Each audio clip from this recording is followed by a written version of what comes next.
Okay, welcome everyone. A little bit of a surprise stream today. I ordered, as I mentioned, the Wacom Cintiq 16 2025. I think last weekend was late last week, and I thought maybe by Friday it would have been here, but it showed up on Saturday. And rather than wait until Sunday or later tonight, my brain is just full of energy, so I thought I'd start streaming now. And I see we have Kanto. Thank you, Kanto, for joining us. And let me just send a quick note to the Discord crew, letting them know that I am online and on camera. Hey, Anemone, nice to see you. Thanks for joining our stream. So, it arrived, and I wasn't expecting it this early in the day, though I did get a text from FedEx. I was expecting it, I don't know, around 6 o'clock. Suddenly I actually thought it was a different delivery. Suddenly I saw this much bigger box, and I thought, okay, time to start streaming. Let's see, let's find the link to this stream. And I will just again let the Discord crew know I am online. Get shareable link. The Discord crew just controls me very well. Every time I stream, they have very specific instructions for me. Live now on camera, and I have to put a very specific message and make sure I at a very specific group on the Discord, so everyone's pinged. Otherwise, they get very upset. Okay, they know I'm live. You know what? Maybe I should go ahead and post a quick Twitter announcement as well. Let's see. Live now. Unboxing and testing the Wacom Cintiq 16. We'll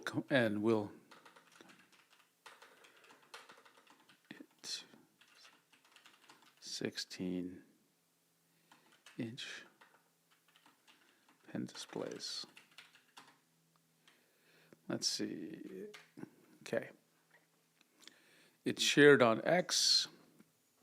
Okay, there we go. I think we're good there. Okay, so it's here. It is here, and give me a second, and I get the box, and then we'll do our unboxing. We'll take a look at the package contents. We'll then I have a special surprise for you. So, give me a second.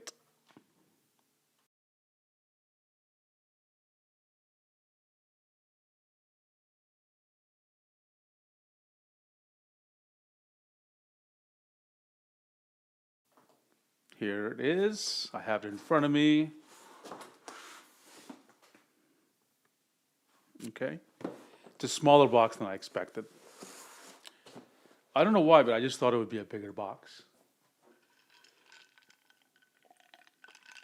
Okay. Why don't I move my water out of the way? Okay. Now, let us, what do I want to do? Oh yeah, my surprise. So you might be able to see a few boxes just over my left shoulder. And so what I have there is some other 16-inch pen displays. I have the Wacom Cintiq Pro 16. I have the SenseLabs Pen Display 16. I have the Huion Canvas 16 Gen 3. And I thought we'd do a little comparison, depending on the questions you have, okay? But the first thing is just to talk about the box and the package. Again, it's smaller than I guessed. And again, I don't know why, but I felt like it was lighter than I expected. I'm not saying it's light overall. I'm just saying for some reason it looks like it'll be heavier than it is. Okay, how do I got my scissors this time. You know what? Let me give you a more exciting view. I think we got, yeah, this is a little more exciting. Let's see. I need to get special box cutters for this because just finding that scissors, just locating the scissors when I need them is a little sometimes difficult. And they're cumbersome to use, to say the least. Okay, I'm going to sneeze and cough. Oh. Sorry, the allergies. They always start when I start streaming. We have Honeybee who's joined us. Hello, Honeybee. And Dermond is joining us, one of our regular streamer audience members. We just got started. You didn't miss much. I just literally cut the first piece of tape off the box. So nothing has happened. Probably the only thing you missed is I said I'll be comparing this with some three other tablets. Thank you, Honeybee. I am doing well, and I hope you are as well. I hope all of you are having a great Saturday. It's a wonderful day in Seattle. And, okay, so do you see what I see, right? Let's see. It looks like there's there's a box in here. Let me take it out. And the box has two cables. I like the fact that the box contains a picture of what's inside. What do you call this? The plug for the power adapter. The new, what do you call it? Pen holder gear shift, right?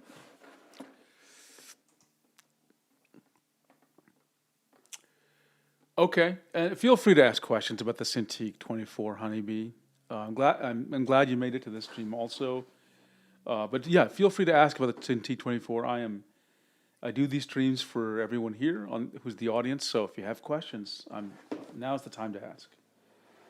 Okay, and I just got some instructions here that says download the driver, which I already did because I had the Cintiq 24. And just like they say, two cables, and we get the pen. Unboxing failed. There's another box there, ones. I'm going to leave the little gear shifter alone.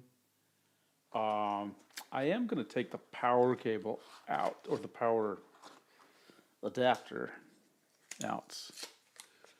Unboxception. Okay, it's one of these weird ones where you can change the, sorry, you can't see it. You can change what it plugs into, so this must be the part.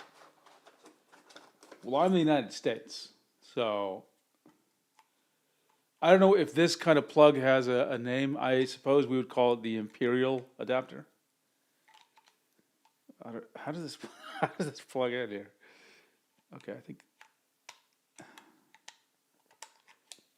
you do it like, oh, I see. You put it on and you rotate it. Okay. So just one more thing. I just wish, you get so many of these little adapters. I just kind of wish that there would be the name Wacom. Is it even on here? I don't even think it is. Manufacturers, you should put the name of the brand and the model number that it came with here, so we're not confused. Yeah, it doesn't say Wacom on it anywhere. So that's one thing. Okay, 2 cables. Which one's the power cable? You can't see it, but this one cable says 5 gigabits per second, 60 watts. Okay, so we know something about how much data it supports and how much power it can carry. Now, since it mentions data, this is probably the thing to connect to the. This one has a little red power thing. Okay, so we're good. We know which one's which. Now, let me just put these cables over here. I'm really excited for this tablet. And as you can tell, one reason I'm really excited is I am looking for, sometimes I draw diagrams or I just need another screen in front of me. One that's kind of more in line with the camera. And 24 inches is just a little too big. 22 inches is also just a little too big for my setup. So I'm hoping this might be the one, okay, that I'll pick. Okay, now, oops, you can't see what I'm doing. I'm taking the actual tablet out. Okay. Whoops, hit the keyboard. And let's take a look at the comments. Box in the box is the ultimate unboxing. Konto, yes. As far as I can tell, it was Sense Labs that started the trend of having every adapter under the sun. Okay, so let me take, this is, I think some of you will catch the reference. I call this cloth, I call this the shroud of tablets, okay? And it seems to be a trend in certain tablet brands that they cover the tablet with a shroud. Okay, let me just put this away, and I know we're all wondering what there's nothing else in here, by the way.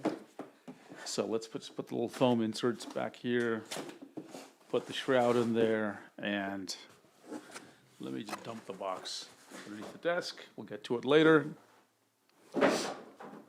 Okay, and you know what I don't have?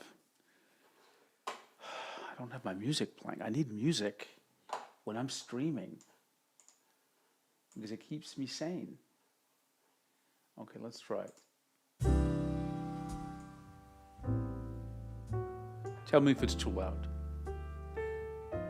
I specially picked a selection of 3 kinds of music to play in the background. One is kind of chill hop, I think that's what they call it. The other is like jazzy stuff, instrumental. And the third is, what's the third called? Like retro, nostalgic shopping music from the 50s, that's the style. A 16th size, I'll tell you what, honestly, let's just talk about this one fact. First of all, you can't tell which side is up because the word Wacom isn't anywhere. Number 2, it does look beautiful.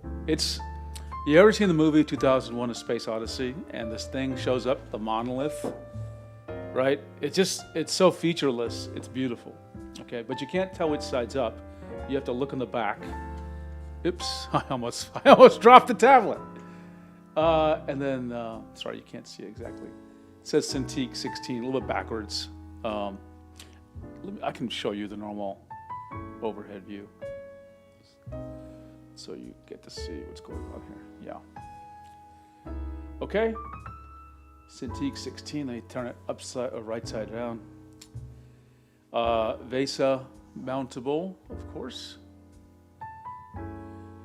And it's got legs. Cintiq 24 didn't have legs. Okay, first thing I noticed, this does not come with a stand, and certainly the stand is not pre-installed. It has these legs. I gotta be honest with you, the legs feel a little flimsier than like when they rotate, they feel a little flimsier than I'd expect. They kind of lock in to place. Let's just set them down.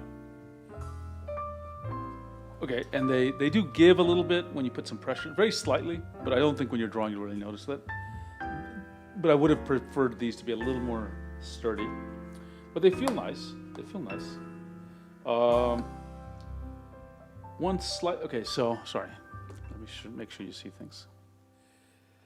There are these little rubber things, so when you want to lay it flat, you can. And so actually, that's nice because it gives a little, edge. It has to lift it off the base of the desk because the cables are going to go underneath. One of the strange design features of this tablet is the ports here. The same 3 ports here. Sorry. This one is power. This is mini HDMI, and then this is USB. And there's several ways of connecting it. So the cables will go through here, and they'll, the tablet has to be raised. It's a little bit of design weirdness of this tablet. Oh, I also want to talk about the legs. The legs, the bottom part of the leg is just straight plastic.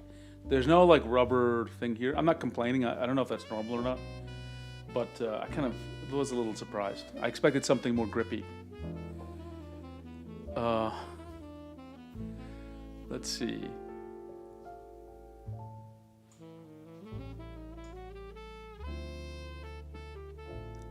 Looking at it, Honeybee says, reminds me of my Tab S9 Ultra in size. I have a Tab S8 Ultra in size. We can compare if you want me to, Honeybee. Okay. And Arch, yes, it does have VESA holes. I think these are 75mm by 75mm, right? Wacom, by the way, has been good about having these kinds of mounting for 16-inch. It's common for them. It's less common for other brands, right? Oh, Mihao has joined us for a few minutes. Thanks so much, Mihao. Glad you showed up. That really looks the same size as my Canvas Pro 19. If any of you have size comparison questions, remember, I have a lot of tablets. So we'll do some comparisons, okay?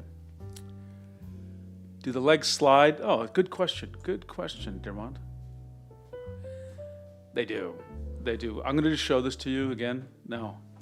I'm not, if I'm pressing light like I'm drawing, sorry, my desk itself is kind of moving, so it doesn't wobble like this, okay? I'll just press, I know nothing's connected. You won't notice any wobble or pressing down, okay? However, let's say I want it out of the way, it'll move, right? It definitely takes less force than the 24-inch, but it's not like, I wouldn't characterize it as, it's slipping and sliding all over the place. I would say more like it's just, it's what you'd expect. It's not a super heavy device, right?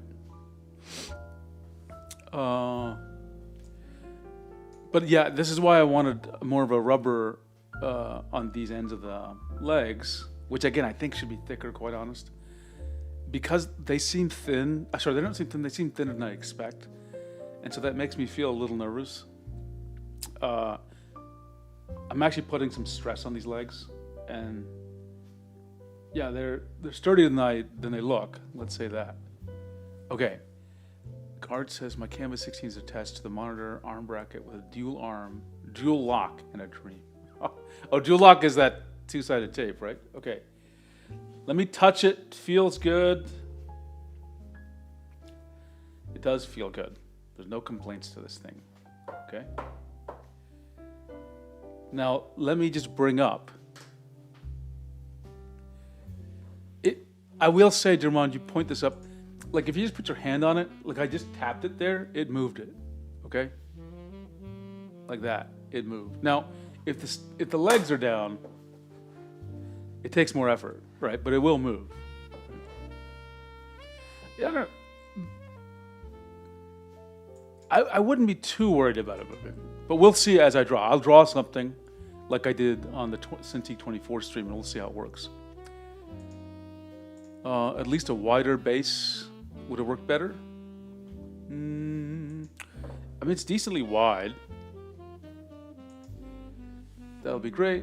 I personally looking at a bigger tablet. Wondered what a 24 and 27 look. Yeah, we can bring. I have an S8 Ultra, so I think that'll give us a good idea for you. Okay, now I need to. What do I need to do? I need to get an actual computer so I can show you something. I got to figure out how I want to do this. I've got a couple of options here. Probably the simplest is to actually connect it to the computer that I'm actually streaming with, okay?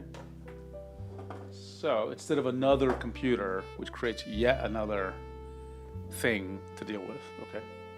So let's do that instead.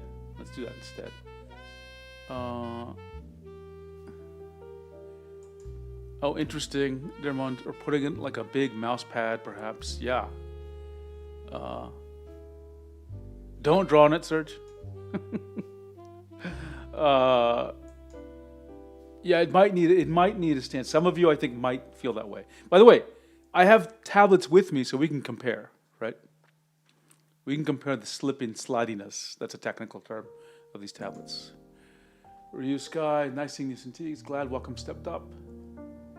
Just got a Julian 24 Plus. Yeah, a plus. So yeah, that is okay. Again, I just gotta figure out how I want to connect this. I think I'm gonna connect it to my streaming PC. That way I don't have to switch between keyboards and stuff. But I do want to somehow figuring out my cable. Okay, give me a second. I'm just gonna like move around and find some cables. I'll be right back.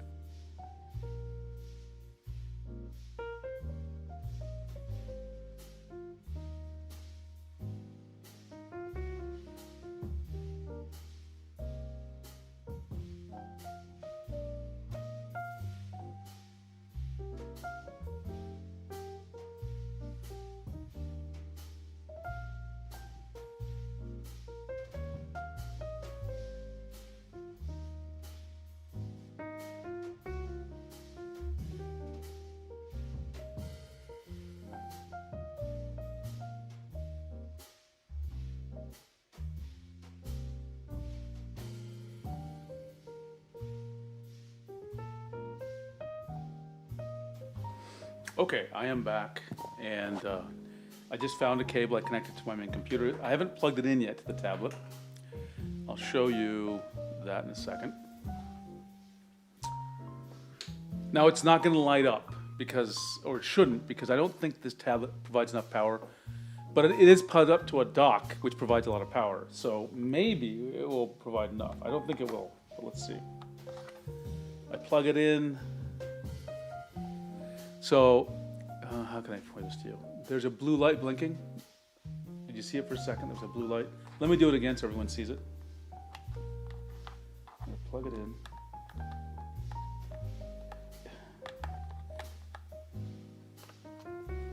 See the blue light blinking? Meaning there's not enough power. Okay. Hey, Nizio. Thanks for joining us. Nizio/Martin. Anemone, is it true that the touch version of the Cintiq display tablets have more parallax? I can't speak about the older version. Well, actually, let me back up. I don't think it's an issue of touch. I just think it's the age of the Cintiq. Like the older Cintiqs had more parallax because they didn't have, what do they call it? Laminated glass, right? These new ones are all laminated, or as Wacom calls it, bonded. So I think these will have low parallax, but we will take a look at parallax, okay?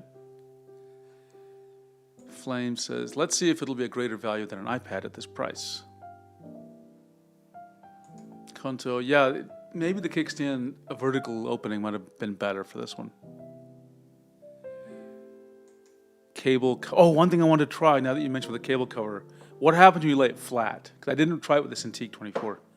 So the little rubber bumps hold the tablet over the, above So the cables go underneath here, and they don't. It's comfortable. It feels okay. They raise enough space, so it works. Okay, let's clear this up.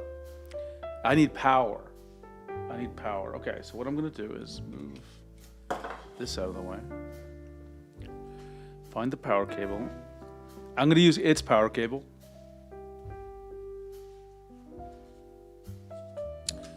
While I'm doing that, I want to zoom in a little bit. I think it'll be a bit easier for you to see. Where is op spot? Let me zoom in here. I hope you all enjoyed this new camera I got. It's been nice for me to have it, honestly. I know it's a little bit dark. It's kind of like just the effect of the lighting involved in this room, in my setup. Okay, here we go. But I like it. I think it's working out nicely. I may get another light, even in this session, to try out. We'll see. Okay. The connecting it to the power one. Oh, I connected the wrong things. I made the wrong test. So this cable goes to the computer, but I connected it to the power output or the power input. So let's pull it out and do it correctly. Because we want to test if a USB, like a Thunderbolt cable, with enough power would be enough for a single cable usage. Okay, it's usually not the case for a Wacom, but we'll see. Oh, the blue light's solid this time. The blue light's actually solid, and you saw the Wacom. Okay, so guess what, everyone? You see here, I've got a single cable, and this thing is working. Let me put the legs up here, that way you can see. I can't find the legs.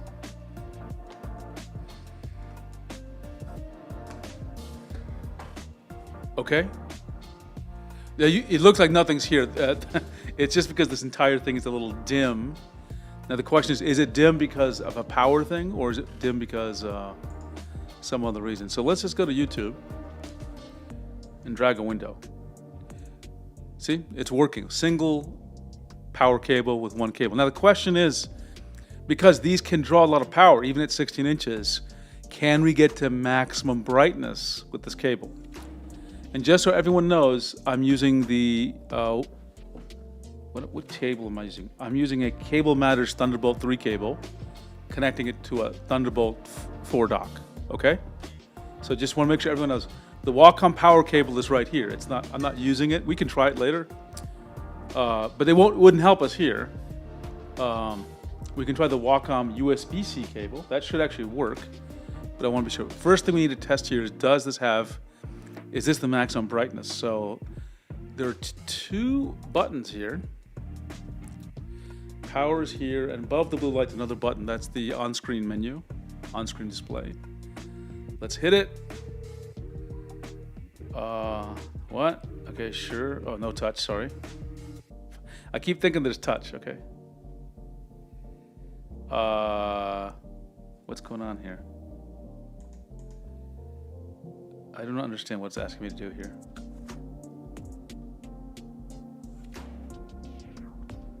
What does it want me to do?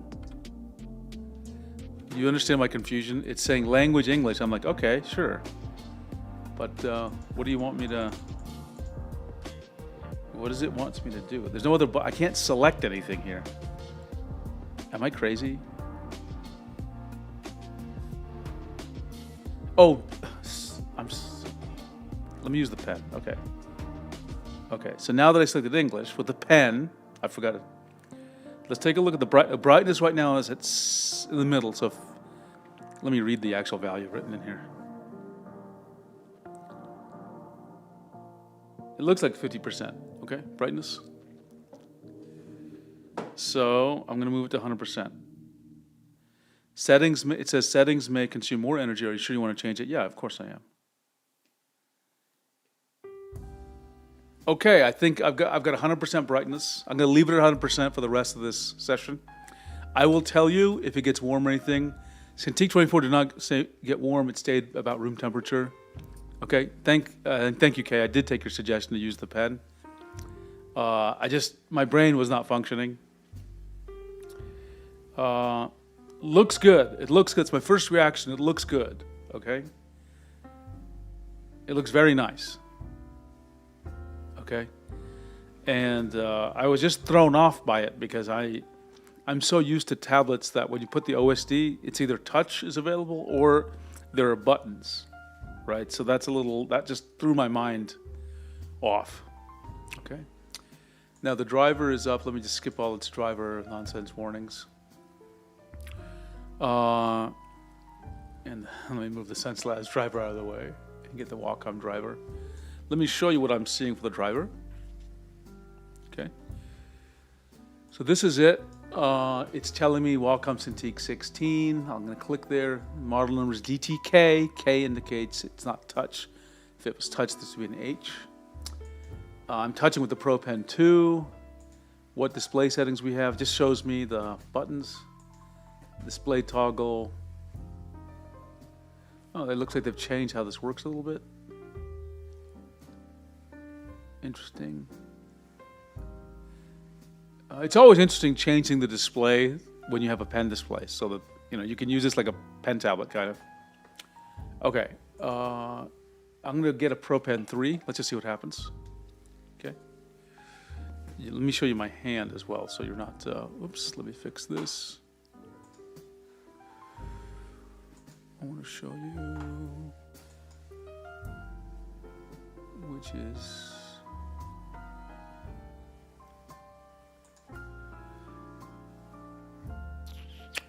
How do I show you a screen? Okay, I'll show it to you this way. I'm gonna use the pen on the tablet like this, and if you see the screen, it says Pro Pen 3 is showing now. So nothing surprising here, honestly. Nothing surprising. I'm gonna move it down into the tablet, otherwise I can't click with the pen, of course.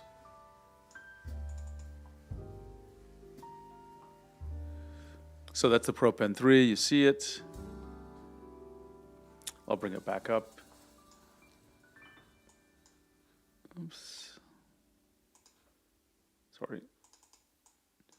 This got me confused on how Mac windowing works, actually. Okay, so nothing too surprising here. More advanced, they haven't changed anything. It's the standard stuff. Okay. Let me take a look at the comments here. Yeah, Honeybee, you're talking about the weight of it. I wouldn't call it light. Like I don't think it's. I wouldn't want to hold this longer than 2 seconds. Okay, like that was not. It's not fun, and I'm straining to hold it with one hand right now. Right. Let me do it for you visually. Like moving it like this is fine, dragging it, but holding it up. I think someone would feel strain in just a few seconds. I certainly am. And, it's not, so I don't think it's light. I don't think it's light. So let's do my first test, because you mentioned, Honeybee, you mentioned the lightness. And Konto and Dermond, we're going to get to anti-glare sparkle. Just give me a second. I'm going to go back and get a tablet, and I'll be right back.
Okay, I'm back.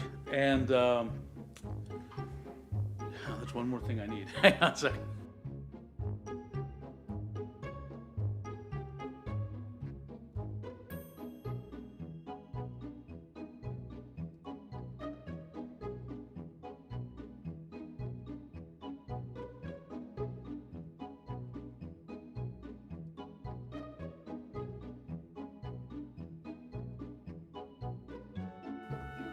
Okay.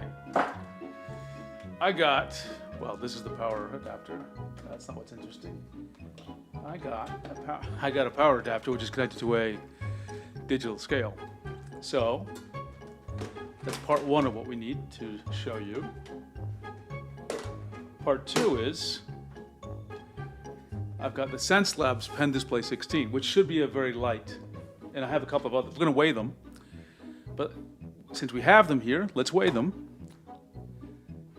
and I'll just tell you what's up.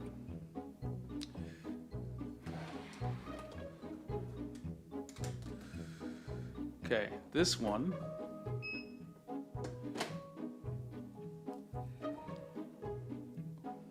(1,485 grams), so basically 1.5 kilograms. Okay.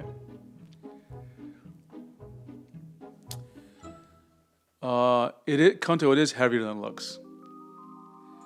Honeybee, I think we're going to test it, but Wacom did not list the Norris or any of those UD EMR pens to work with it, so we'll test it out. So 1.5 kilograms for that. Actually, you know what? Let me bring up hang on. Let me bring up Chrome. Not because I want to show you Chrome, but because I want to take notes somewhere.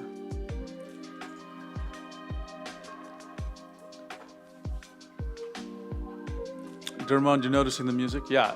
Some of it's kind of quirky. I literally looked for music that was like if you're going shopping in the 1950s. Bermix, can you comfortably rest your arm on the tablet? Does it feel fragile? It feels okay. I don't think it feels fragile. That was my concern at first because the legs don't seem super thick, but it felt fine. I'll draw on this and I'll tell you exactly later in the stream. Okay, where's my darn Chrome here? Hello, Chrome. Oh, Chrome's in front of me, huh? Okay, give me 1 second as I get to the OneNotes, because I'm going to take notes.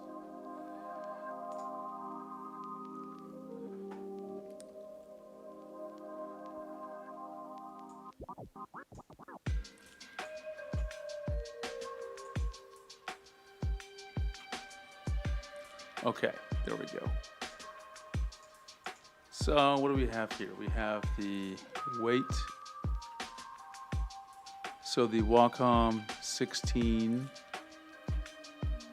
is 1.5 kilograms. That's what we discovered. Okay. The Sense Labs Pen Display 16 is, so I know you can't see the number quite clearly, 1.3 kilograms.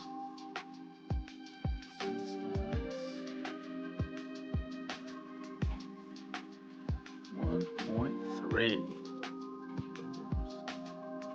Okay. And since I'm going to need them later, I'm going to get a few more tablets.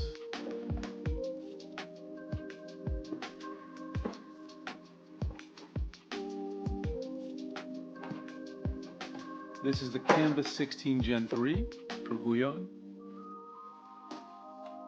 And that is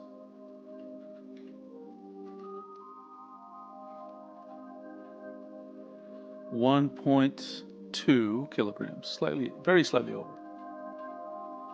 Okay, so it is heavier than some other comparable 16s. Hey, Charlie Martian, good to see you. Okay, so we have some. I'm going to put these and leave these in front of me. I'm going to pick them up later. We're going to try them and compare them. Let me put this box down. I'll leave the scale here off to the side just in case I need to talk about it later. Okay, and a few more notes I wanted to make. What did we see? So under cables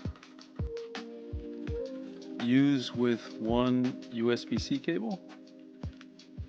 So the first question is yes. So I used a Cable Matters TB3 cable to a CalDigit Thunderbolt, a TS4 dock is the name, right? Provided data, video signal, and power, and you got to say, could use tablet. Let me spell could correctly. Could use tablet at 100% power. Yeah, 100% brightness. Now we're going to double check this because it might say 100%, but not be 100%. So we're going to double check this, okay? Okay, so weight was like that. Another note I think I had was the OSD.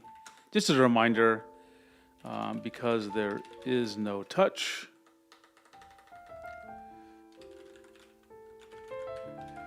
have to use pen.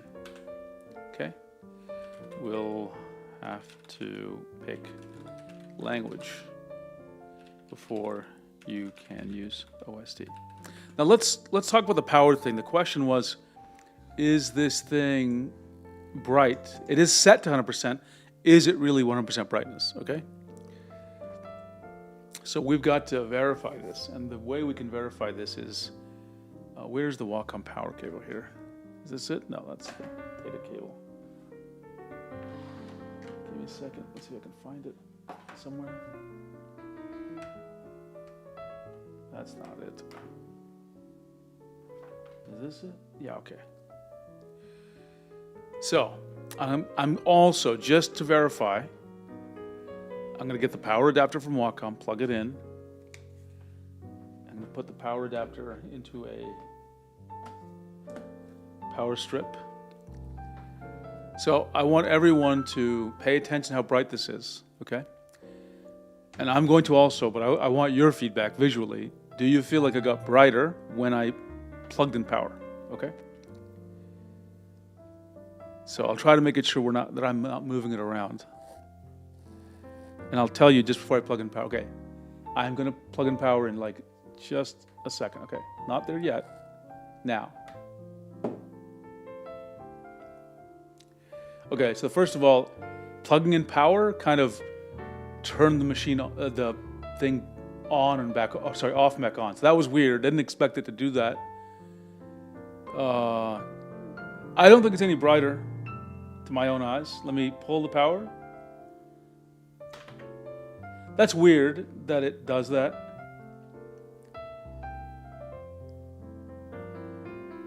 Yeah, okay, so what that tells me is it can be fully powered by one single USB cable. So that's good. Okay, can be. So this is a note. If it's getting power from a single USB-C cable, and then you plug in power, it will turn off and then on. It's weird. I've never seen a display do that, right? It looks the same. It looks like everyone. Konto says it doesn't look much brighter. Dermont says it looks the same. Birmix says I can't tell. I couldn't tell. It was weird because it did have to turn off and turn back on, right? But it didn't look any different to me. But it's a great sign. That's a great sign. That's one of the biggest questions we have about this device. Now again, just because I am able to do it with my setup, with the cables I am using, and with the port on my dock provides a lot of power. This dock is like $300, maybe $400. So this is a high-end dock. That doesn't mean a random USB-C port on your laptop or your computer can do that. Okay, so we have to just keep that in mind. Now, on this test, we need to try one more thing. I've got here a MacBook Pro. So I'm going to connect it to a MacBook Pro, and we're going to see if the MacBook Pro can provide enough power. But the MacBook Pro is not going to be connected to anything. It's just its battery will provide enough power. So we're just going to see what happens there. Okay. Easiest way for me to do this test is to unplug this thing.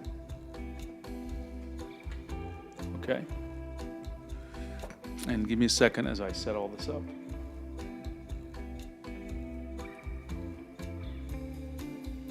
Okay, so yeah, I've got the whiteboard from our last session here. I need a cable somehow. 1 second. Okay, I didn't test out the Wacom cable for this thing, so we're going to do it. We're going to test out the Wacom cable, the one that came with it. And again, this cable you can't see it, so I'm not going to bother showing it to you. It's just basically black on black. This cable says 5 gigabits per second, 60 watts. Okay, so we're going to see if this cable can also do the job, but this time with the MacBook Pro. Okay, in the MacBook Pro. And then, there we go. Okay. And I gotta put my glasses on for a second. This is power, this is data, okay. These cables are stiff, it's a little bit hard. Some of these USB cables, like this one from Wacom, is stiff, so you might have a little bit of trouble sort of like rotating it to get in at the correct angle.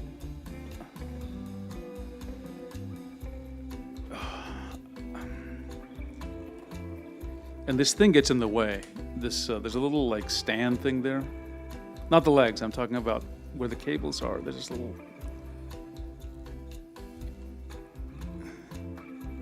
It's meant to protect the cables, but it does get in the way a little bit. Okay. Does the MacBook Pro work here?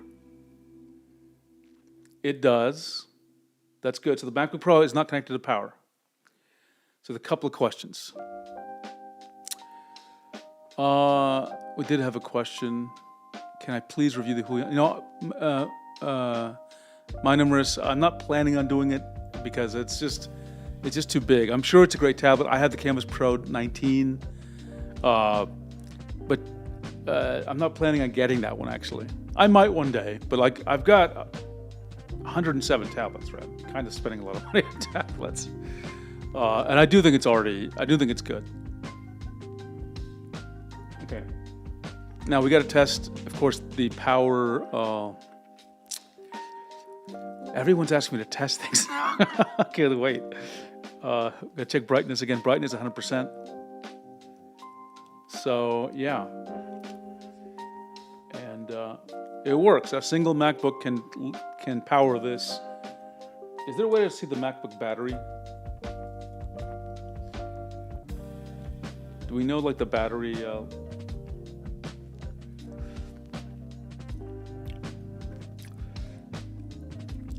Okay, I'm going to leave this there for a little bit as I talk, and let's just see how fast it drains, because it is charging this thing. Oh, sorry, it's not charging. Okay, so let me just note this in my notes. Okay, which is, let me fix some spelling as well. And then another yes case is yes. Mac, I think it's an M3 MacBook. M3 MacBook Pro plus cable matters TV4 dock. So works at 100% brightness. Okay. Settings and energy. What is it? Dear mod. Settings and energy. This is it, right? Or am I?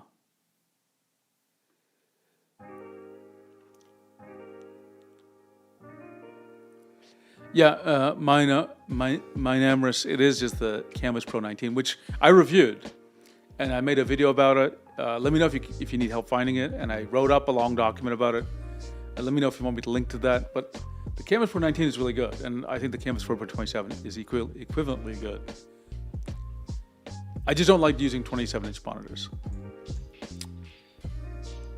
Hey, Jerry, we just got started, really. I mean, I haven't done much more than see if the cabling works and if I can power it. So you came early, right? We haven't made too much progress. Let me take a look at the previous comments. Okay, great. Okay, but because it's kind of this Mac is in my way a little bit, I'm going to disconnect the Mac from this. Because it does confuse me to have two keyboards and which one am I looking at. Though sometimes it's very useful. There's a couple of questions I got. Now the first is anti-glare sparkle, okay? Oh, look at this. Someone, my Namrus, is, I'm moving, you want to buy it for animation, manga, Blender, and 3D stuff. I will move from Japan permanently and working in the anime and animation industry. That sounds amazing. That sounds amazing. And what a dream for some people to work in anime. My gosh, you must be quite an artist. Let me just say this. I have no connection to any manga artists, anime artists, but I have a lot of connection to people who purchase equipment for companies, and it may be worth, if you have a specific place you're going to or you're going to go to, or that field, find out what they're using, okay? Now, I don't know what brand they're using. It would not surprise me if people working in that industry are using Wacom exclusively. We have some people here who know more than me, but I'm curious. I would just naturally expect, with Wacom's presence in Japan, they're the ones people gravitate to as a brand, right? One more thing is, yeah, and Charlie Martian has actually hit upon it.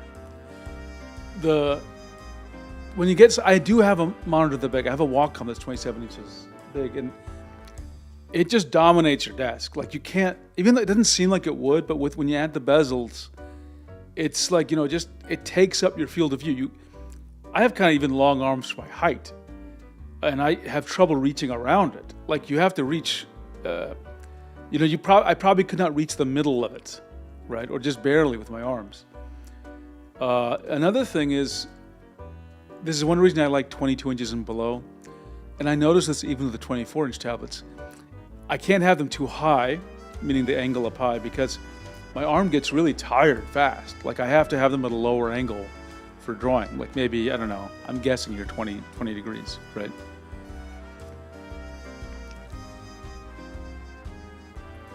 Konto, I did look at USB switchers. I think I found one. It's a little bit expensive, but I did find one that would use it. That would work for me, I think. But it's a special one. Let's see. So many questions now.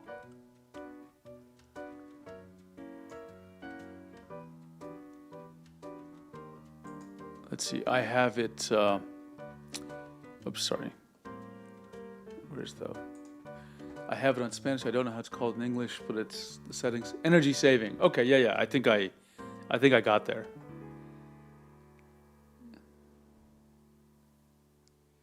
And then Honeybee. Charles mentioned that experience. And I think Charles may be on our Discord. Yeah, I think he is. So, Honeybee, maybe you want to stop by the Discord and ask questions of people there. I'm going to just paste the Discord information there for anyone else is in there. My Namra says, I don't think it's really that big. I find my 24-inch monitor very limiting. Well, the one thing to keep in mind, though, is that a monitor you're typically having, away from you. You're like arm's length away. Versus a more longer, like my monitors that I'm using right now are 3 feet away from me. So some are even a little bit further than that. But a pen display has to be within arm's length, and that's what makes it more uncomfortable to work with, a bigger one. because they're right up in front of you, right?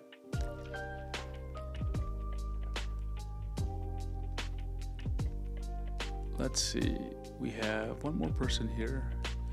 Maverick, 24 touch, and this is 16. Is the screen clearly better than the XP Pro 19 Gen 2? Okay, we'll take a look at, we'll do screen comparisons, but right now the first question that we got earlier was dealing with anti-glare sparkle. So let me plug this thing back in.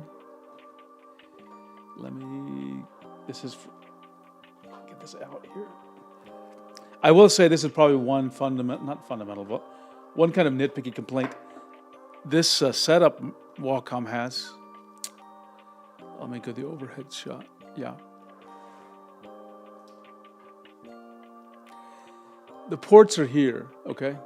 And then you have to get the cable here. Now, this is supposed to protect the cables, this little thing here. So you have to fit the cable underneath this, right?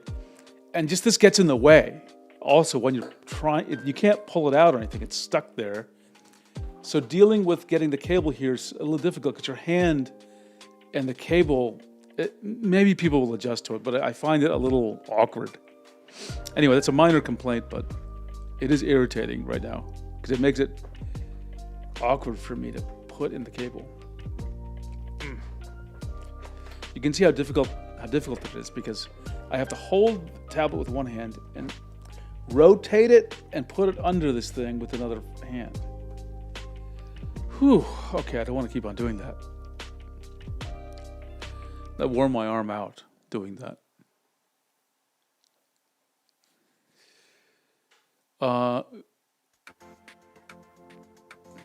Yeah, Wacom's prices have not been great. Maybe the Cintiq 2025 is also a good option for you though. Okay, another question. Okay, let's do anti-glare sparkle. No, I'm sorry, you can't see it, but this is how I have to do it, okay?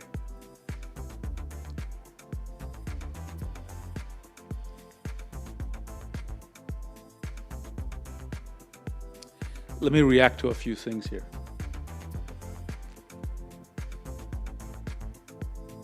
Just in general, I know, so you can barely see my face. Low amounts of anti-glare sparkle. You'd have to get your eye where my eye is probably 2 inches something, 3 inches from the tablet. I can see just a little bit of it, and it's good. It's good. You know, it's about as good as you can get. The only thing you're going to find better is maybe a iPad or a Samsung Tab S9 or something. You will not notice the sparkle from any distance, like this distance. I thought you wouldn't notice it from 6 inches away.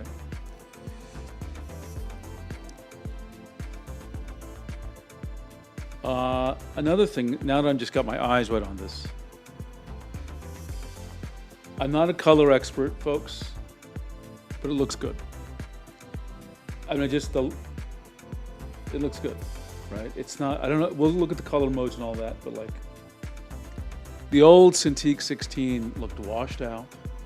This does not look washed out, it looks good. Okay, next question is resolution, because this is, what is this? I forgot the resolution. It's not HD, it's not full HD, it's like WQHD or it's close to that. I myself,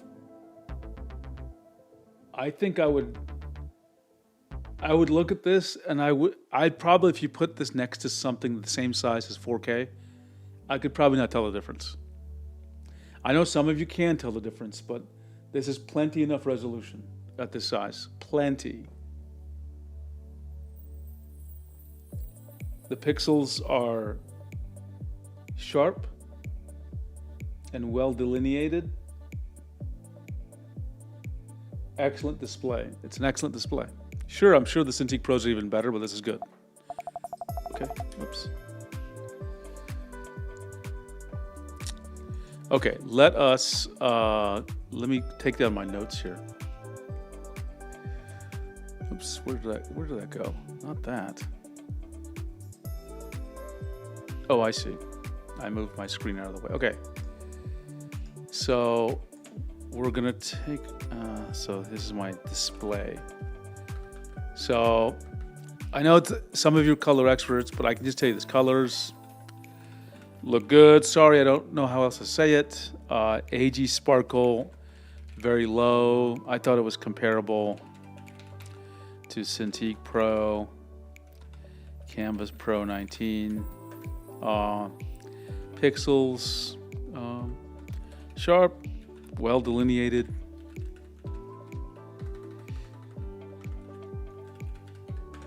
Right.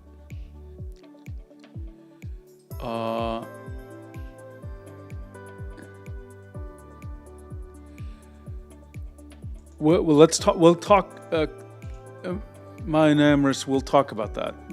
There may be good questions. Some people ask about the resolution. Let's find out. I actually don't know. So let's double check. Wacom, Cintiq 16, 2025. Let's double check. Oh.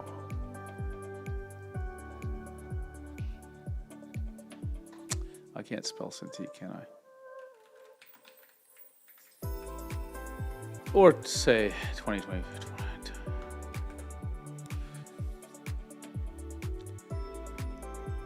The next generation of Cintiq. Maverick, it doesn't have that slight softness like the Huion Canvas Pro 19. Screens, where is it? What are the specs for this thing? Oh, sometimes I don't really like Wacom's website, because sometimes I have trouble finding the specs. Wacom Cintiq 16 specs. Yeah, 2560 by 1440. The resolution is 2560x 1440. I would have a hard time.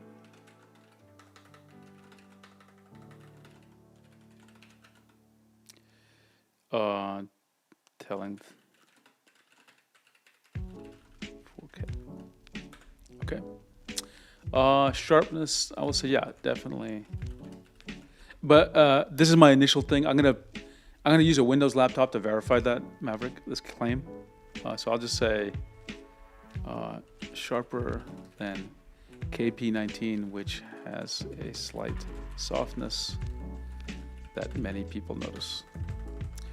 Because Mac OS does some weird stuff to its text. And I use Better Display to address that. Okay. Let me take a look at the comments here. Honeybee says, I know you said 1624 are the same other than size. Yeah, the anti-glare is very sparkle. It's very sparkle. The anti-glare sparkle is very similar, right? So it's comparable to the Cintiq 24. In other words, it's very good. It's very good, right?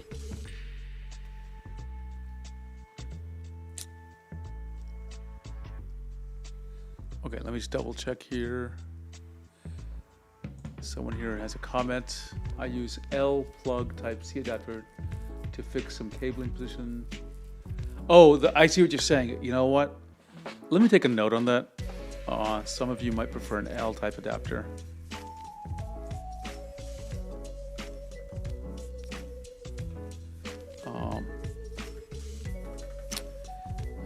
Note, a little tricky to put the cable in because of that thing on the back. I don't know what to call it. Consider using an L type adapter. Okay. Some people might do that. And then Jerry's asked, just caught up, got a question. Where are the pen grips? Does Wacom not include them there? I don't think it does. Let me see. Give me a second.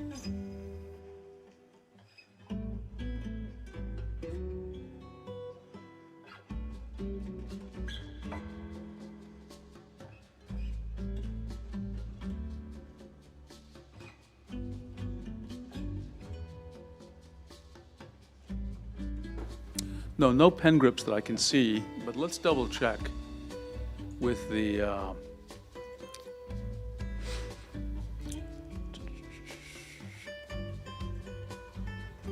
what's in the box here. Cintiq 16.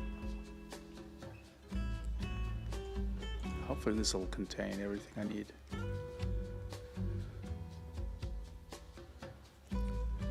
They don't list the specs here. I don't see it listed as what's in the box anywhere, Jerry. But I'll double check. Okay, and let me make sure I have any more.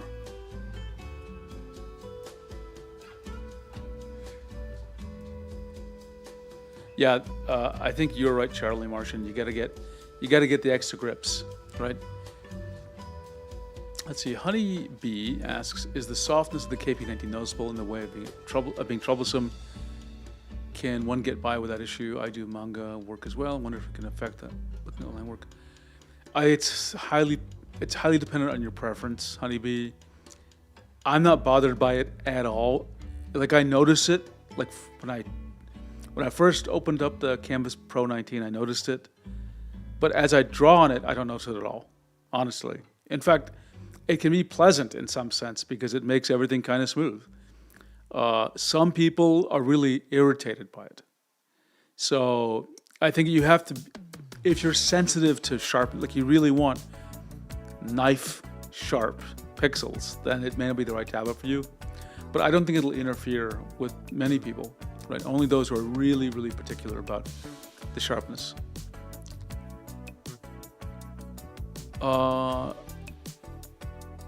My number says, "What's the price of the Cintiq 24?" So there's two models. Let's look at the 24 Touch first. 24 Touch is, where is it?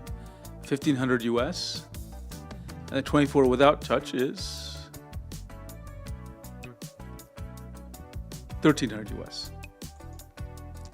I personally think it's worth to have Touch, even if you don't use it, because I think some situations it's very useful. See, Maverick talks about the better display, which I recommend everyone get for their Macs, by the way. Let's see, I had the XP Pen 19 Gen 2 and the screen clarity was great. Yeah, I did notice that with the XP Pen 19 Gen 2. Like, okay, so XP Pen, the Artist Pro series, 19, 22, 24. I have all three. And the 22 had good tilt compensation, but the 19 and the 24, some angles were good, some angles were a little bit off. So I think XP Pen is still struggling with tilt compensation with some of those models. And I was surprised that the 22 one seemed to have great tilt compensation. Again, that was the unit I tested, so you have to keep that in mind.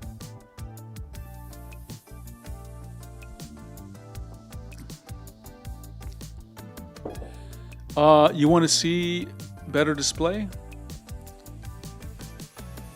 Yeah, let me see if I can show it to you. It might be a little difficult to see. By the way, my numbers, if you go to my Cintiq 24 stream, I actually turned it on and off, and people actually in the stream said they noticed the difference, okay? Now, I think it really affects text, right? I'm not sure if it'll affect drawing. So I don't think it'll affect your artwork, but it'll affect, like, when you see text and UI elements, okay? I have it installed here, actually, and I'm going to zoom in as much as I can.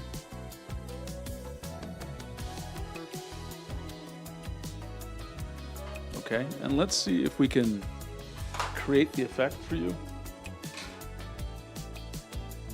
Easiest way is probably for me to load up Clip Studio Paint. I think that's what...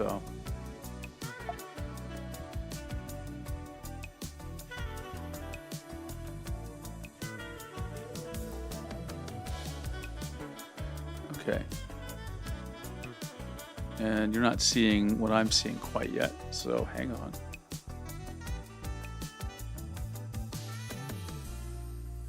You're not seeing anything exciting yet, so Not that it's going to be really exciting. The question is,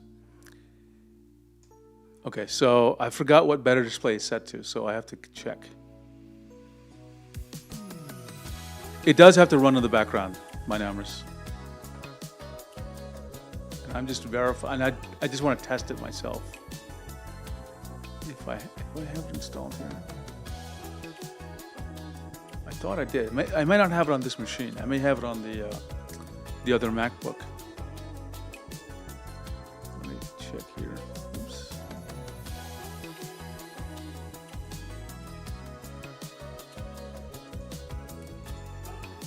Yeah, it looks like I don't have better display on this specific Mac. I have it on my MacBook, but so maybe we'll try it later. But yeah, you have to leave it running in the background. Okay. Hang on. Skip this version. Okay.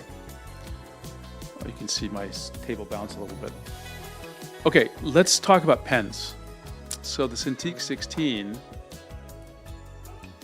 has, where's the specifications here?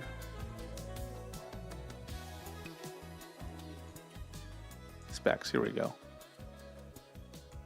To answer someone else's question, that grip is not installed. We don't see it here. Now, there was a question about pen compatibility, right? So it lists optional accessories, and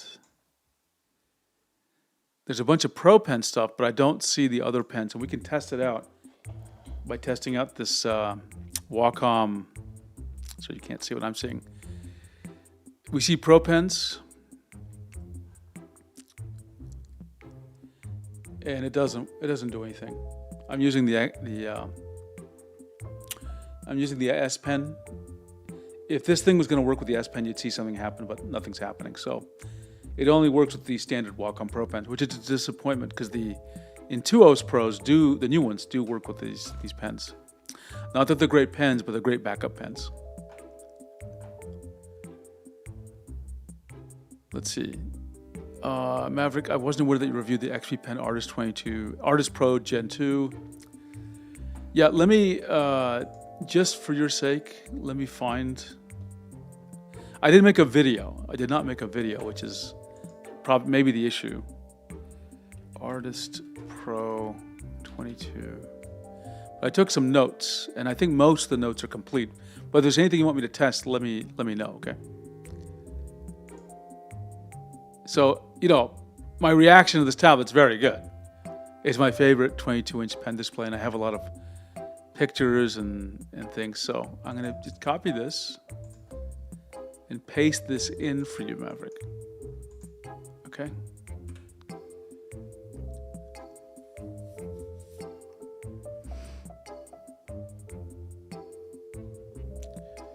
Okay, so the pens, let's do a little drawing test, and then later on we'll do real drawing. Real drawing. All I draw is frogs. Okay. So I need to create space though.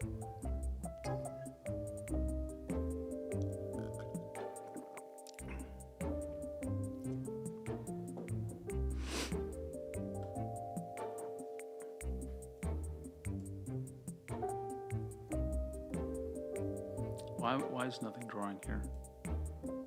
Oh, something is drawing. It's just that the brush is really thin.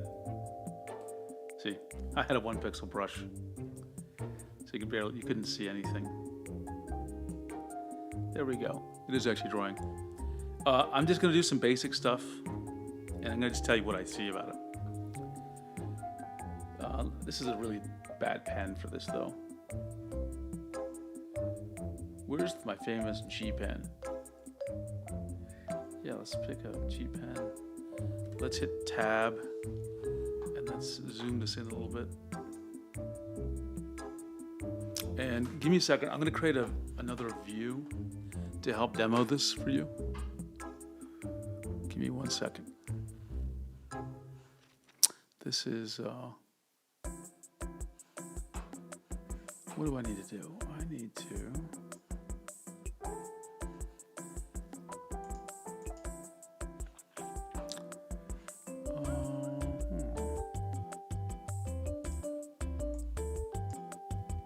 sorry, I'm just trying to find a window I need for you. Overlays. I need Yeah, almost. I'm gonna just put in another screen here. And I'm gonna change it to, I don't know which one's gonna show up. No, that's not the right one. That's it, okay. So now you can actually see what I draw, okay? And let me hit tab. Right? I'm just drawing just to talk about the feel, okay? So don't expect me to draw anything specific. The lag is as good as I expect. The pointer lag. It's very responsive. I'm gonna have to bring this close to my eyes for a second to see if I notice anything weird. Tilt compensation in the center is good. In the right and the left, and the right side's good. Bottom right, left is good. Bottom right is good. Bottom center is good. Left, bottom left is good. Middle left is good. Top left is good. So it has excellent tilt compensation. And so for those of you who are not sure what I mean, as you tilt the pen like this or like this, you want to make sure the pointer is always underneath the nib, and it always is. It's very good. There is, of course, even for this, there's 3 atoms of movement or something in one direction or the other, but this is excellent compared to other pen displays. Okay. Let's see.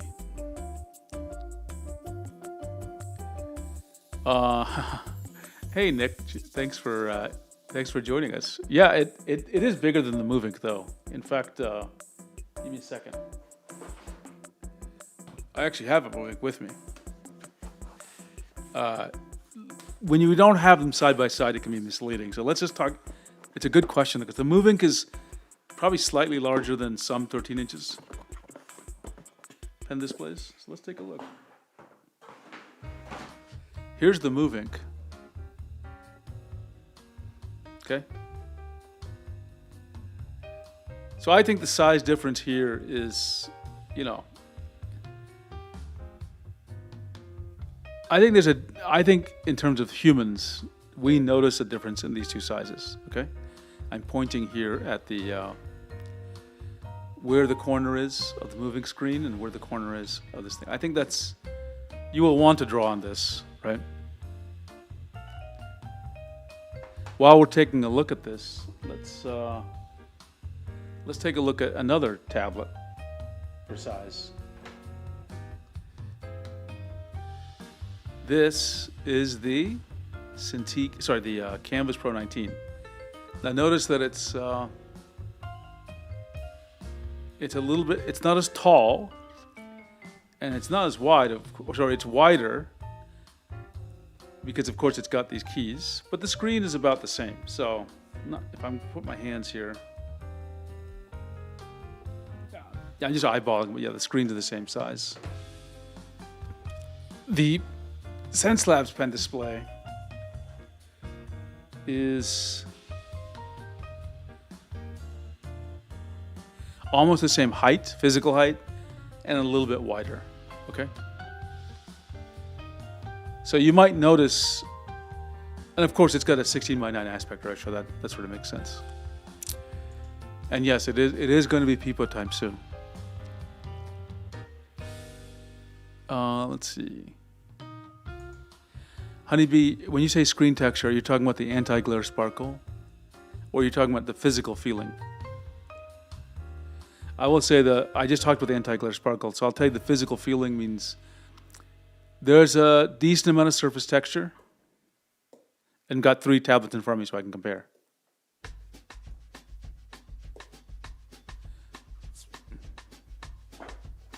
I'm trying it with the Pro Pen 3.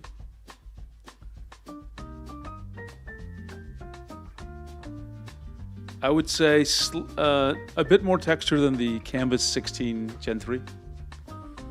I would say different too, but around the same amount as the Moving 13. And I would say it has a little bit more than the Sense Labs Pen Display 16. So let me write those things down, okay? Let's see. I want to write these things so I don't lose track of them.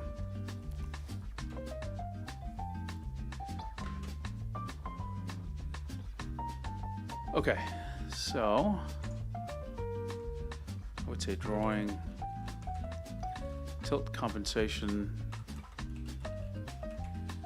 good, actually very good. In how many places? 1, 2, 3, 4, 5, 6, 7, 8, all 9 places tested. So that's center, 4 corners, and 4 sides. Okay. It was excellent, right? What's the other thing? We compared surface texture. So I would say Cintiq C16 has, what did I say? A bit more than K13 Gen 3, Canvas 13 Gen 3.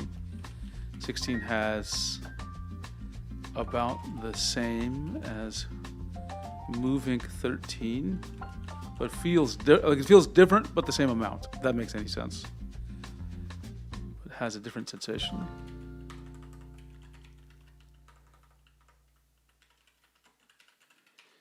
And C16 has a bit more than the Sense Labs Pen Display 16. But for all these named, the pen does not feel slippery. So they're all kind of decent. I don't think any of them were bad. They're all fine.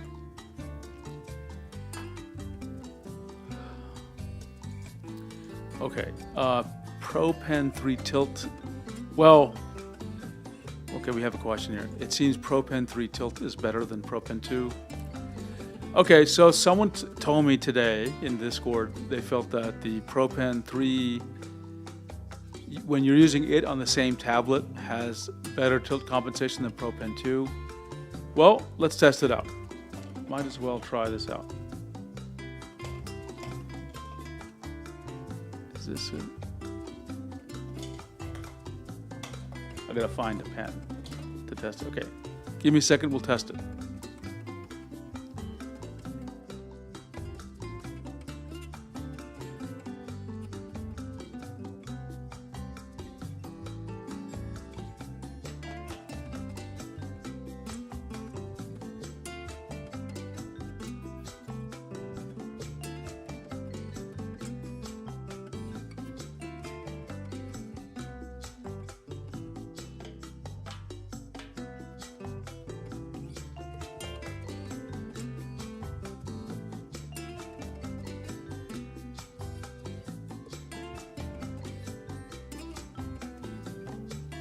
I'll do the same test I did just a minute ago, where I'm going to test all 4 corners or all 9 places.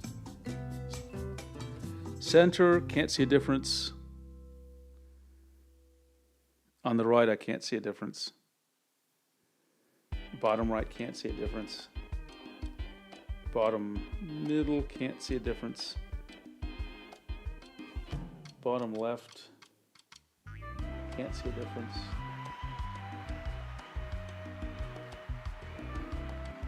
Can't see a difference in left middle. Upper left, can't see a difference.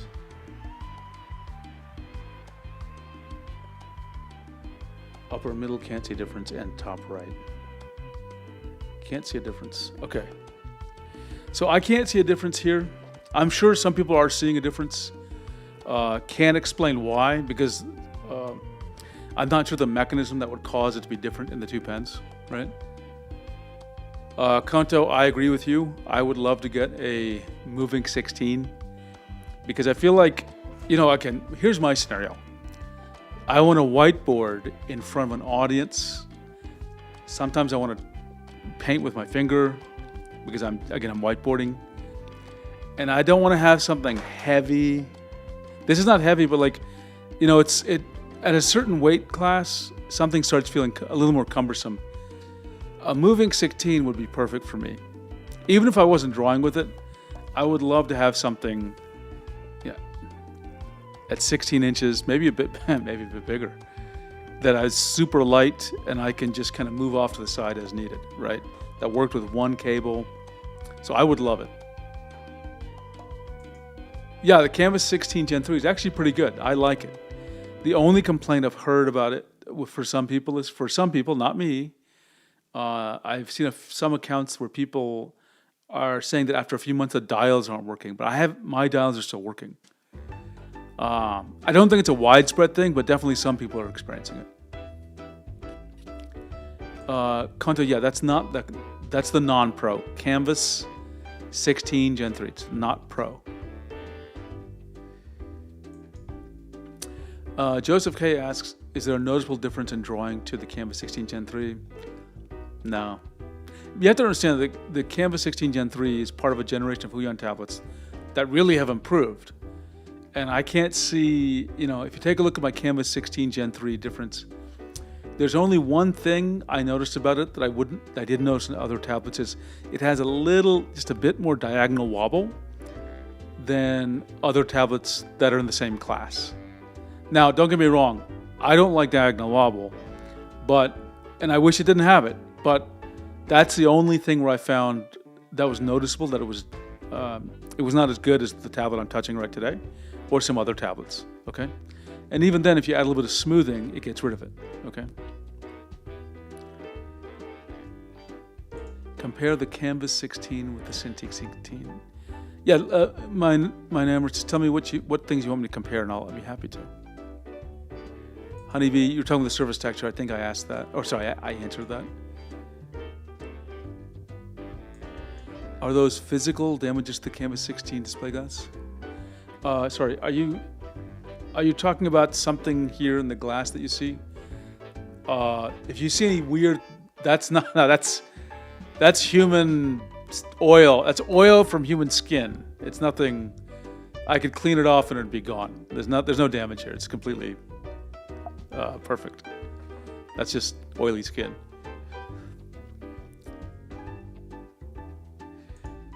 Kanto, yeah, the Gen 3s come with PW600 pens. That's correct.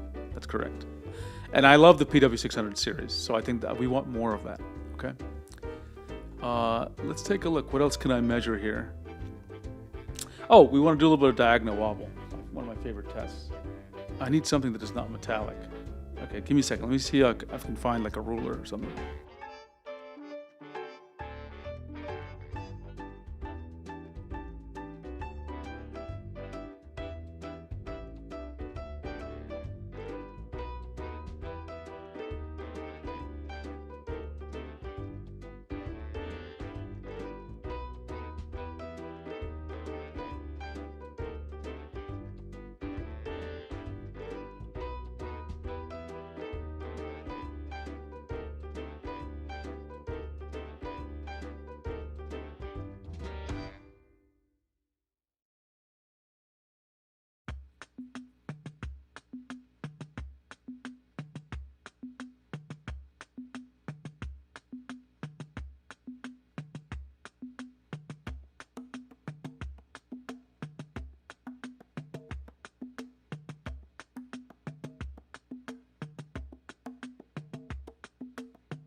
Okay, I'm back, and Honeybee asks, can you show a size comparison to the C24? Sure, happy to do that. I just need to create some space so you all can see the difference. It's going to be a little tricky. because I've got so much on the desk right now. So give me a moment to clear things away. We'll do a little comparison.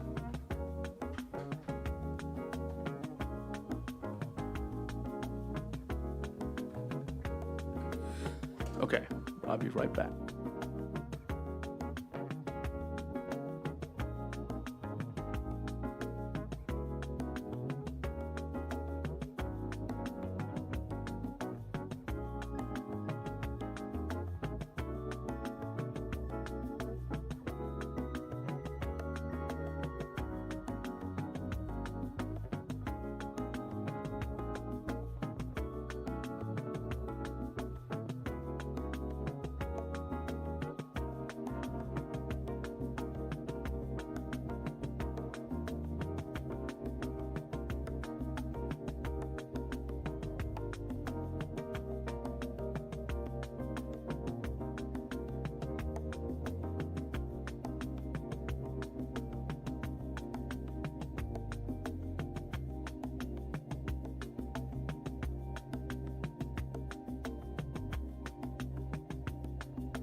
Okay, I have the Cintiq 24 with me now. Let me zoom out. Let me get a little bit out of the way so you can see. You can't see the screen, but I don't think you need to right now. All you need to know is about half an inch here is where the bezels are. Okay, it's a little tricky. Let me see if I can get this. Fold the legs back so I don't scratch the tablet. So, here's the difference. And I'll scoot it to the left so you can see that. So I put the left and bottom edges. So it's a significant difference. Significant difference. Right? Does that help? Okay.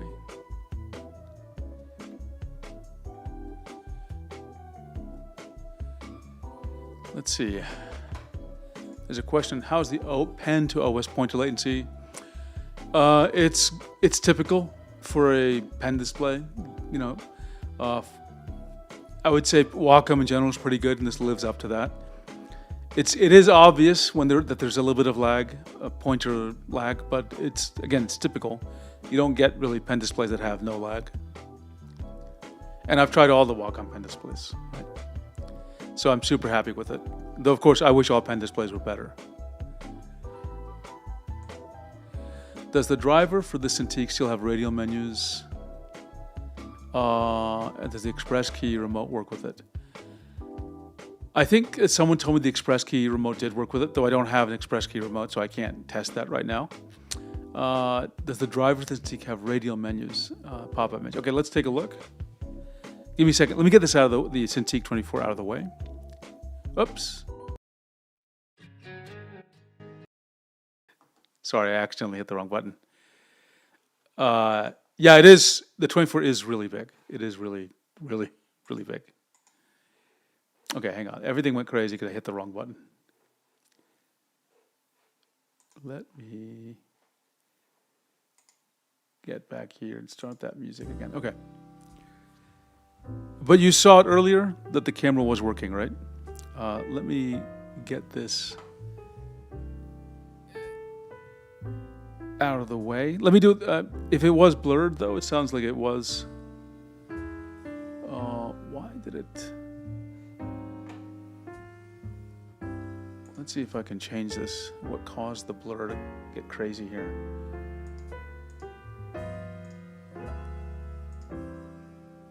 I'll try focus mode changing to see what's triggering it.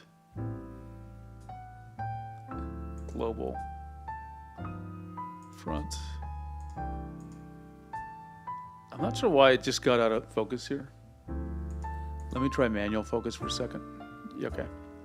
So just in case it was blurry the last time, yeah, it's a huge difference in size. Okay. The bottom left are aligned for both tablets. Huge difference. Okay, I need to get this big tablet out of the way because I can barely move around things. So give me one moment.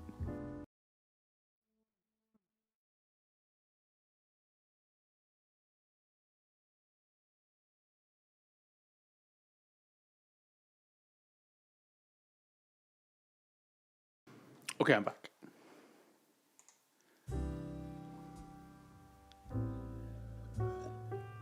Now we had a question from Charlie Martian about the drivers. So let's see if we can take a look. And I believe the question was, do the drivers support radial menus? And I think all the menus work, but since he's asked, let's verify.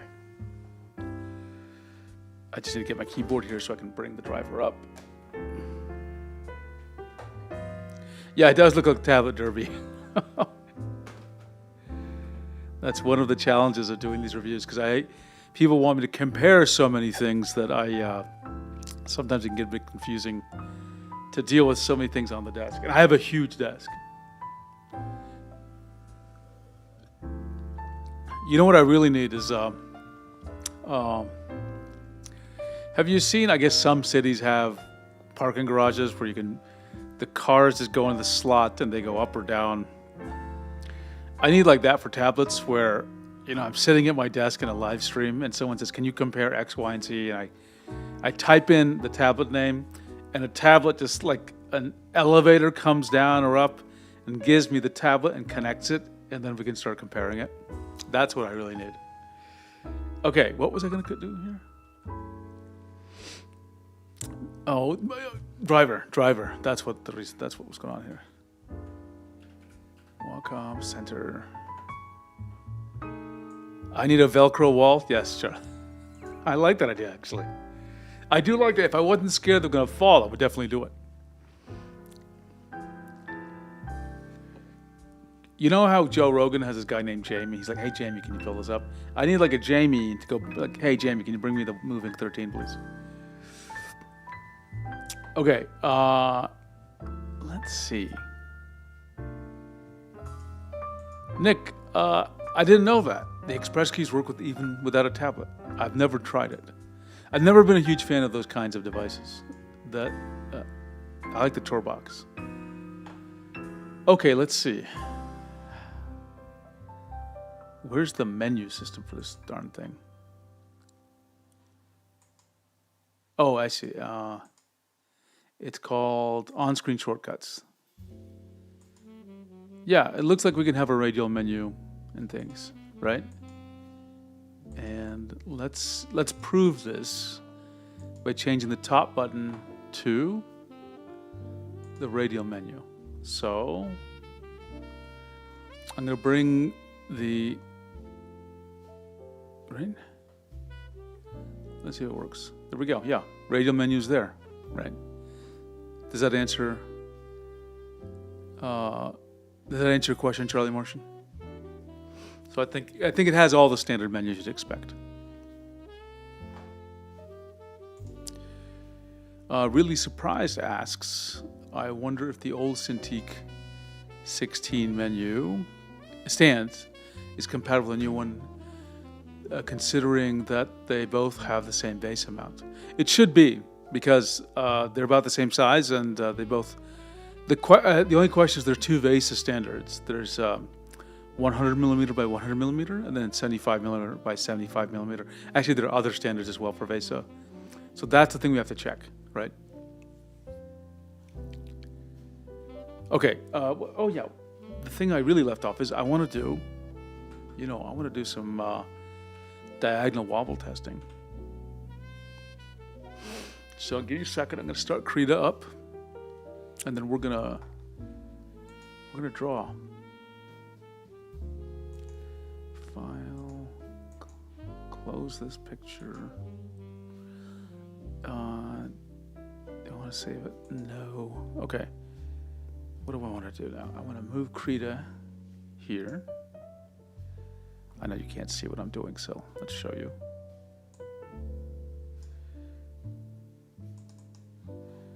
Where's Krita? Oh, I didn't move Krita. There we go. New image. I want. Yeah, that's good enough. So I'll zoom in a little bit. Let's verify the brush is right. 5 pixels. Turn off any pressure for the size. Just want it flat.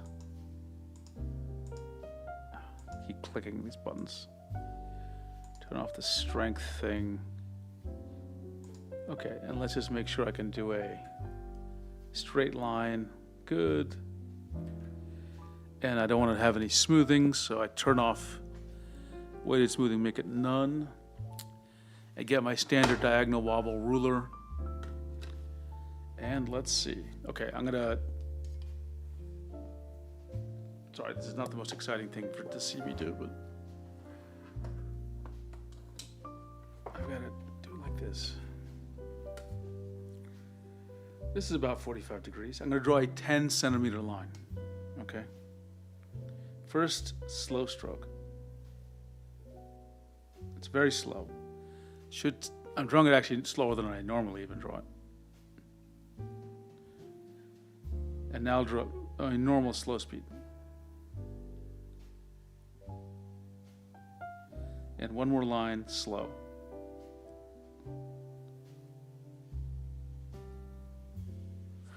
Okay? I'll draw some faster lines. About twice as fast. And then some much faster lines, which are pretty fast strokes. Most people will draw they'll draw between these two lines in terms of speed. Some draw faster even than the third line. Okay, so what did I want to say is, we got to zoom in. And of course it doesn't have touch, but my first instinct is to use my hands to do this, right? But it doesn't work. Okay.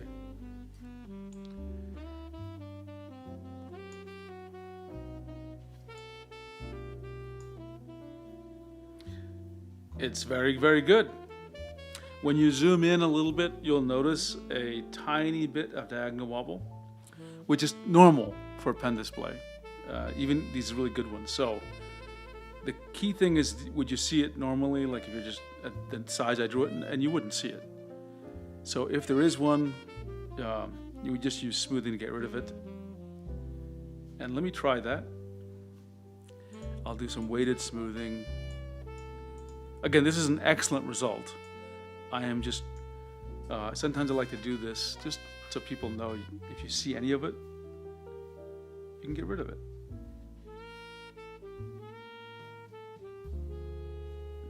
So that was a slow line. It's perfect, right? So yeah, it's very good for diagonal wobble. Not perfect, but no pen display is, right? Have I seen pen displays that have less diagonal wobble? Yeah, I think a little bit, but not much. This is very good. Okay, so let me write this this fact down. That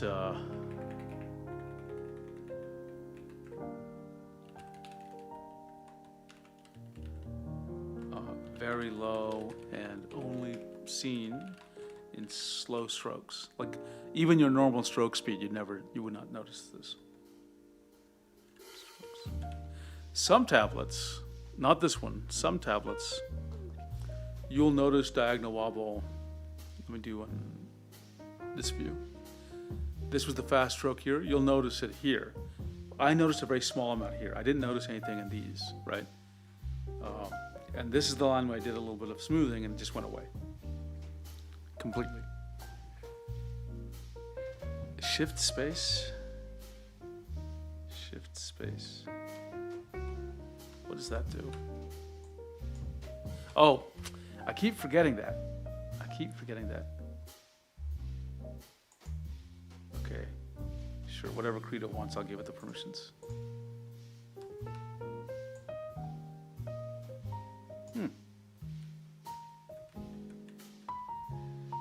Shift spin. Let me reset this. Okay. Have I ever used Rebel? Sean asks. I have. More of a hobbyist playing around with it, but I am curious to get Rebel 8 because it has some new way of rendering oil. Hey, Thomas, nice to see you. Thanks for joining us. Is every program equal? No, no. So actually, it depends on what you mean by the question. If you could elaborate that, Sean, that would help us answer. Oh, like Photoshop versus Affinity.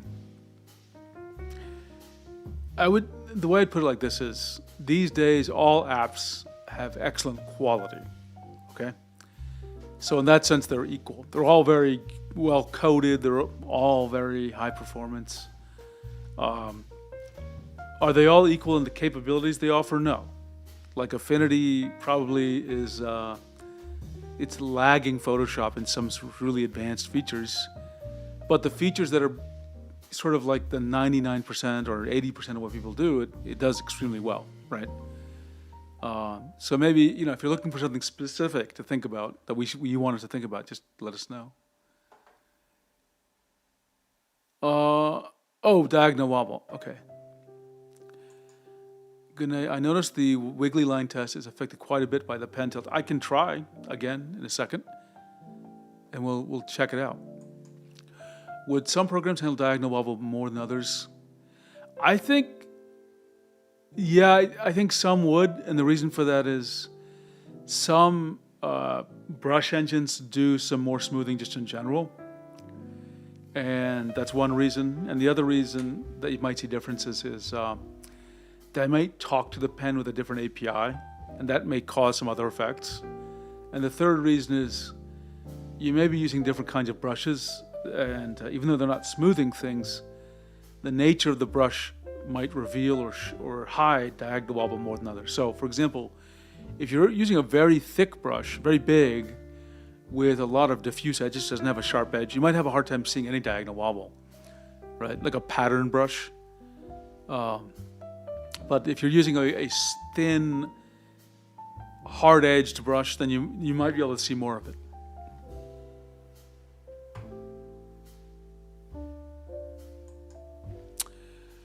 Let's see, Honeybee says, I remember reading like barrel tilt is not in the Wacom pen. Okay, so we gotta get our terminology straight, because there are a couple of words you put together that are, there's no such thing called barrel tilt, okay?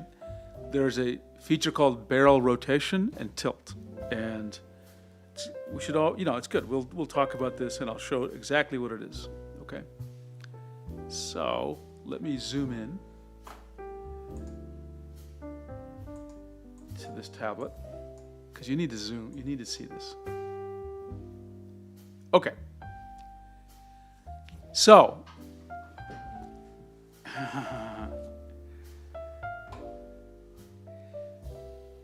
let's take a pen. Where's a pen?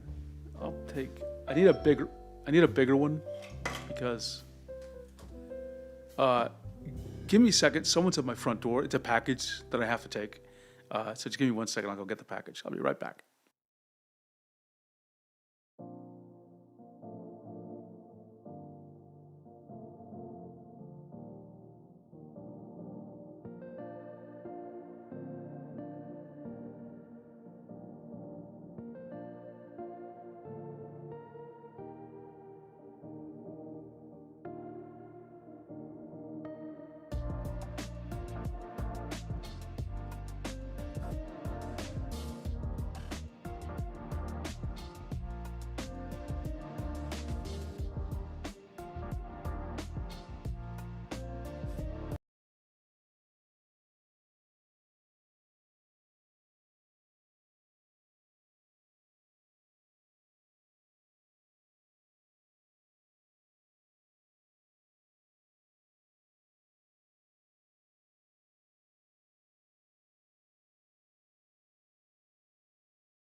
Okay, I'm back. Sorry for the delay.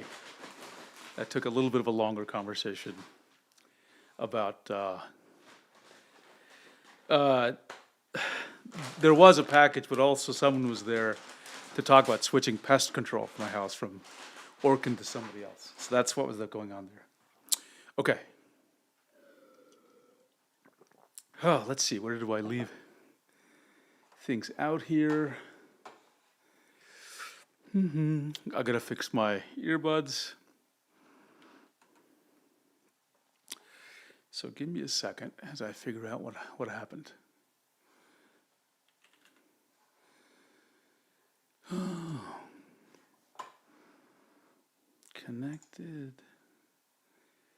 I am not able to hear, so I gotta figure that problem out. Let's see. Okay. Whew. You can hear me, I can hear you. Thank you for your patience. Yeah, I didn't anticipate a pest control conversation in the middle of and the guy is very nice. He's very nice, but he's like, "Hey, you want to switch pest control?" And he's a young kid, and I said, "Let's talk." But like right now, I'm live streaming, and he may have thought I was just using that as an excuse to not talk. But I said, he looked it up literally on his phone as we were talking, and he saw the stream that I was no longer at. Okay, so let me just catch up to the comments again.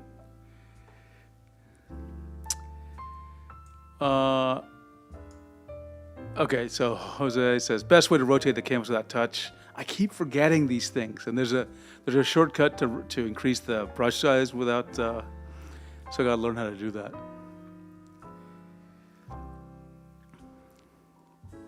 Charlie says, if we buy every tablet because of your review, do you have links so you can make?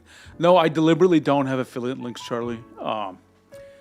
That's because I guess I don't, in principle, mind affiliate links. I have no actual problem with it. But especially starting out the channel, I didn't want to do, first of all, I don't consider that I do reviews. I just talk about tech, and it's just kind of even an accident that I talk about drawing tablets. But I thought there's so many people talking about tablets, and it does create a little bit of a issue because people get the tablets, and when you get something for free, you're a little beholden in some sense. You may feel a little pressure, even if there isn't pressure, and I didn't want to feel that way. And so for that reason, I wanted to make sure you understand I'm talking about drawing tablets or creative tech because I really am just passionate about it for no other reason. So I don't use affiliate links. One day I may, who knows? And maybe, in fact, I was just telling somebody maybe I should sell something someday, like I don't know, tablet covers or something, But yeah, I don't share any affiliate links. But don't get me wrong, it would be great because I do spend a lot of money on tablets. I probably spend $10,000 a year on tablets. Let's see. Still catching up to a bunch of comments. Okay, barrel rotation. Yes. That's what was the last thing we were talking about. Okay, and I was going to show you barrel rotation. And here it is. Okay, so tilt is when the tablet's going like this. Okay? Like it's perpendicular, but then it falls to the side. Okay? Now, what I'm going to do is, give me a second.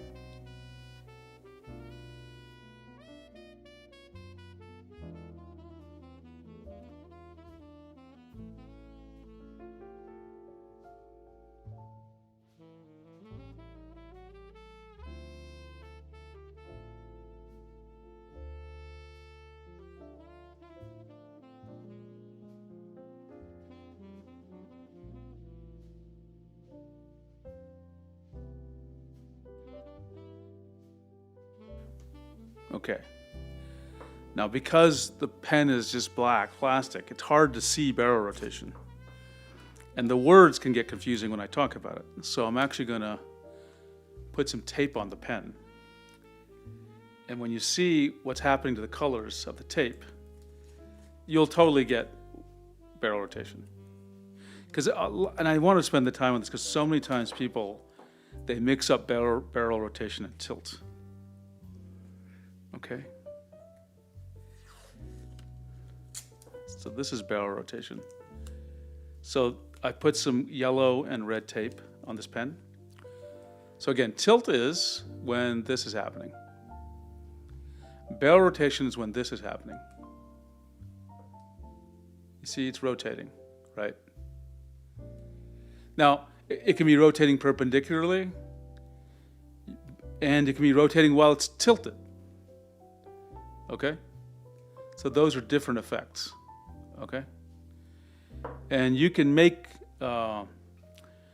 do different things. You can have tilt affect something of the pen, the size or the distortion of the brush, and you can have barrel rotation rotate the brush, right? Now, tilt can also be used to rotate in a way, right? And that's the difference. And so now the question is, does this pen support this? The way this works is barrel rotation requires a special pen. It requires special hardware equipment. So the pen has to be different. So no matter what you do, you'll never get barrel rotation out of this pen because it just does not have enough equipment. You need a special pen. That's the art pen. And the tablet has to know that the pen is there and that the pen has that equipment. And the tablet has to be prepared to deal with it because it's got to look for some other information coming from the pen. And that's how barrel rotation in a Wacom, in a drawing tablet, will work. Apple uses a different mechanism, right? But yeah, that's barrel rotation. Most people don't need it. I have I have two pens that do it. So this tablet will support barrel rotation if you use the Wacom Art Pen. Does that make sense?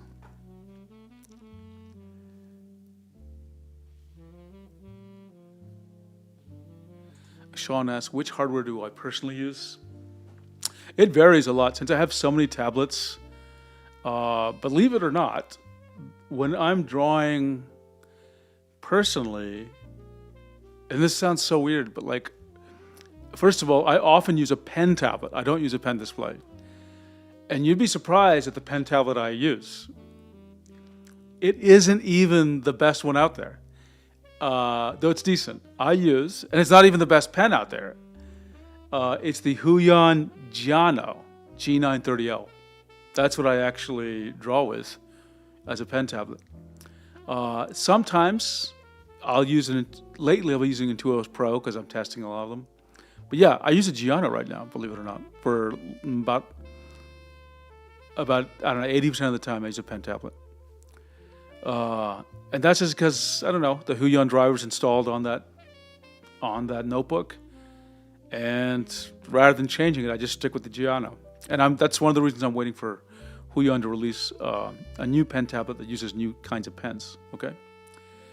And then for pen displays, it really varies because I do test a lot.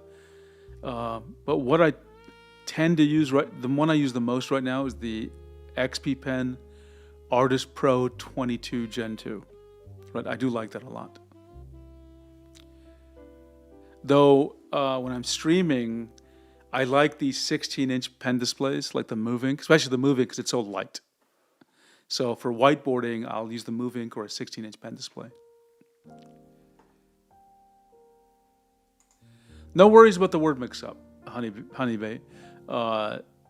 Even I mix it up, lots of people mix it up, and it's easy to mix up because some people talk about it very similarly because they all say the same thing, which gets people confusing. They'll say something like barrel rotation, because it says rotate, and then as you're tilting the pen, you're also physically rotating. So, there's two kinds of rotation. There's this about the long axis, and there's this kind of rotation. So it's easy for people to be like, well, which rotation are we talking about, right? Very common. Jerry asks, what is the Cintiq connected to? At this second, it's connected to not a Mac Mini, but a M2, I think, yeah. M2? I'll find out. It's a Mac Studio at this very second. But it's interesting, I don't actually remember at this very second. Let's figure this out. Okay, what does this tell you? Oh, okay. My knowledge is poor. This isn't Mac Studio. This is an M1 Max Mac Studio, right? So that's what I got right now. 64 gigabytes of RAM. But yeah, a relatively old Mac Studio. But it still works really good, and I have no plans on upgrading.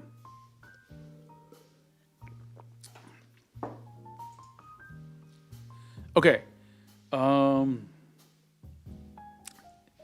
I think, okay, let me double check. I'm going to go through my other reviews to see if there's any topics I missed. Canvas Pro. The Canvas Pro 19 was a very thorough review, so let's just check if there's anything here. Look, the drawing experience on this thing is excellent, so no concern. Oh, pressure transition instability. We got a good test for that. Really Surprised says, I am tempted to upgrade from my old Cintiq 16 just to get rid of the 3-in-1 cable. Well, Really Surprised, that's a good reason. Just make sure that you have the requirements to use, to not have to use a 3-in-1 cable, right? Okay, so I want to test this thing called, this is a bad name, this is an old name. Let me try to explain the problem again. So, let's delete this doc and just explain what's happening, right? If I can draw with a, why am I not drawing here? Why is this pen? Oh, it's a Huion pen. No wonder it wouldn't work.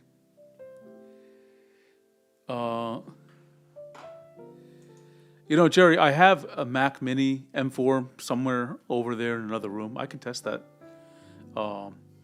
maybe after the stream. Are you on our Discord? Because then you can be there and ask me, and I'll know to check. I'm sure it will. Okay, so this is an x-axis and a y-axis. This x-axis is, oh, you can't see. Of course.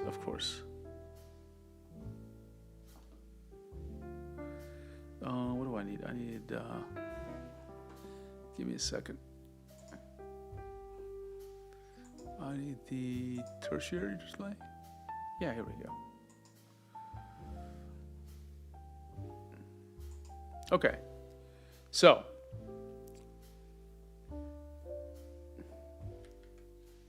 someone can remind me, please, how to make a line that isn't so thick with keyboard shortcuts. Okay, so when you're drawing with a pen, if you're measuring how sensitive it is, you're measuring the physical pressure, like how hard you're actually pressing, with what the pressure number is, which is 0% to 100%, okay? All pens, if you actually look at each pen and measure it with a scale, you'll get a curve like this.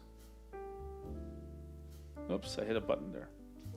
What that means is, at low physical pressure, 0 gram force, and let's just say this pen is 700 gram force at the max. Let me turn off that weighted smoothing, it's killing me. There we go.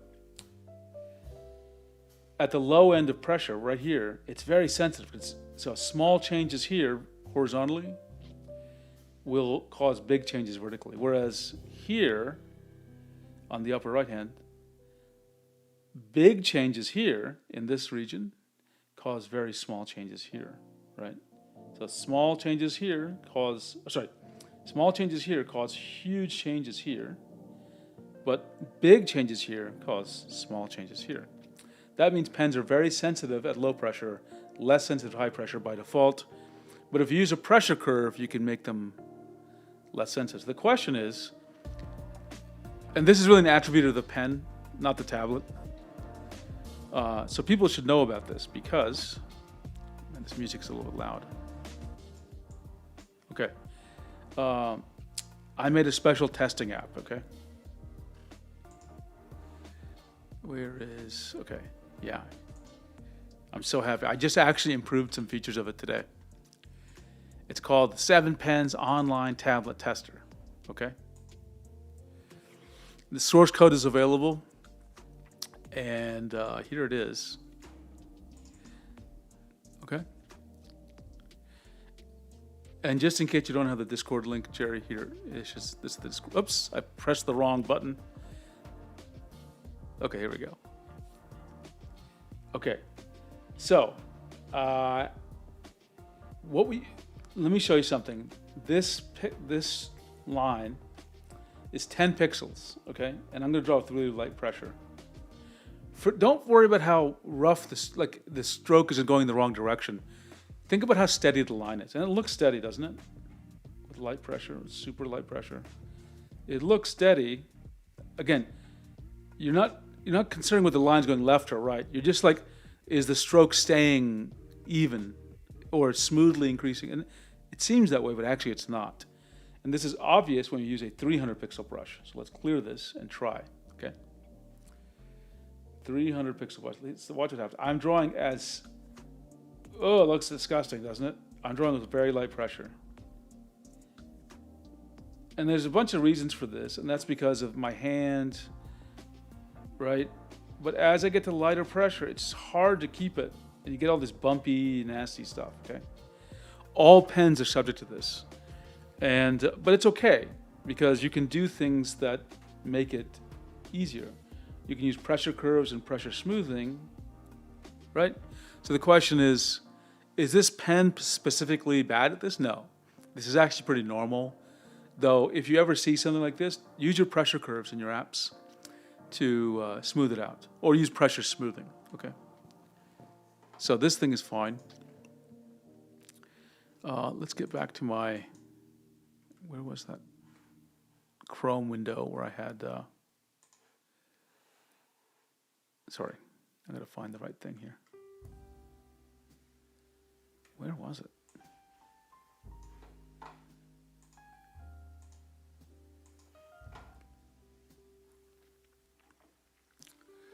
Canvas Pro.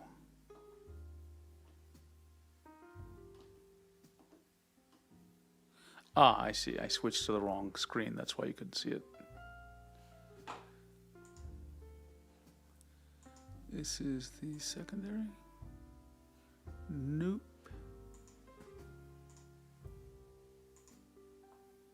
Tertiary. Okay, here we go. Actually, that's not the right one either. I want the primary display. Yeah, there we go. Okay. So we're looking at the canvas. Just to make sure I'm not skipping any topics when I talk about this tablet. So, color gamuts, I can't remember. We can take a look at the specs in a second.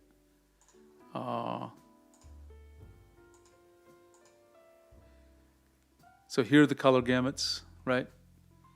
So DCI-P 399. I mean, it doesn't have as wide gamuts as the Pro or as advanced gamuts, but I think this is fine for me. Anti-glare sparkle we talked about. Sharpness. Pixels look pretty sharp to me. There was none of that fuzziness I saw with the Canvas Pro 19. Single USB connection worked. Third-party cables, I tried that. It worked. Used a Cable Matters cable. Touch is not NA, meaning not applicable. It doesn't have touch. Ergonomics, weight, we found out 1.5 kilograms, something like that, maybe 1.6. VESA mounting at 75 by 75, same as the Canvas Pro 19. 2 legs, no noise. It's been on 100% brightness for at least 2 hours now. I would say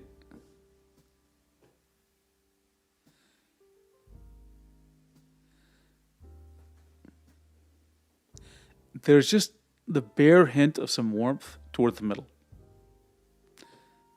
Right? It's cooler to the sides. It's not warm. I wouldn't like, oh, it feels warm. I'm going to warm my hands up. There's a little bit of warmth toward the middle, but it's not hot. It's not really warm. You just might notice that there's a little bit of extra temperature there. You might be confused for, I don't think you'll think it's room temperature, but just as if someone had left a cup of coffee somewhere, you feel a residual heat. Let's see, Charlie Martian says, with the pressure curve, you prefer the driver curve or the pressure setting in an application? It depends.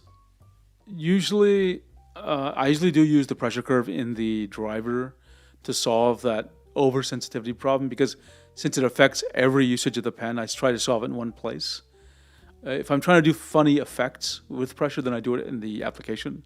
But for fixing problems, I do it in the driver, if possible. Let's see, surface texture we talked about. It's pretty good surface texture. Nothing amazing, but pretty standard or normal for a pen display. No noise. There's no fans here, so it's been completely silent. That's a huge victory. Diagonal wobble was good. I showed you that. Okay, and let's talk about this in comparison to the other tablets, okay? So how much does this tablet cost again? Let's make sure we have this written down.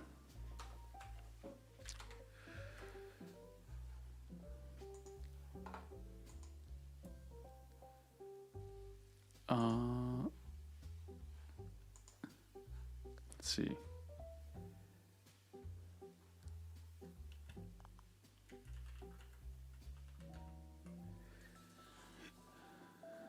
I'm trying to find the Wacom store. Let's get the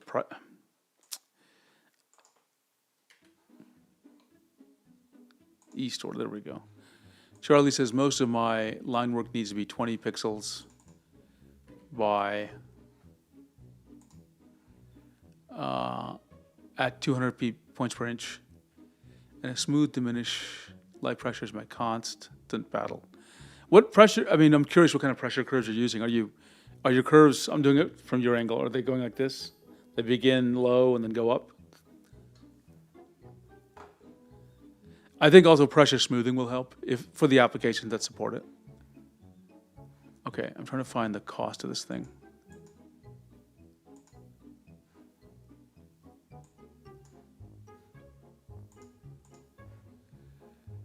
Why can't I?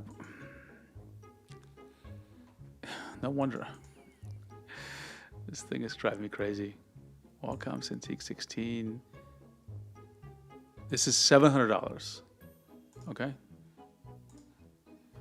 Cintiq 16 2025 is $700. The Canvas 16 Gen 3 is what?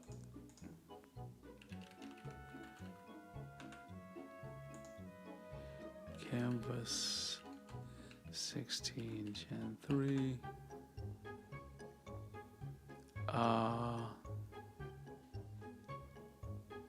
Is this it? No. Let me look on a Huion site.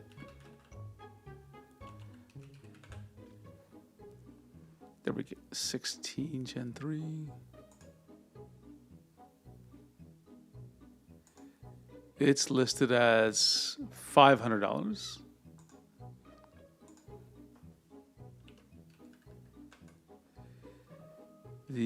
What was the other one we had? We had the Sense Labs Pen Display 16, which is an OLED device, by the way.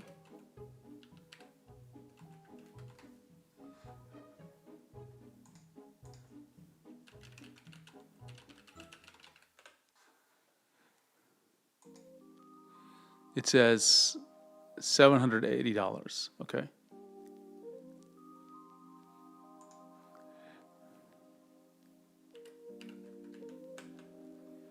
And then we have the XP pen.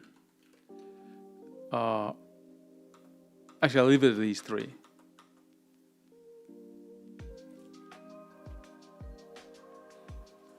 Yeah, that's a 24 Charlie Martian. Okay, let me give you my reaction here.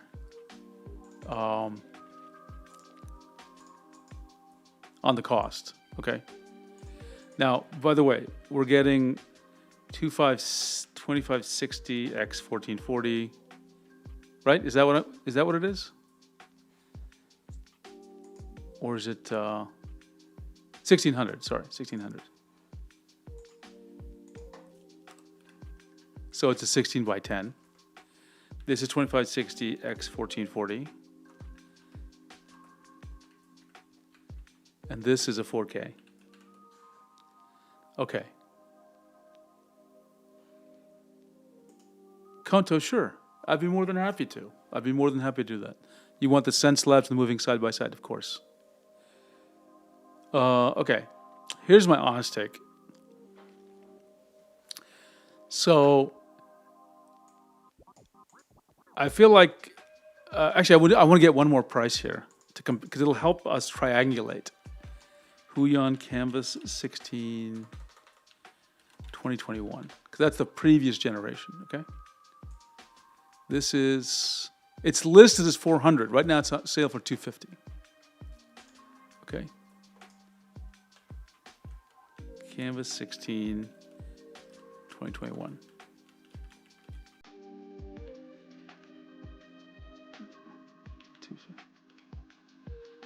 Okay.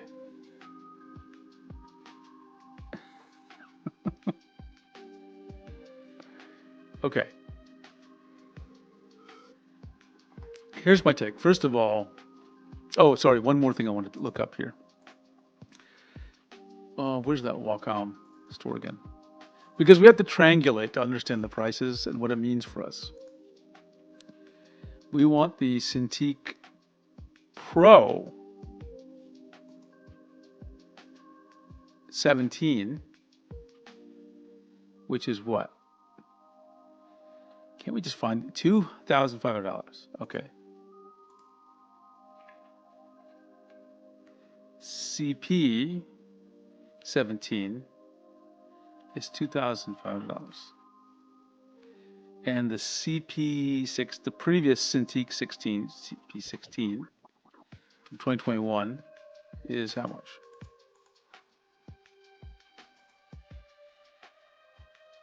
Oh God, sometimes this darn website. It's a Cintiq Pro from an older generation, so we have to get there. Where is it listed? I can't even see it listed anymore. Well, I remember it as $1,200, so I'm going to just say that. Okay. Okay. So here's my thought. Canvas 16 Gen 3 is a good tablet, right? But it's not even a Pro version, right?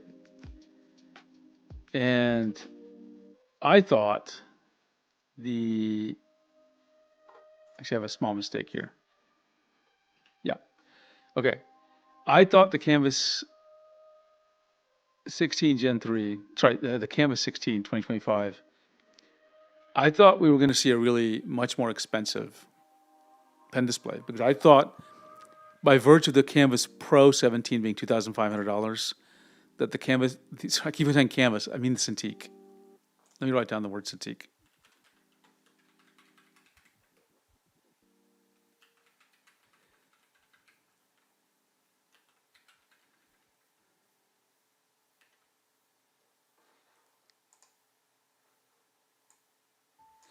Okay. I thought we were going to get a really expensive tablet. So when this was released at 700, I was like, wow, that was lower than I thought it was going to be. And if you look at the competition, this window is driving me crazy here. How do I hide this darn thing? Okay. If you look at the competition, sorry the window's jumping up. It's OneNote. It's just like every time I'm touching this thing, it scrolls in a weird way.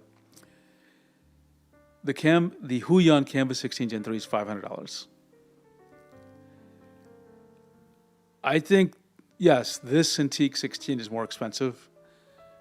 But if you had the choice of getting a Huion and getting a Wacom Cintiq 16, which is just as good and has a somewhat better pen and is a Wacom, I think a lot of people would actually pay more to get the Wacom and pay an extra $200 more to get the Wacom. So I think the Cintiq 16 will be very well received, right? It's everything we've come to expect. And definitely, if you have the older Cintiq 16, this is a big upgrade.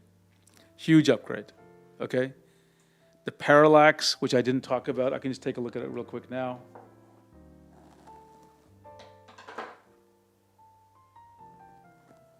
I'm looking in different places.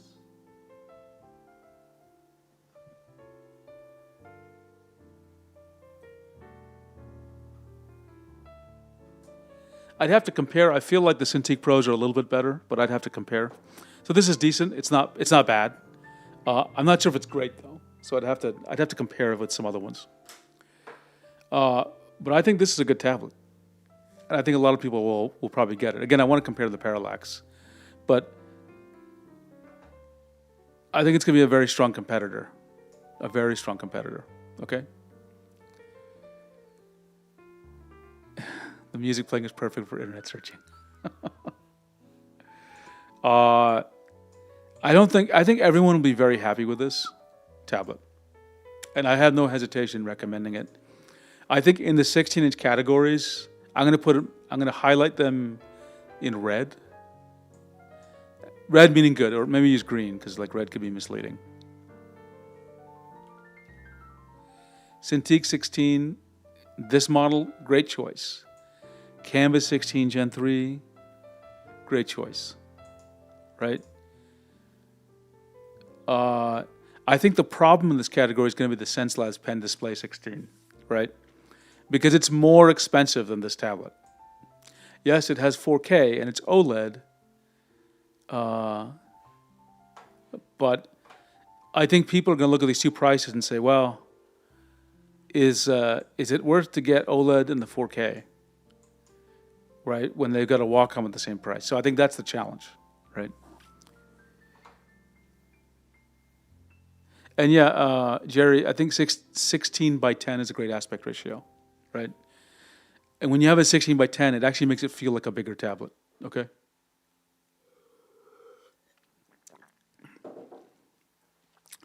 Um, 16. Yeah, I think this is the beginning of the challenge. So, from Wacom's perspective, I think they've done a fantastic job here. They've done a fantastic job. And you're right, Albert. OLED seems to drive up the price, but for a person like me, OLED doesn't offer that much. I know for some people are really into the OLED and the dark blacks and the contrast and all that. For me, it doesn't do much, right? Jose is asking, when is the release date? It's released, at least in the United States. I think it's releasing worldwide now. So it should be available in all markets pretty soon. Now, really surprised, I think your comment is you've hit the nail on the head. 4K at 16 inches is not needed, I think, right? It really is not needed. And I have found it also tends to increase anti-glare sparkle in pen displays when you get 4K at 16 inches, right? Not always. The Cintiq Pro 16 does not have it, and it's a 4K display. But yeah, I just don't think it's needed, okay? Not needed at all. So this is probably going to be at the top of my recommendations, honestly. Let me show you what I mean. If I go to my website and I go to the recommendations section, under pen displays, under medium, look at my top picks I have here, right? Oh, I forgot to mention the Artist Pro 16 Gen 2 from XP Pen. And look, I like the XP Pen. I recommend it. I like the Huion. And you can consider these in order. I would recommend the Huion over the XP Pen. I think I would put this one at the top, right? So you have the range of 500 to 700. That's not a huge range, right? 1800 for 4K and 120 hertz. Oh, that's a good point. The Cintiq 16 Pro or Cintiq 17 Pro goes up to 120 hertz. But do you need it? Does anyone need it at 16 inches?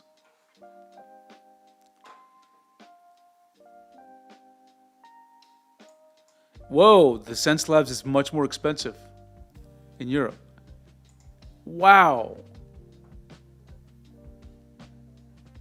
$1,300? Yeah, that's a hard sell. That's a hard sell. Right? So I think it's going to put some price pressure on the Sense Labs for sure. Right? Now, don't get me wrong. The Sense Labs is considered and marketed as a pro tablet. And Cintiq 16 is not marketed as a pro tablet. However, it has pro level features. Yeah, it doesn't have all these weird color modes and stuff and 120 hertz refresh rate, but this is what a pro tablet was not too long ago, the Cintiq 16. I think it's a great price for what you're getting. I think it's a fantastic price for what you're getting. You know, I think a lot of people who are getting the Canvas 16 Gen 3, you might just want to save up longer, right? But it's okay. If you get the 16 Gen 3, you know, you're getting a decent tablet there too. Nothing wrong with that. Okay, I think we covered the tablet. My take is it's a great tablet. It's going to be at the top of my recommendations for 16 inches. That's it. And that's not to say anything bad about the Huion or XP Pen. I just think this provides a lot of value and is great in so many regards. I have to put it at the top, right? For 16. I think you'd be, it's worth your money, is what I'd say. In fact, I think it will. I think it will. A lot of people are going to avoid. Sorry, let me back up here. A lot of people were purchasing the Cintiq Pro 16, which is $1,200, because who wants to pay $2,500 for the Cintiq Pro 17? So for these people, the Cintiq 16 2025 is a much better alternative. That costs less, right? A lot less. It costs, 1/3 of the Cintiq Pro 17. And is it 1/3 as good? No, it's like 80% as good.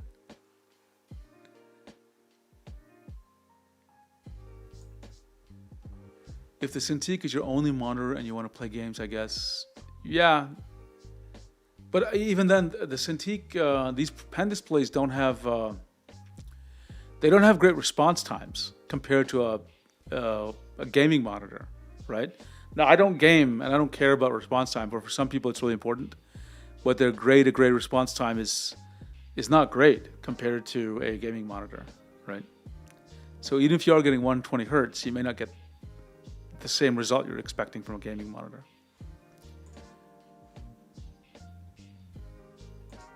Tablet Kitten, oh, good to see you, Tablet Kitten. Considering the Cintiq, $700 versus $500 with the Canvas, it's a super good deal. I agree, right? Maybe this will put price pressure on the Huion Canvas 16 Gen 3. Maybe, I think it should. Because this is, again, I've said this many times on the stream. When you're making a purchase decision, one of the things that may go into it is the difference between a why decision and a why not decision. Spending $2,500 for the Cintiq Pro is a why. Why would I do such a thing? You'd have to justify it, right? But moving from $500 to $700 is like, well, why not, right? They're close enough in price that you could conceive of it, right? Exactly. For $200 more, you get Wacom, and that is a good deal, right? It's the most reliable, longest-term brand with the best drawing experience. What can we say, right? You'll get less diagonal wobble.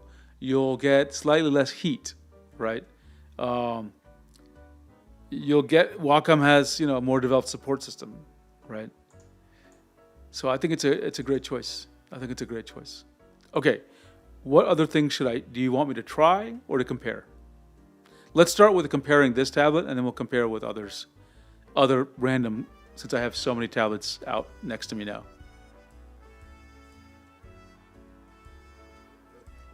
While I'm waiting for questions, I need some more water, so I'll be right back.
Okay, I'm back. I had a quick snack while I was getting the water. So sorry for the delay. Okay, we have some questions here that I want to address. Some good ones too. Okay. Zimbubble, is the pen drawing experience of the Wacom tablet better than higher end Huion? Okay. So it's a little complex to explain, but let me try to explain it like this. So we have to deal with it in specific comparisons, okay? So all Cintiq and Cintiq Pros have, okay, excellent, like best in industry drawing performance, okay? I'm talking about how pressure works, how tilt works, how tilt compensation works, blah, blah, blah, okay? They have the best core drawing performance, okay? So this is Cintiq versus top of line Huion, okay? So that's just a fact, okay? Now I will say the differences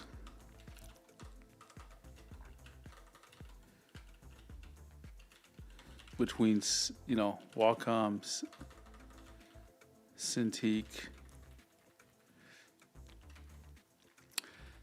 and Cintiq Pro from the best Huion, notice I said the best Huions, is there, but, you'd have to be like a tablet scientist. Someone who's like measuring things to see the differences. Okay? Like you'd have to be like trying to find them. A normal person could not tell. And it depends on the specific model. Specific Huion tablet model and pen model. Okay? So, which are the true high-end Huions? It's a good question. It's those with the PW600 pen. Okay? Now you have those with the PW500 pen, because they're an older generation. Are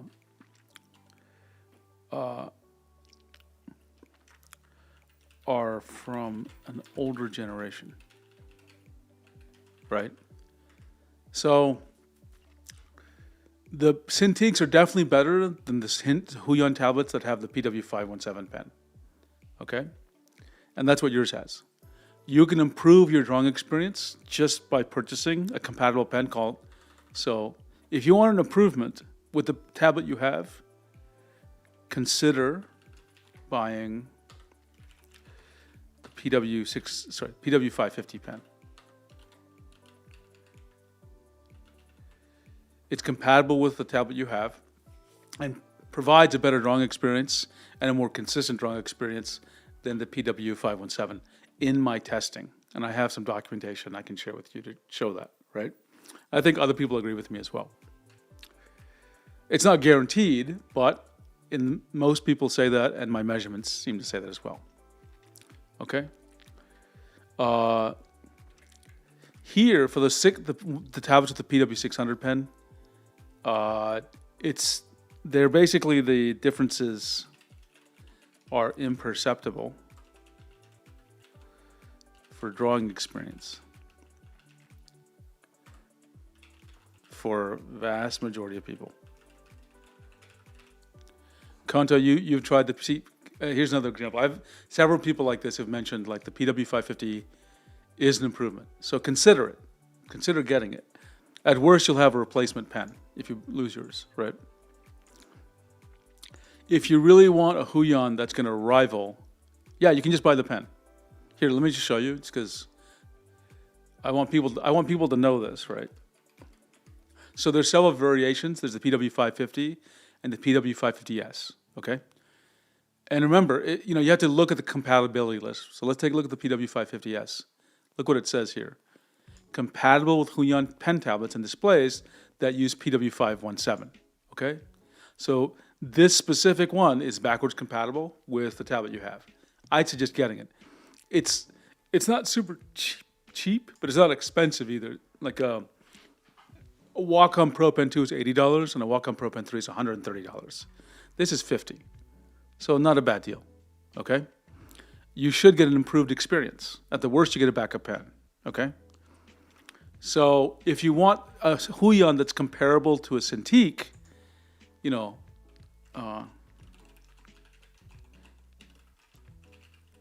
that is truly comparable to a Cintiq,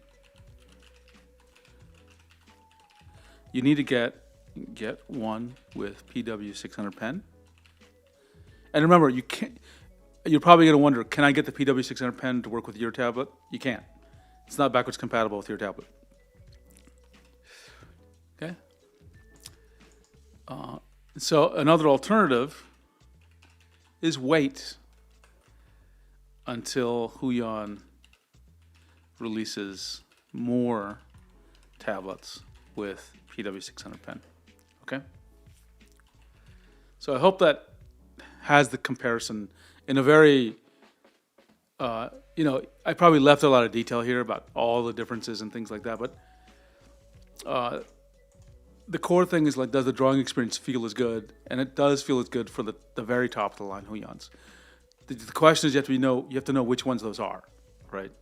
And the Huion you have is like, it was the previous top of the line, okay?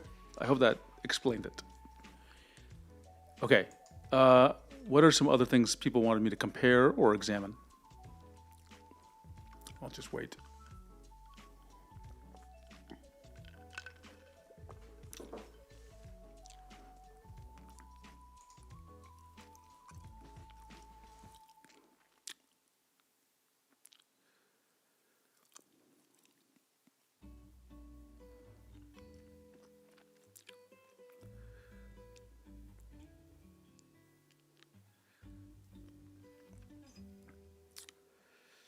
And I know some people wanted me to compare tablets, sometimes not even this one to another one, so we can try it. What I can do while I'm waiting for questions is, hey, yeah, I can start drawing.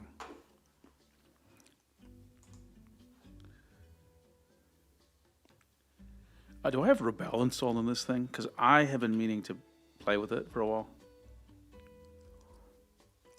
I don't have it installed on this machine. But I have Clip, at least. Kanto, could you tell me what you wanted me to compare? Was it just the sizes of these two? Happy to do it. Just tell me what you want me to compare.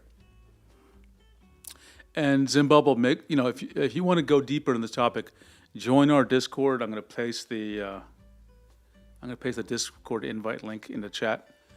All we do on the Discord, 24/7, is talk about drawing tablets.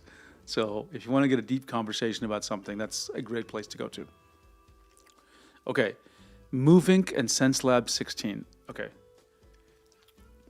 I'm just waiting. Kanto, just tell me how you want me to compare them, okay? So let me disconnect the Wacom.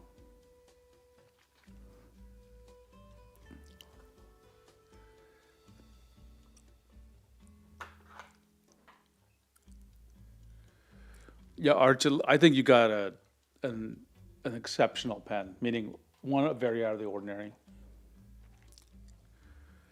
Oh, that's right, because they're both OLEDs. I get it, Kanto. I get it. Okay, so I think you want me to show both of them turned on as well. So to do that, I'm going to do a little trick. The first trick is to take all this equipment off my desk, because I need to put more equipment on my desk.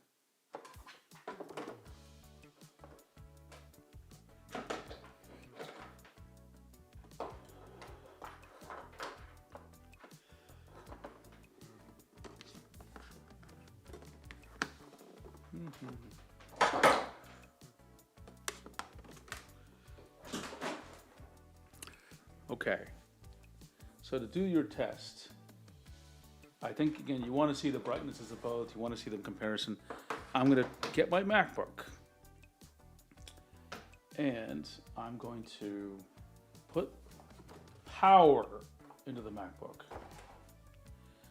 by using a hub, or a dock rather,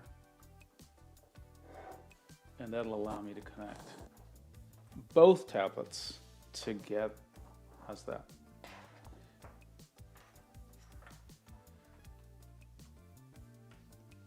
And I see people can't see what I'm doing, so I'm going to zoom out.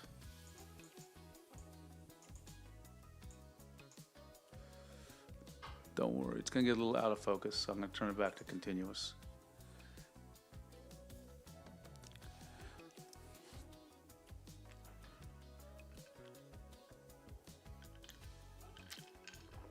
Okay. Moving versus Sense Labs. Probably be easier to have the Sense Labs in front of me than the Moving, because it's bigger. And then just give me a little patience. Have a little patience for me, folks, as I sort out the infinite cables in front of me. What I need are Thunderbolt cables that are color coordinated, because that would really speed up that really clarify a lot of things for my life, instead of every cable being a black cable. I'm actually plugging in the Wacom cable into the Moving, which seems appropriate.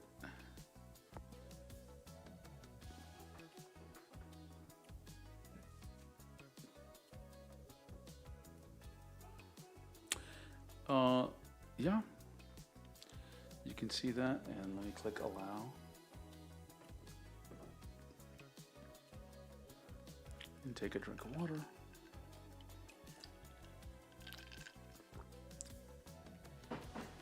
Charlie Martian, you haven't seen the Wacopia meme? Okay, it's time to show the Wacopia meme.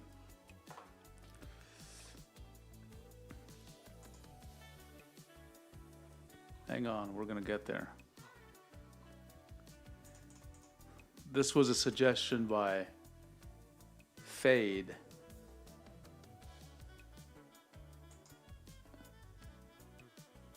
Why can I never find my own Wacopia meme?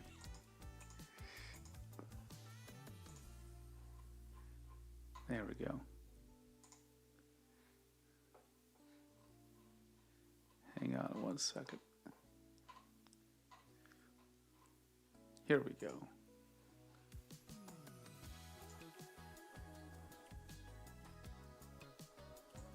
So this is the Wacopia meme.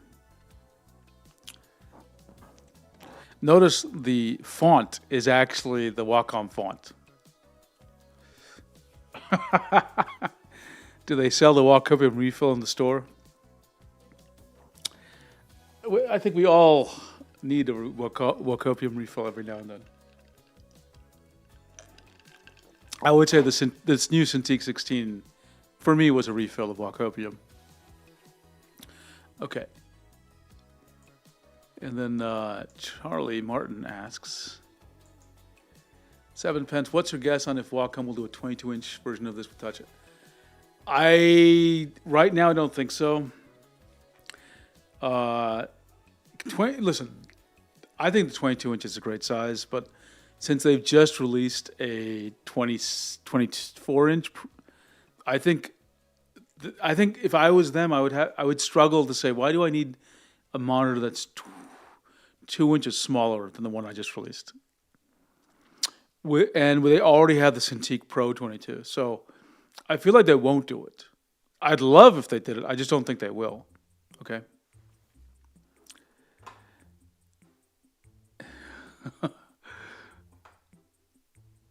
Let's see, Arch has a comment. Wacom tablets are worth their price and are good value and don't have the same problems that other brands do. Wacopium connoisseur. Okay, I got to deal with Arch's request. Oh, sorry, not Arch's. This is who was it? Was it Kanto? To compare the sorry, Wacom moving with the. Okay, so the first question is: will the Sense Labs light up with one single USB-C cable? Let's see. It's got power. It's got enough power.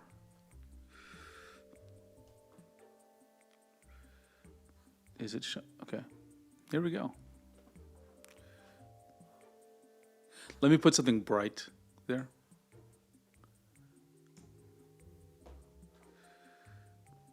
And let me hide my face since I'm getting in the way myself. So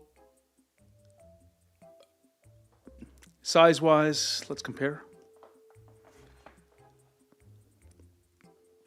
I mean, you definitely notice the size difference. There's no doubt. Though I think the Wacom moving is 13.3 inches, so it's not as big a difference as you might suspect. It's more like 2.5 inches of difference in terms of the diagonal length. I'm not sensitive to OLED, so meaning I'd have a hard time picking up if one was OLED or not, to be totally honest.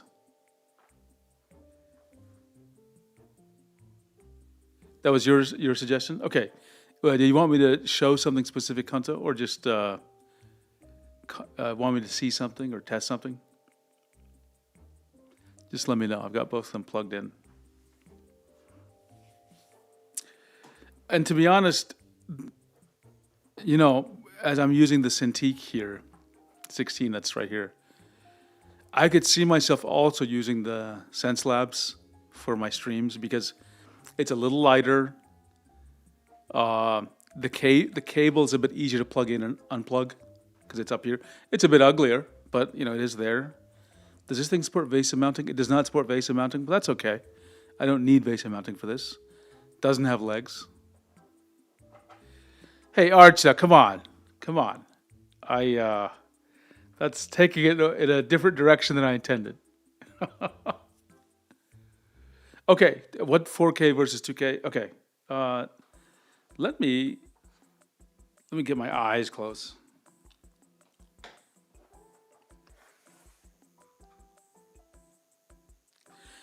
One thing that's very obvious, though, before I get to your question, Kanto, this Sense Labs has. I think if you're sensitive if you're sensitive to anti-glare sparkle, you won't want this one because it's got a decent amount. Not as much maybe as the Canvas Pro 16 4K, but not far off. But it's a lot of anti-glare sparkle. Some people will not want that. The pixels are tiny as hell. But the pixels are well delineated, meaning they're sharp. It looks good. It looks good. When I look here at similarly sized text, definitely you notice the difference. Now, if this 13-inch was actually 2,560 by 1440, it would be harder to tell. But right now, it's very easy to tell that this has a higher resolution. Very easy to tell. Where are my glasses? I don't know where I put my glasses. There they are.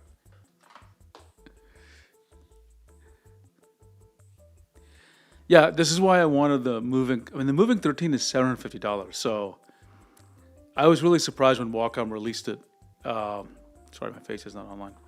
I was really surprised when Wacom released the moving, and it only had full HD resolution. The moving needs a higher resolution. It definitely needs that. Yeah, Kanto, that's another good point. The Sense Labs actually has a healthy bezel. It's probably, I can compare it visually here. It's probably a bezel that's just over 2 times the width of the bezels of the moving, right? So it is kind of nice to feel the bezel. I've mentioned this for the last 3 or 4 streams. I've become a bezel believer.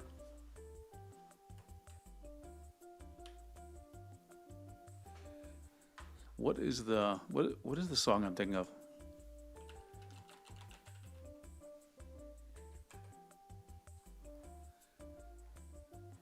Hang on, I know it is.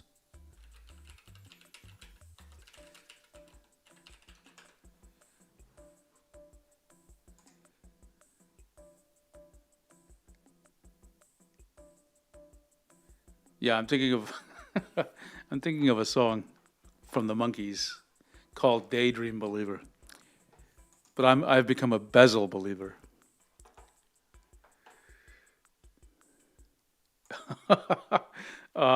Really surprised says Wacom removed the bezel from the Cintiq Pros, selling it to you as an extension table add-on. Hey, I mean, it wouldn't be stable, but I would settle for that as opposed to what do you call it? What do you call it? A micro payments to get pressure or something, or subscription, right? Nizio says, could you compare it, the Artist 19 Pro Gen 2 with SenseLab 16? Man, everyone's comparing. Okay, happy to do comparisons all day, but I have to go get the tablet. Okay, so give me a second.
Okay, now, even though you did not ask, just to build up to the 19, I brought the Artist Pro 16 Gen 2, just so we can compare, okay?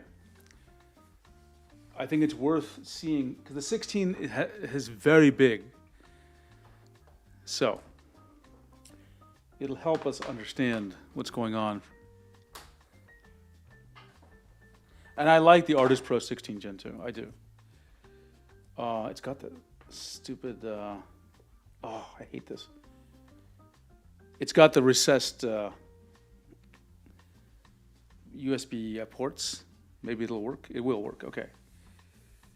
So this is useful to see these side by side, okay?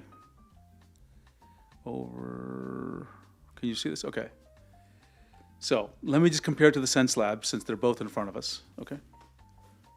And do I need to zoom out? Probably I do.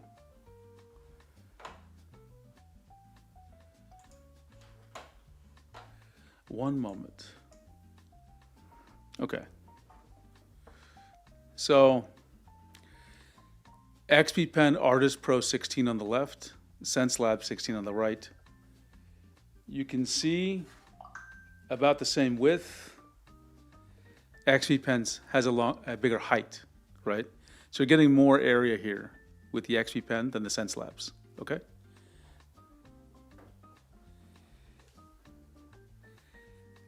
And then let's compare it to the C16. Jamie, that's right, I need Jamie here. I literally had a conversation with some tech buddies, and I said, if AI could be in my live streams, if I had an AI Jamie that would look up prices of things, specs, and compare them, and bring up photos, and handle live stream stuff. Like an example would be like, hey, you haven't answered Konto's question from 10 minutes ago. Like, that would be so useful for me, because I'm just one guy here. Okay. This is the Cintiq 16 Pro. Sorry, not the Pro, Cintiq 16. And again, I have to deal with this silly. I am not liking this weird protective thing that they added.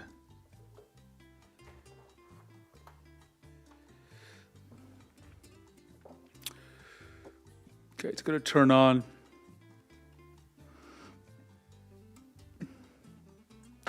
Okay, on the right, Wacom. Let me put this down so you get a better. Wacom Cintiq 16.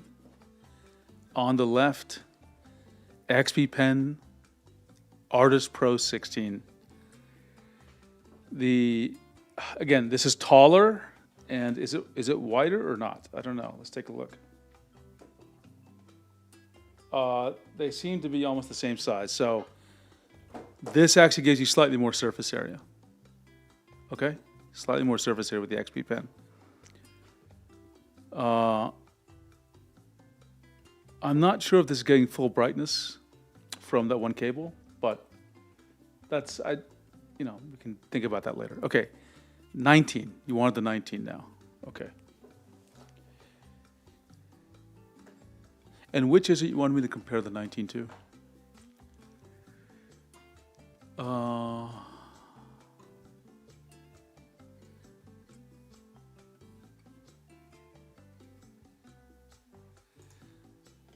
The top cable on the 60, it only has that option on the XP Pen Arch.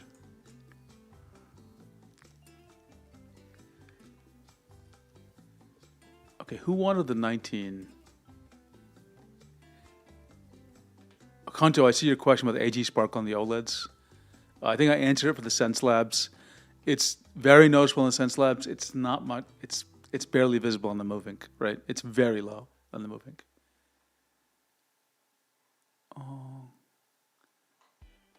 Okay, whoever wanted the 19 compared, can you please tell me?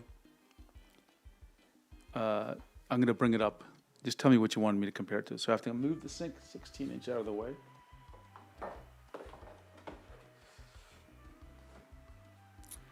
And let me get the 19.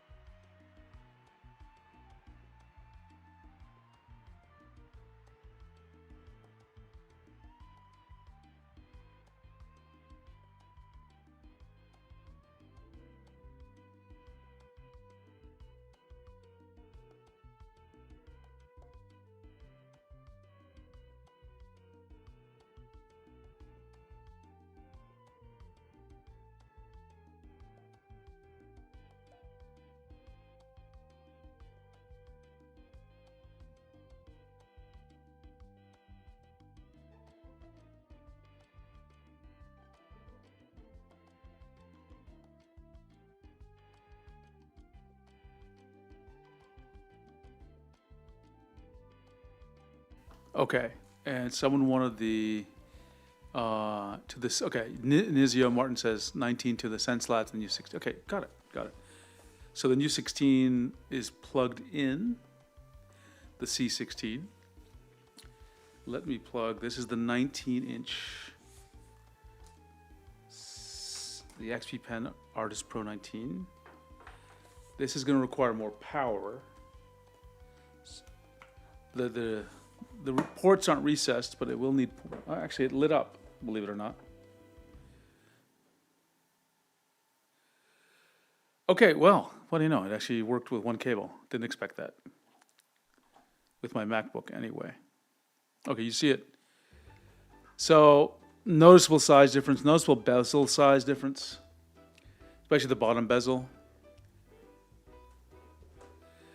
If I wanted something to draw on, I'd probably pick a 19-inch. 22 is a bit big on my desk here, but for live stream whiteboarding, I think a 19 would probably be my sweet spot. Okay? Looks very good, actually. The other thing convenient about the 19 is it has legs by itself, right?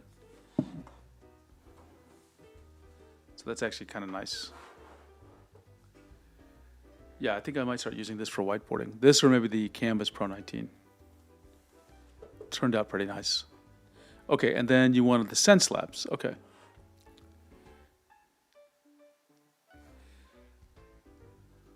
Let's see, Nizio says the 19 only needs one cable to get to 80% brightness. Oh, that's right. You need the other cable for the extra. Though I think if you get enough power in the one cable, you might be able to get it all the way to 80. All the way to 100. Okay, you wanted Sense Labs.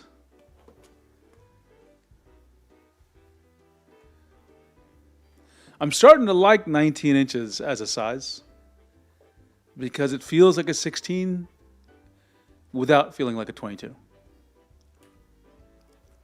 Yeah, just a little extra, size makes a difference. And it's not really 3 extra inches because the 19 inches is more like an 18.5, right?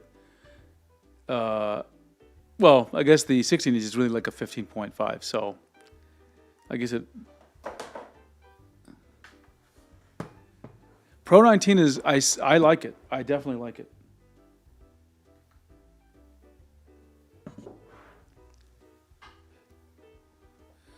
Honestly, probably my biggest criticism of the Pro 19 is just that there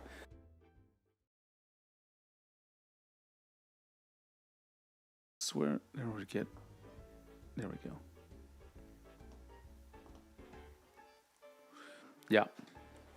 And here's the Sense Labs, right?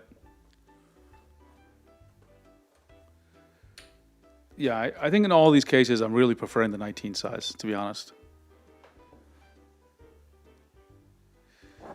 A little exercise makes a difference. It really does.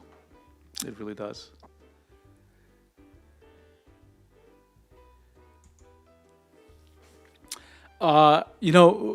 Nizio, I think I agree with you. Like, much credit to XP Pen. By the way,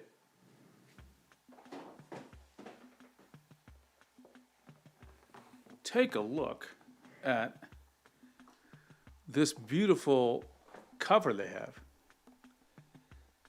This is what XP Pen is giving us for artwork on their boxes. And Wacom is giving us black ink on cardboard, right? So XP Pen has gone their own direction. And I think in terms of design language, like industrial design, they are, what's the right word? They're setting their own trend. Like right now, I have 3 tablets in front of me. I have Sense Labs and I have the Cintiq 16. Unless I see the Sense Labs logo, I'd probably have a hard time figuring out which one was which. Huion, it's very similar, except they have buttons, so I can tell which one it is. But other than that, they just look like, black squares. The XP Pen, this Gen 2 Pro Series, these corners are much more rounded. They have a much more prominent wedge shape, right? They have this very stereotypical wider bezel at the bottom. The bezels in general are about 1 inch, but it's almost like 2-something inches at the bottom. They really, Nizia, you're saying it right. It has personality. It has personality, and I think I'm starting to appreciate that more with the XP Pen. Now, I would like that their digitizer gets better. I would like that their X3 Pro pen gets more consistent over the units. But they actually are looking like the most sophisticated. I mean, just in terms of what the tablets physically look to your eyes, they have the personality. They have their own style, and they're not trying to just look like a plastic box that's housing digitizers, right? Yeah, Charlie, I like the way you express this. They've imparted some passion to design. I agree with that, 100%. Wacom is giving us the most old Real Force looking boxes. Right. What does Real Force mean? I actually don't know what that means. I'm going to have to look this up. Real Force.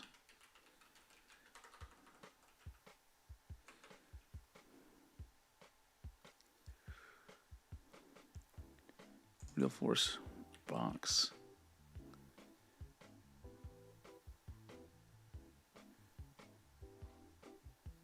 Are they known for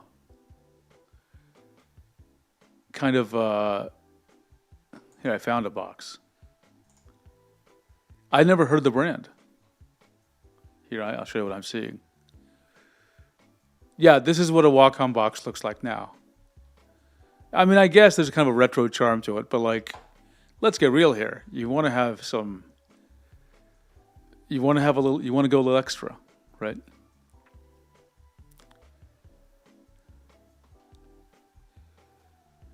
Okay. No passion or personality imparted into the design of the box. It definitely seems that way, doesn't it? Let me check something real quick. I just got a text. I'm going to draw some with the Cintiq, so I'm not suddenly going to go away. Also, it gives people an opportunity to answer any questions. Let me take a quick look, though.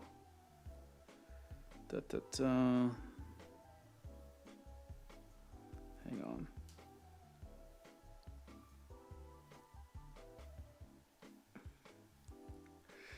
Oh my, somebody's sending me. Okay.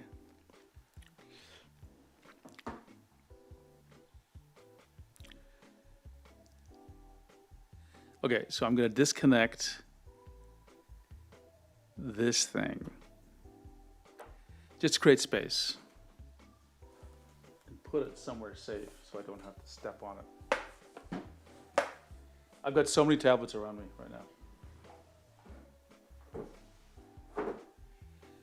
Okay, and then I have the Sense Labs tablet, which I need to move out of the way also.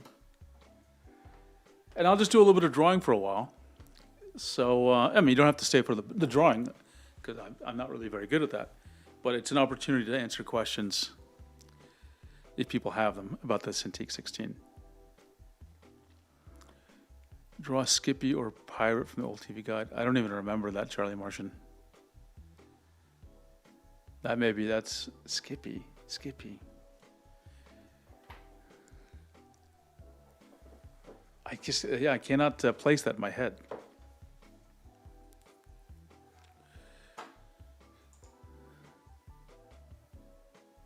Okay, so I got to do a little bit of setup here. Where is what am I looking for? I'm looking for Finder. This time I'm trying to set up my tour box. Last time I didn't do it, so it was kind of irritating for me to draw. But this time I'm going to try to do it and set up Clip Studio Paint as well. If I can do it quickly. If I can't do it quickly, I'll just draw. Let's see, filter, Clip Studio.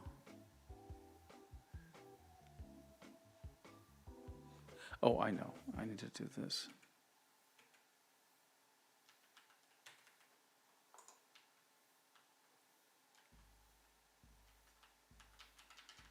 Okay. Sorry. I'm trying to figure out how to, I have my configuration for Clip Studio and all my shortcuts saved somewhere, so I'm trying to reload them. I'm just trying to remember how to do this with the Mac. I think I know. Okay. I have to close Clip Studio Paint and launch Clip Studio. Okay, that's what I'll do. Oh, I think I know what you're talking about. The drawing school contest. I think so.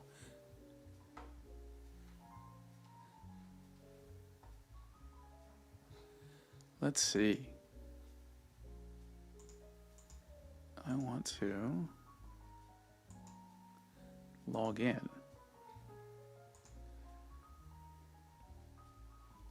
Log in, and then I wanna.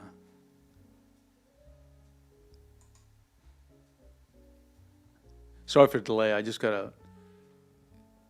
I'm just going through like this account information and stuff. That's why I'm not showing everything.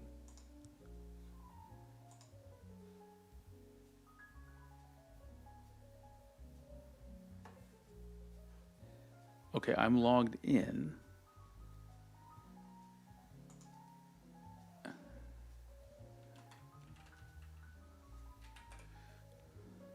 Tippy the turtle. Tippy the turtle. I vaguely remember things like that. I think Charlie, it sounds like we're probably similar ages. The ads that the most distinctive ads I remember, honestly, were from comic books, and it was ads for Hostess cakes, like Hostess, maybe like pies, like an apple pie that used to have in McDonald's, which I don't know if they still have. I'll have to try to find those ads.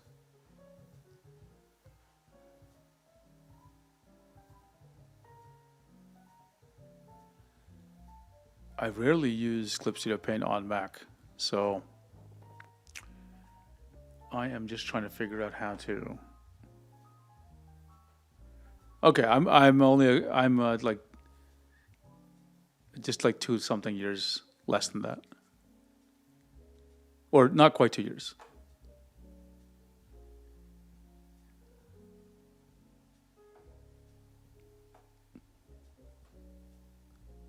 How in the world do I do this? Okay, let me just look it up. Instead of me guessing, I'm going to search for this. Clip Studio Store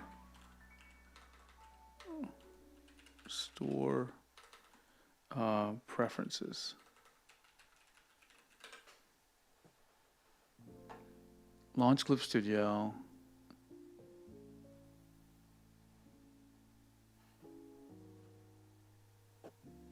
Let's try this.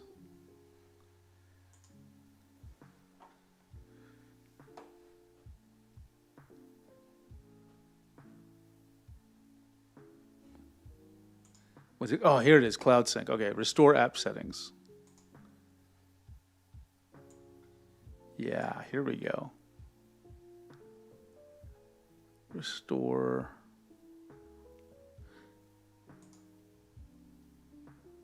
Yes.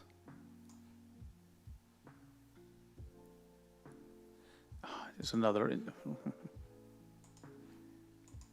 I had to do this eventually anyway, so I might as well do it now. Yes, proceed. Sure. Okay, it's copying all my preferences and settings in the Clip Studio, which means all my shortcut keys will be defined. And then I got to load in, what do you call it, the shortcuts for the toolbox. And I have a toolbox right here. So we will get there. We will get there. Completed restoration. Okay, so let me close Clip Studio and launch Clip Studio Paint. And let's check.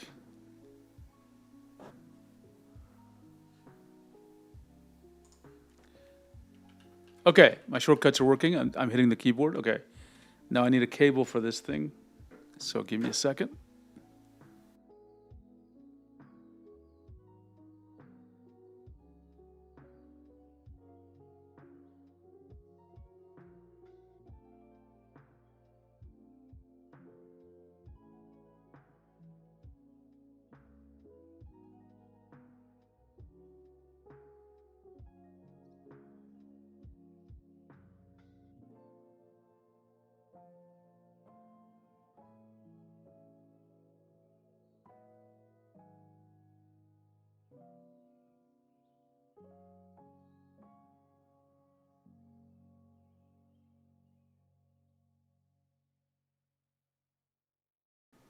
Okay, I found a cable for the toolbox.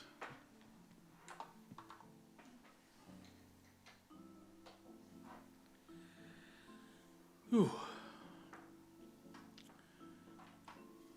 Okay.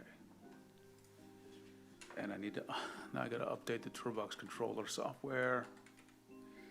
This is turning out to be a real, well, actually I have to install the toolbox software. Okay, sure.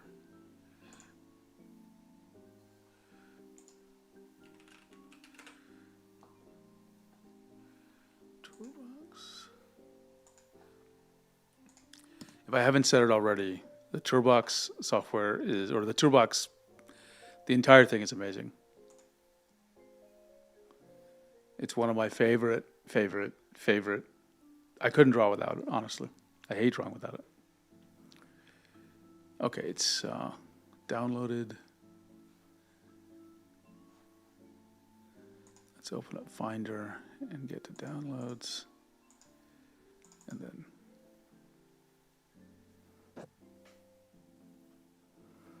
oh, these are the soundtrack for my thing. I can delete these.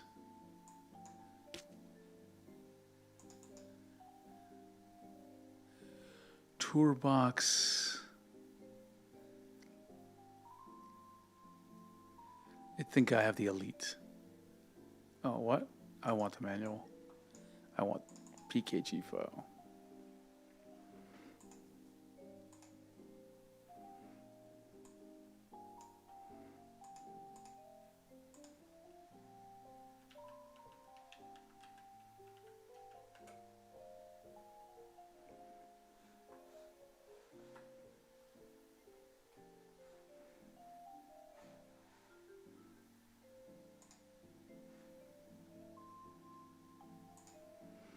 Let's see. Kanto says, chronic arthritis, Turbox is the only reason I can draw for hours on end. Yeah, while that's not the reason I use it, I totally get it. I totally get it. Some, even though I don't use a tablet as a mouse replacement, sometimes my hand hurts with the mouse. Very quickly, if I'm doing a lot of mouse work, and I have to stop using it. And so I use a tablet.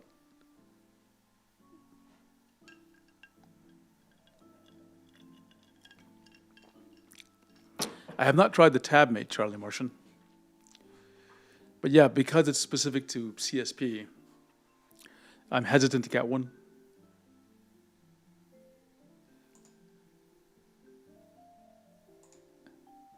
Okay, I think that's installed.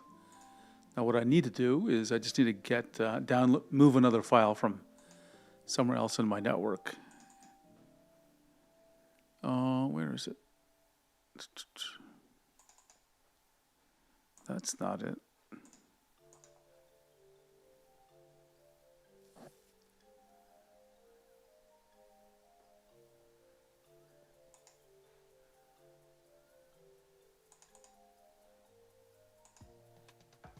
Where the heck is my Toolbox stuff?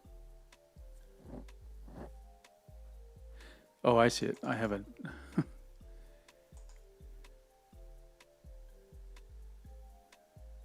Okay, I think I found it. Let me copy it, put it in my downloads folder. This is a save, an export of a bunch of my Toolbox config. Now I did that on the Mac, so we have to see if it actually works with the Toolbox.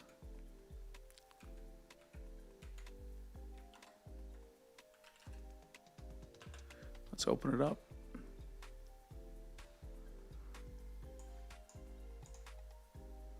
It's quite a setup just to do some drawing, isn't it? I need to attach it via cable. This is the Toolbox right there. Okay. Now it's got a preset for Clip Studio Paint. Sure, allow this. Authorize now.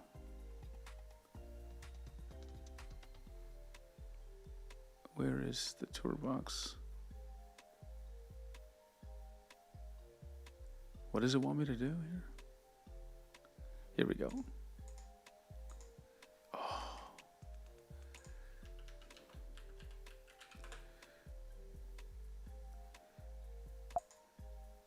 Okay. And now, sorry folks, I know this is like a real journey. Skip. Okay.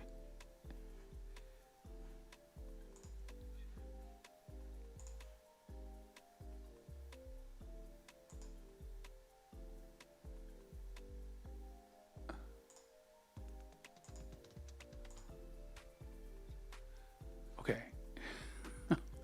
How do I import? Downloads, Evan Penn's Toolbox. Oh, it should say Clip Studio Paint. Where is it? There we go. TV. Everything succeeded. Now's the test. Can I draw? Can I draw? Oh, I have to plug in my tablet now, don't I?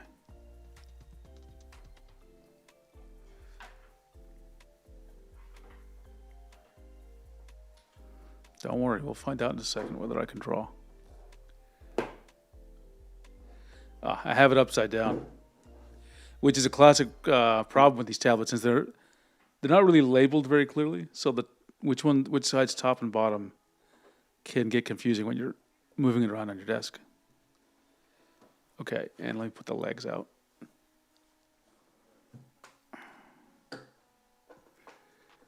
There we go. Let's see if you can see what I can see. Okay, we're kind of there.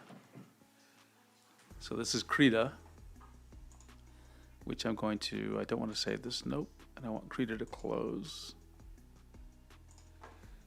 Let's see if I can, I'm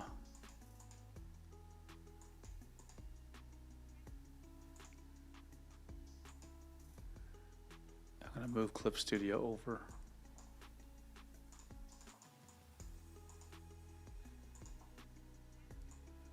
Oh, wow. This is getting a little confusing. Hang on. I've got Clip Studio, but I'm trying to figure out how to move it to my... There we go. There we go. Now we're... all this work just to see if something might work.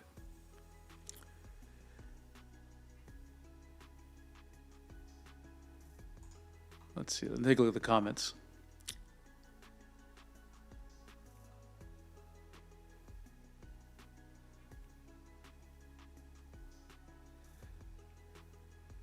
Oh, thanks for the offer. I'll get one. I'll get one. Let's see. I want to play with some custom configs for the Stream Deck. I love my Stream Deck. You can't see it, but I am using one right now. In fact, I just also added a virtual Stream Deck, which means an iPad, which is a little more convenient since it has more buttons effectively, and I'm not tethered with an actual cable. That's a good question, Kanto. Yeah, it's a real good question. I don't know if what inspired the Tourbox, but I'm very happy they did it. And you know, it is expensive, but I'm totally happy with it, even though it is a little bit of an expensive device. Let me get these questions a little bit. Okay. Let's see. Yeah, the only real request I have for the Stream Deck is I wish the buttons were bigger so I could read them easier. And like, it's kind of a pain to customize the icons. Like you can't even, I just want really buttons with text and a background color, and like you have to make an image for the background color. You can't just, it just can't convert the background color.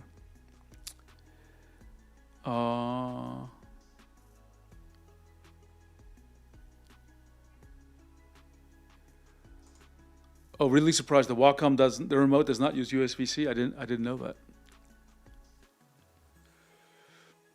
I did not know that. Okay, let's create a new document and let's start partying. New from clipboard. Oh, just new. Let's see. I want a 4,000 by 3,000. Yeah, we'll keep it like that. And let's see. Let me move this off to the side so I'm not bumping into it. Okay, you can't see it. It actually did draw something with a line that's very small.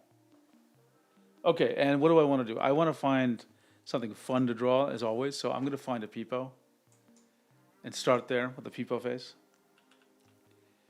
Peepo.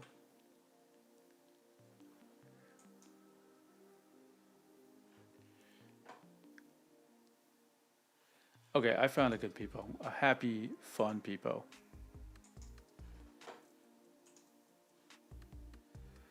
Edit. Paste to show position. Because I like to use these opportunities to draw some emotes for my Discord channel, right?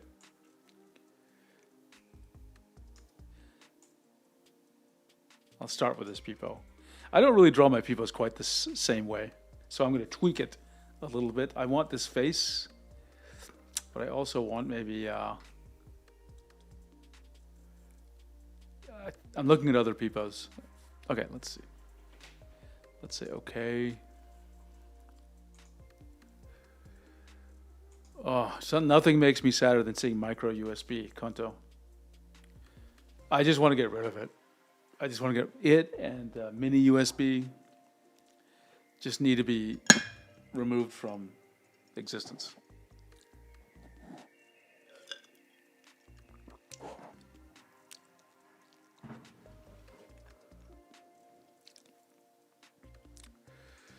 Crazy DJ 97. DJ 7, it's 97. It's been released. It's been available to purchase in the United States now for at least a week, and it should be. If it's not, which region are you in? It might be taking a little time to get to that region. But yeah, I waited.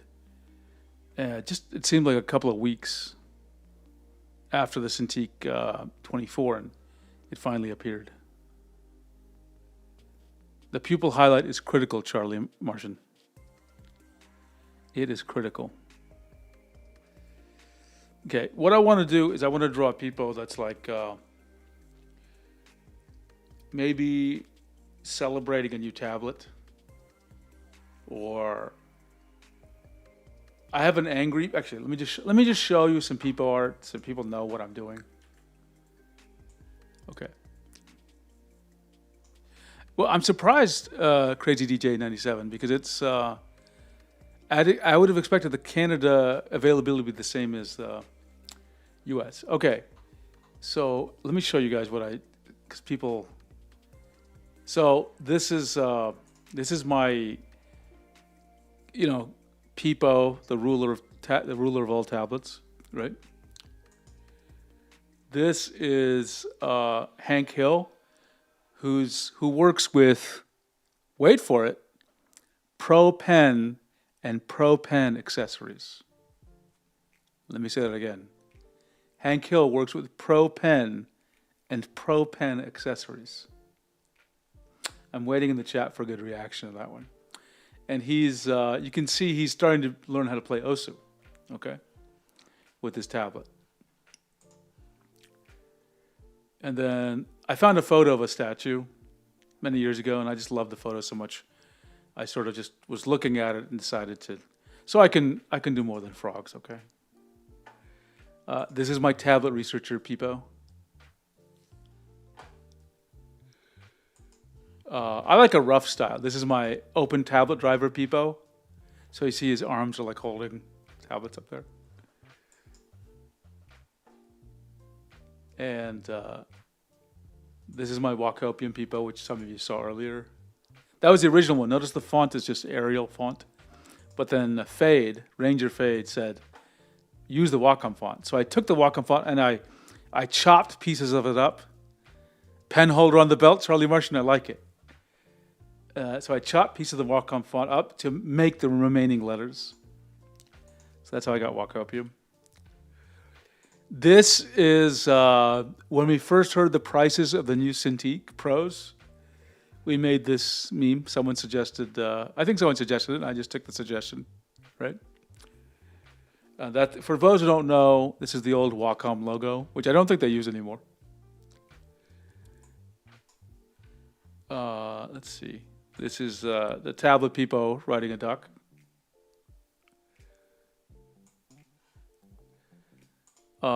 Maybe Wacom themed one to celebrate the new Cintiqs. I gotta find something that it does an appropriate celebration, and then there's just some random stuff. This is me playing with Rebel, okay, and I love Rebel. I haven't had much of a time to play with it, but like these effects are really hard to get without the watercolor, okay. And I like kind of abstract stuff, right? Though to be honest, someone was sharing their own artwork here, and I'd like to be able to draw things like this, right? But that's like hard to do. So I got to learn how to do, I want to learn this kind of, I guess this is a manga anime style. I mean, it's particularly good, but I want to learn. This is not me. This is somebody else. Okay. Where was my stuff? Oops. Let's get back here. Like that was wild, wasn't it? And we have some people. Here's another person. I'm just going to show you because we have such talented artists in the Discord. Look at some of the. This is actually one of my favorites that he's done. If I can load it. Yeah, here we go. Look at that. I couldn't dream of doing something that good. So I want to learn these styles, right? Anyway, where was I? That was in this. This is my Peepo who's stunned at some news he's learned, and this is my Talented Shell. So I just draw Peepos for my channel, right? But at least hopefully I've convinced you I can draw other things.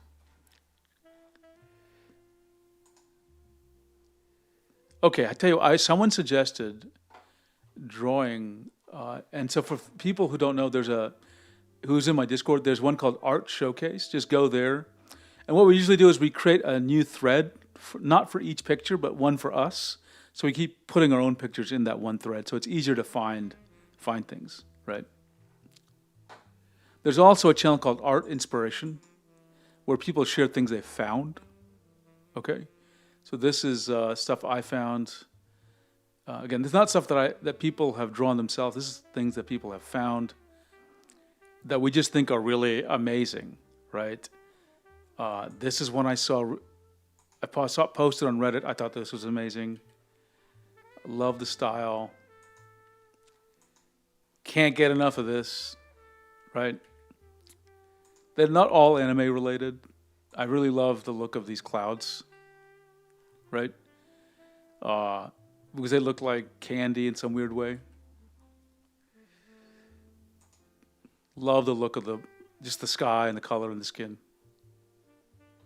So yeah, and this is just inspiration. But again, if you look at Art Showcase, these are all people on the Discord posting things sometimes even natural stuff, meaning natural media stuff they do. But a wide variety of things that people post. And I think you'll be like, I love seeing that people share what they do, right? And one of the channels, even people, I think once or twice a week or maybe more often, they actually get together and practice, right? So good place to be, lots of different styles. Check it out. Okay, enough about showing stuff like that. Let's get back to me goofing around, drawing Peepos. Yeah, Konto, get active on the Discord. It's a fun place. So someone suggested, Konto suggested maybe a Wacom themed one to celebrate the new Cintiqs. Okay, I like that idea.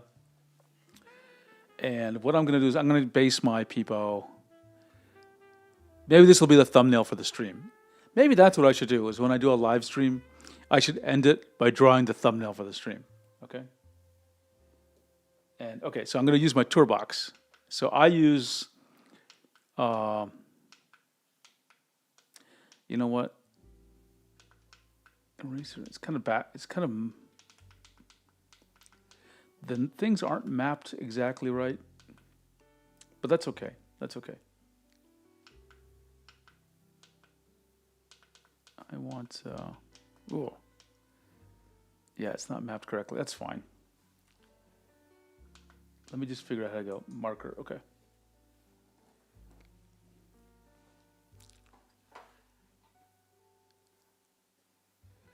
Gotta stop slacking off and drain the Wacopium on my old stick.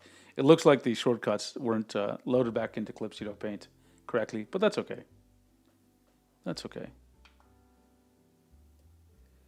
So what I like to do is I like to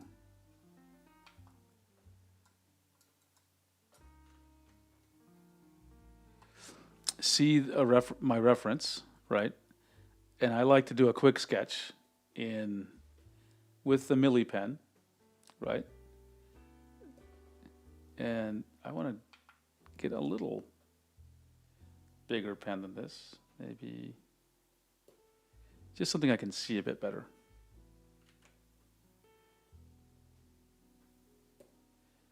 Okay, and remember, I'm going to use this as a reference, so, but I'm trying to keep it to the normal peepo dimensions.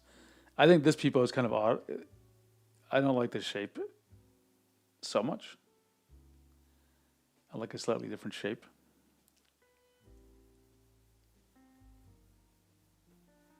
That's not quite what I was going for.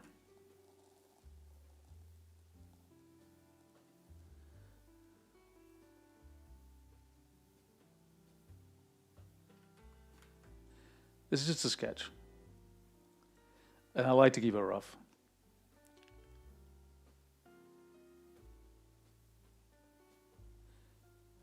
Because I'm not trying to copy exactly.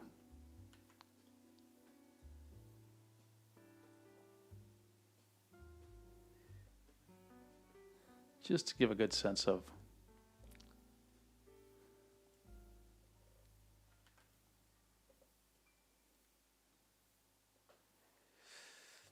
And peepo should be stubby, right? And I don't like drawing the peepos with these kind of legs like that. I kind of prefer peepos with a little, almost like a more primitive drawing of a leg.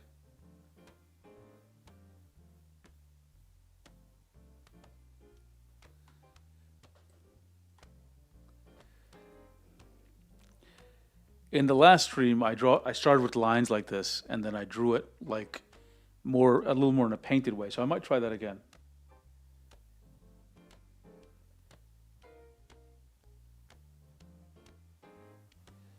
And maybe I'm thinking, I kind of like when the arms are like really crazy, silly thin.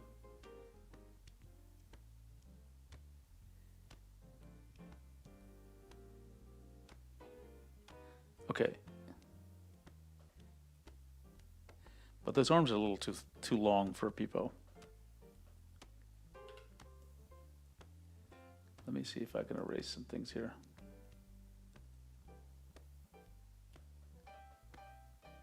Yeah, a little too thick for a peepo.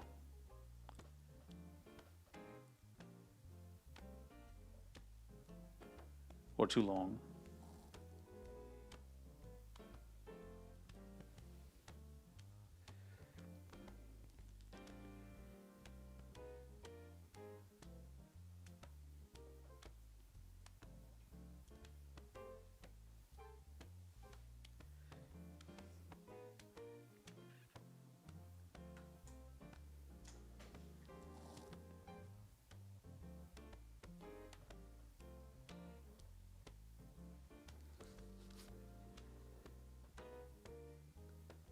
So the concept here is this is going to be the 16, right? And then this is going to be the 24,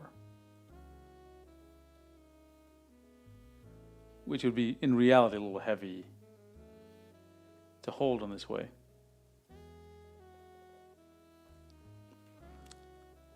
Well, no surprise, it just feels good to draw with. Someone was asking about pointer lag earlier, and it's pretty typical for pen displays. I used to complain about pointer lag a lot with all pen displays, but I basically realized there's no way for them to improve it. Maybe it requires too many changes in Windows and the operating systems or something. I don't think they're able to improve it.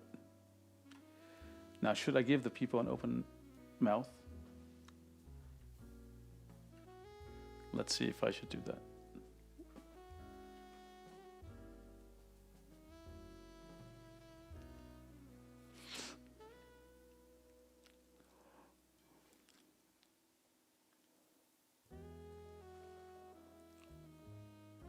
Let me duplicate.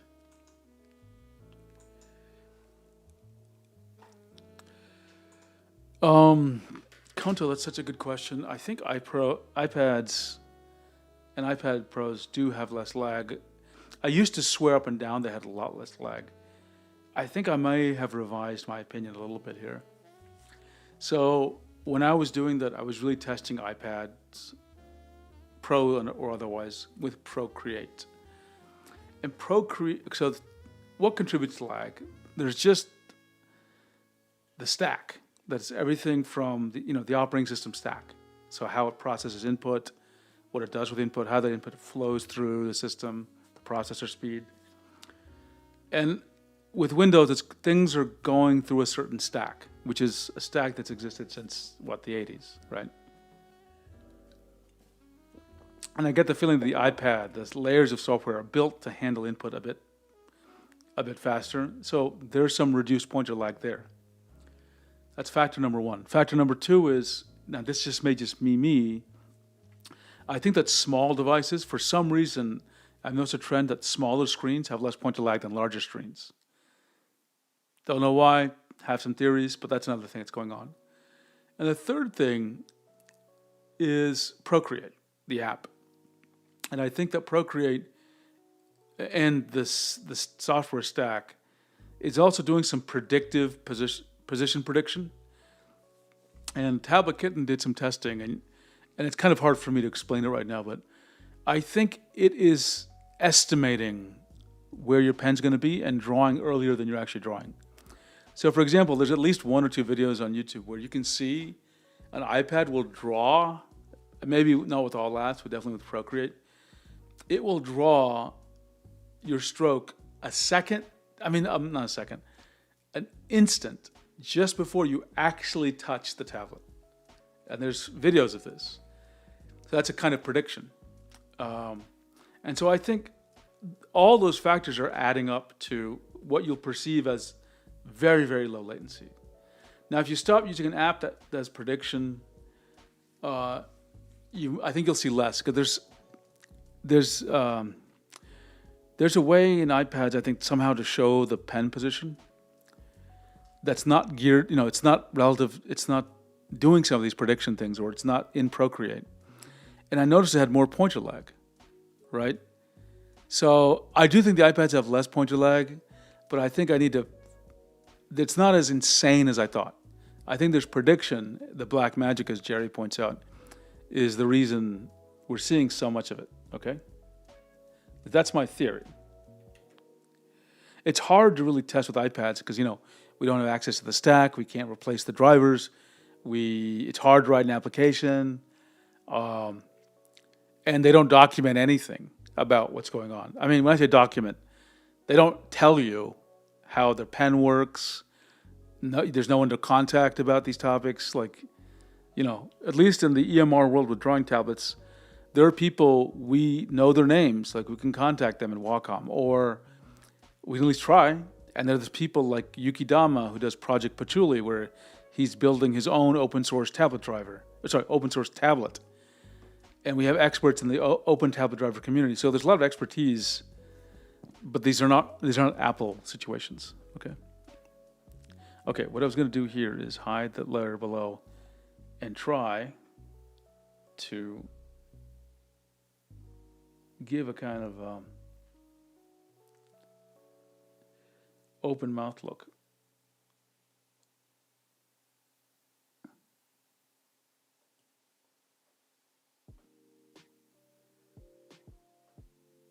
I think I'm going to go with the open mouth look, honestly. Though it doesn't look good at this very second.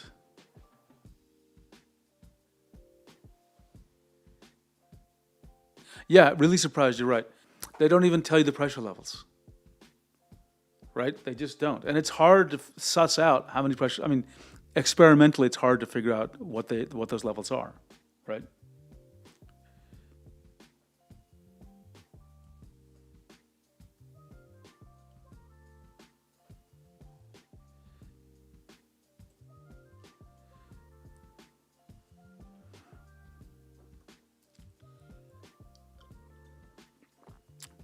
I tried running Photoshop 6. By the way, I had something to show you. It's about software I used a long time ago. I'm going to show it to you. It's an Aaron Rutten video. You got to see it.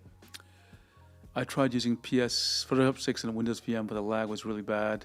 That surprised me. I would have thought it would be okay, actually. Zimbubble says, I might test this later on my iPad Pro, M1, and Windows PC because I have both Clip Studio Paint on them. Yeah, try it out in different apps. And try it out if, I'm not sure how to do it in iPad, but try to see how the lag is when you're not in an app, like on the desktop, right? So, oh yeah, I know the video now. Hang on. I just want to bring it up. I'll go back to this drawing in a second, but there's a video, it's an older video that Aaron Rutten made, and I'm going to bring it up here. Let's see. Play this. Is it here? Here? Nope.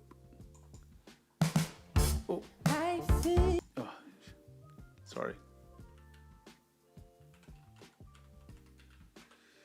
I'll find a video. Turn.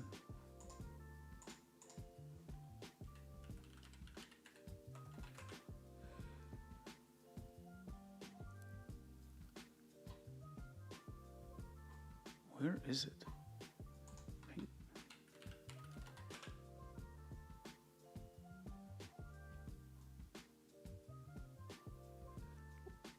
Well, I can't find it, but let me just explain what he did. He used, you know, there's a program called Corel Painter, and he used version 4 of it, which is like in the 90s. And how he did it was amazing. He actually used like a JavaScript emulator for Mac OS back then. And it actually worked fast enough for him to paint with this application. And I wanted to show it to you because it was just like so wild to see this very old application. Where is it?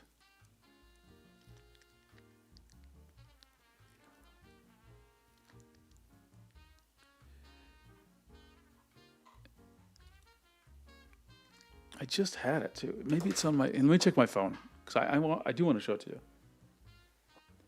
It's so dangerous letting something play on YouTube while I'm streaming because if one bit of music gets played, there will be some copyright thing that's going on. The very second. Oh, another interesting thing. I bought actual paint to paint with. I know that seems crazy, but I bought acrylic markers. They should come, I think, on Monday, maybe tomorrow. And I've never used. Last time I used acrylic paint was literally, over 20 years ago. Sorry, I'm trying to find a video and I cannot find it.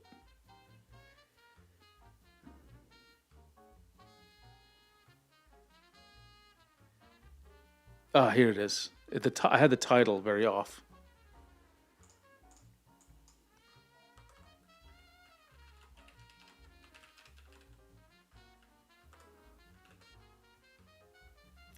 Yeah, okay. I'm going to turn off this music. And I'm going to turn on system audio. And I don't think this is going to be a copyright risk for me. Watch this.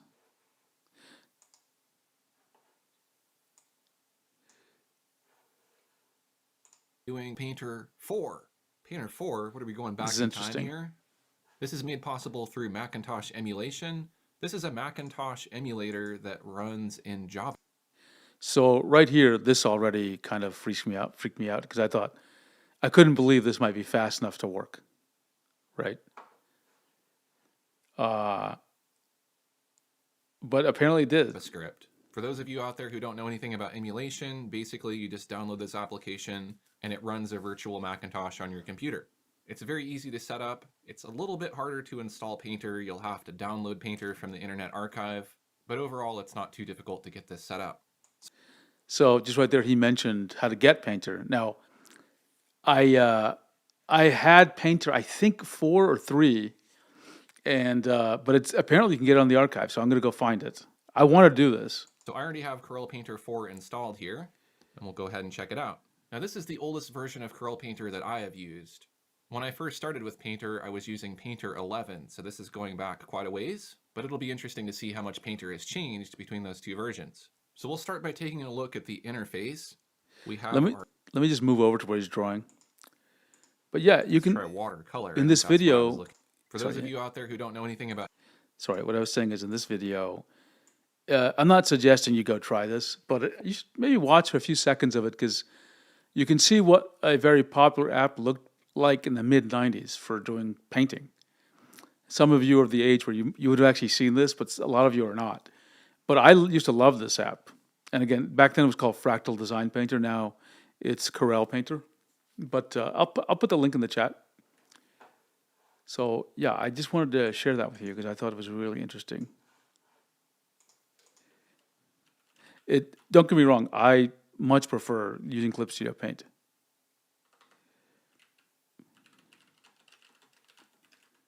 Let's put this in there. Okay, and I'll get my sound effects back on. Okay, Charlie Martian says those Posca paint markers are really cool. I'll try those too. I don't know what brand did I get. It's like a less expensive brand for sure. And the only reason I got them is like I saw there's a channel with some Australian guy called Jazza, Jazza, and I randomly was recommended a video of his where he's drawing with acrylic markers, and I thought, oh, I want to try this because do you see what's behind me? There's some colored things. What are those? Those are actually Wacom Intuos Pro boxes. And I have these huge styrofoam foam core boards. I want to paint on them and put them up on the wall just for a nice, colorful background. Pasco. And I didn't really want to deal with the mess of having, normal paint. So I thought, oh, I'll try this acrylic marker thing and see if it works out better for me, right? And, the intent is not to really be seen, but just something colorful in the back that looks like a mural. But it's just, some wild stuff that I did. Just maybe random shapes and things. Okay, but that's what I was intending to do. Okay, I like this. So now that I've done the rough version, I'm going to do a slightly better version. And I'm going to go back to the toolbox for a second and try to figure, oh, I know what's going on. Or do I?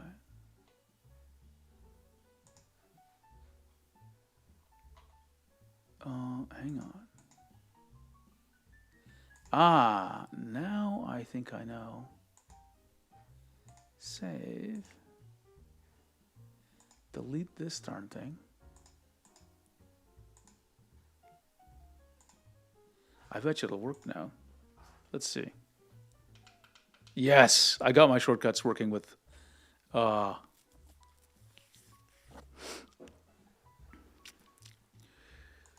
Okay, let me sneeze.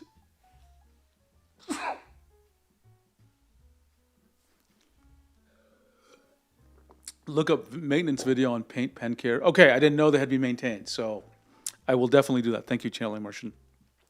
And you know what? I think since I've never painted with acrylic markers, I will actually stream the painting. Let me just try it. Right? Even though I do digital stuff, I might as well learn something online. Okay, got this thing working, fantastic. What had happened was I'd loaded the shortcut set for the toolbox for Clip Studio Paint, but I didn't tell it to associate with Clip Studio Paint. So that's what was going on.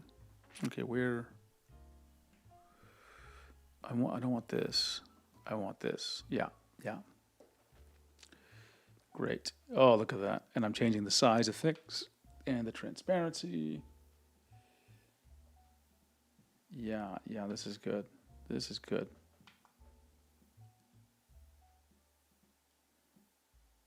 Oh, I want to change that, sorry.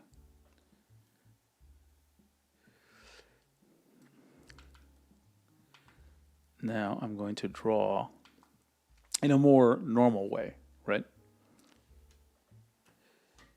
And I'm going to move my keyboard out of the way, which I shouldn't, because I don't need the keyboard, right? Because I've got my toolbox, okay? And so far, I'm loving the size. I'm loving the brightness. Again, I wouldn't notice that this was not 4K.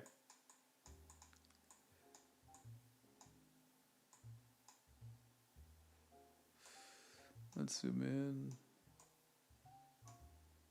There we go.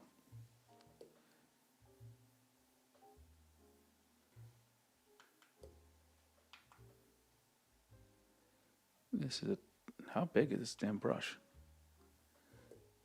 20? Wow. Okay. So I'm drawing in a vector layer. And vector layers I love in Clip Studio Paint. I didn't use the vector layer last time. Now, you may notice that this is rough here. And one of the things Clip Studio Paint has, like and other apps have, is it's not visible here because I haven't made it visible here. But they have something called I call it post stroke correction. Okay? And where is it? I think it's called correction. Post correction. Let's turn it on. And I'm going to leave this thing over here and let's see what happens. I'm not seeing.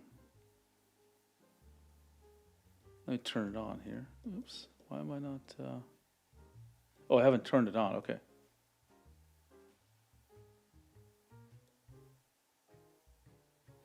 Okay. You may have noticed it just kind of lightly adjusted the line. I'm going to maximize it, okay? See? That's a little too much. Not enough. Not enough. That's too much. It's like I can't get a nice intermediate. Either it's doing too much or too little.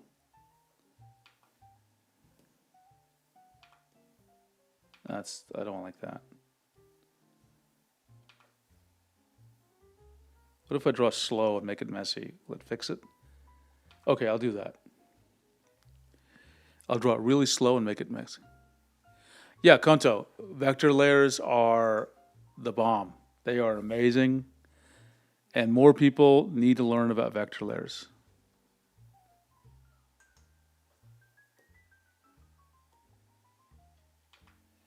Let me close this.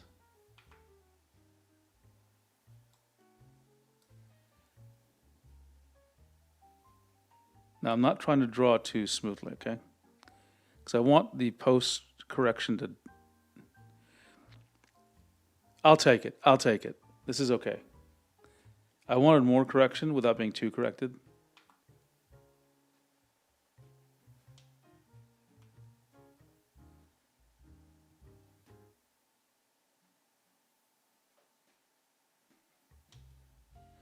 And what I'm doing is I'm clicking on the toolbox to turn on the eraser. And the eraser mode for vectors is I have it erasing to the last intersection. Okay. Now the good thing about that kind of erasing is you can draw things like this and you don't have to worry about the lines, right? You might have to do a light cleanup every now and then, but like it just makes the entire process so much easier to draw.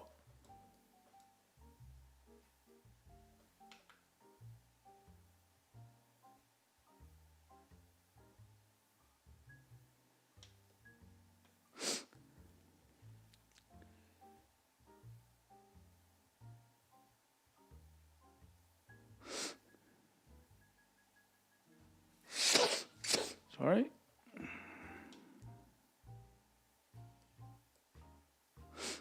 Get rid of these.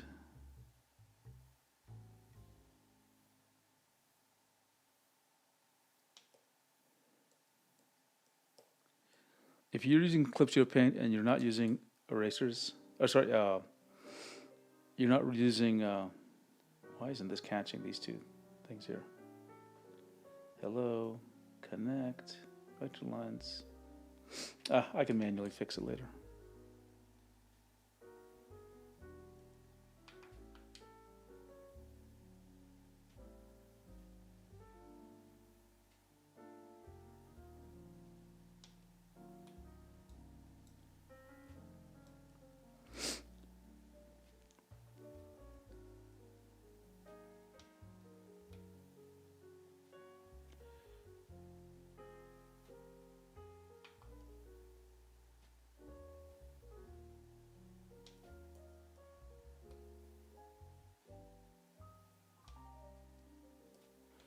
How much more simple it is, right?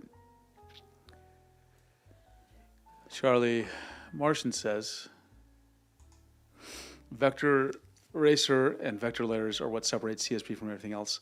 I think one other app I know of, I can't remember which one, Tablet Kitten always mentions it, also has it, but I don't use that app very often. I think it might have been Psy.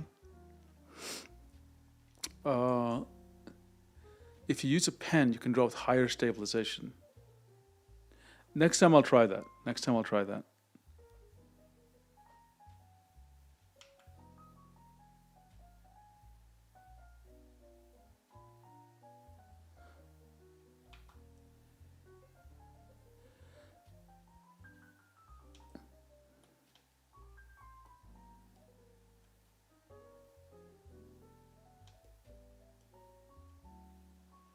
See, I like this stuff because the Peepo's lines aren't too perfect, but it still looks somewhat clean, right?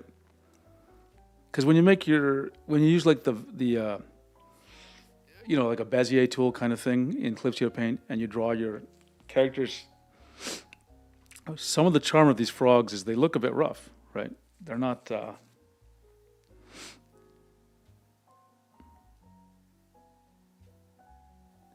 I'm going to change the line width a little bit. It's like a 25 line, but I'm going to change it. I'm going to select layer. Sorry, I need to click object here. Click on this, and then you can click here to change the line width after the fact. Because sometimes, you want it thicker and thicker or thinner later, and you didn't know it earlier.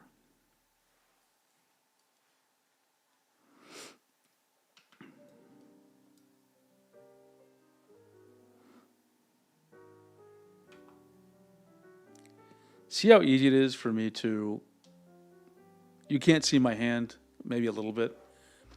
I love not having to touch the keyboard. I just know by feel what to hit, right?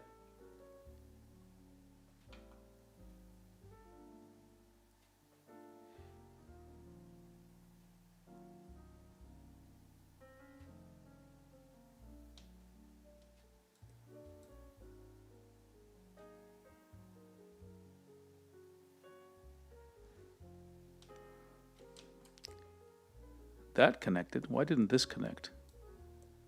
That connected. And I love that connection. It's hard to make one long stroke, right?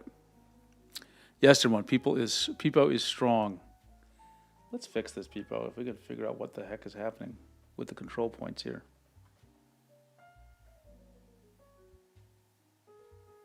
I am literally putting them right on top of each other. And I just find it odd.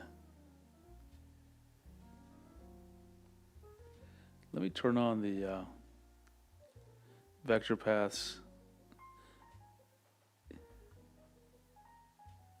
You know what? I think I understand what's going on here.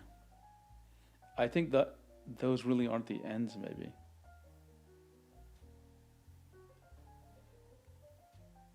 There's some other thing here.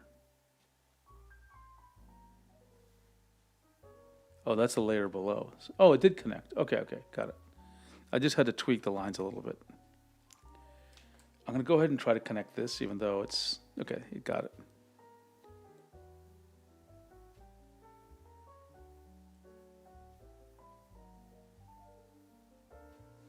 And let me turn the view, vector paths. Okay, now we're back here. I'm going to rasterize the layer on the bottom. So it doesn't get considered a vector layer anymore. And then I'm going to use the eraser to get rid of the line, the underlines where I've already done. See?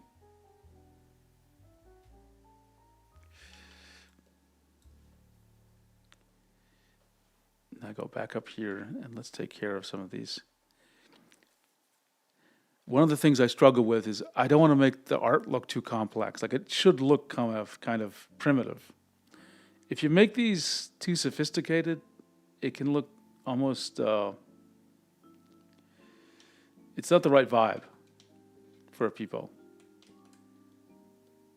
right? It's just not the right vibe. It should look a little bit off, a little bit weird. That's right. Eyes.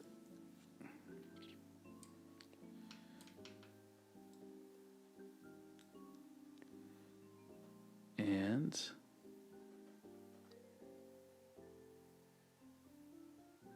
I'm going to just draw. I need this again.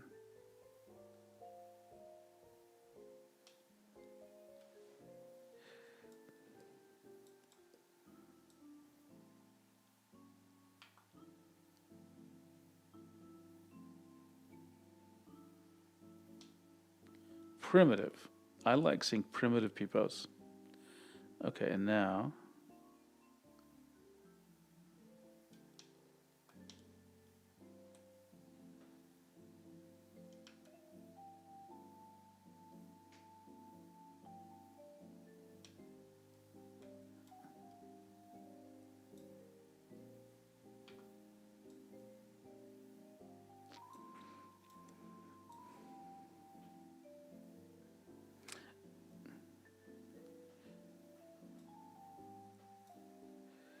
let's see. Now let's draw one of these Cintiqs here.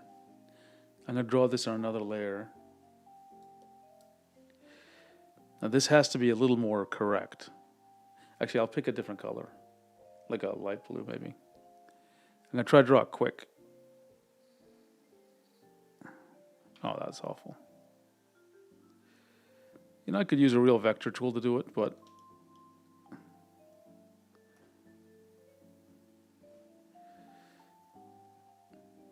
I think it is actually better to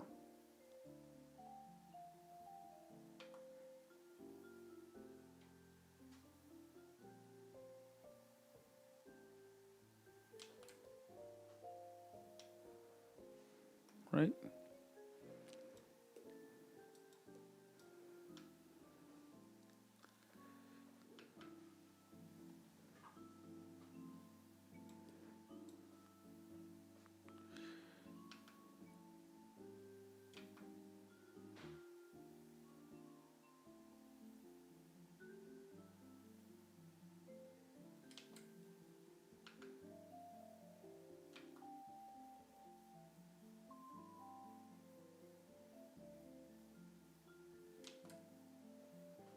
That's good enough. I'm okay with this.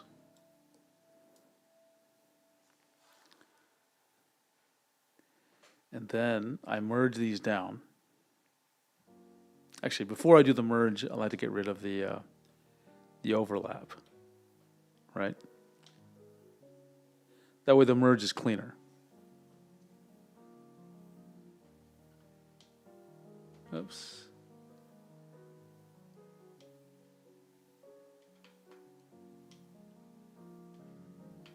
I may have to manually edit this a bit so that the cleanup doesn't mess up. There we go. There we go. Now I merge the two vector layers.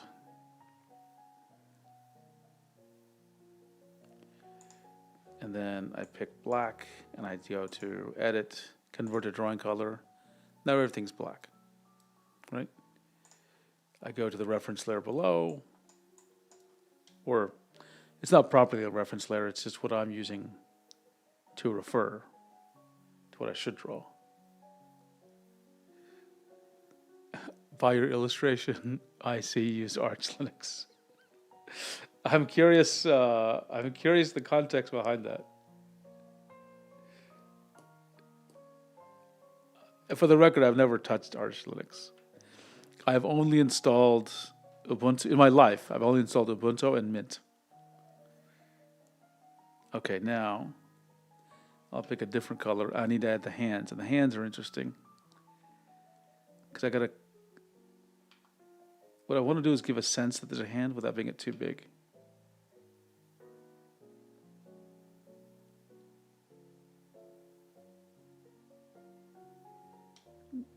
Oops.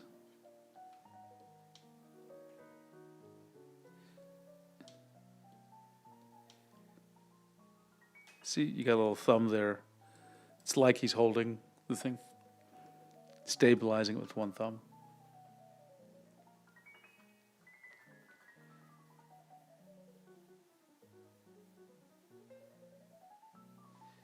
And then get rid of this. And this. Oops, don't want to use that.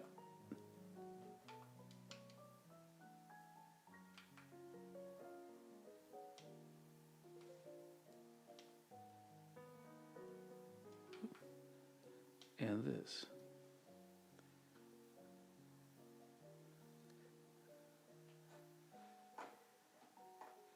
Let me take a look at the tip. Jerry, pick the object tool and then set the mode to free transform. I'm going to try this, Jerry, because I've.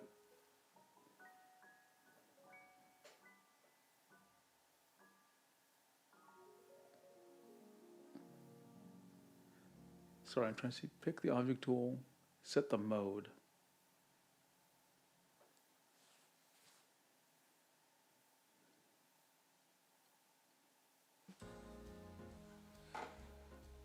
Oh, thank you for explaining, Sean. Hey, I love using Pepe and Peepos and Apus and my things. Okay. Wait, free transform. Oh, this thing. What does it do, though?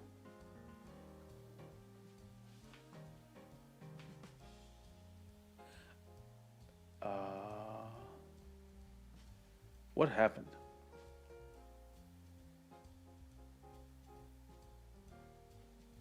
How do I get back to the way it was? What?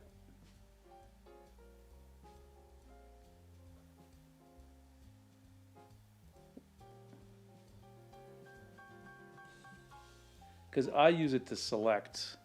Oh.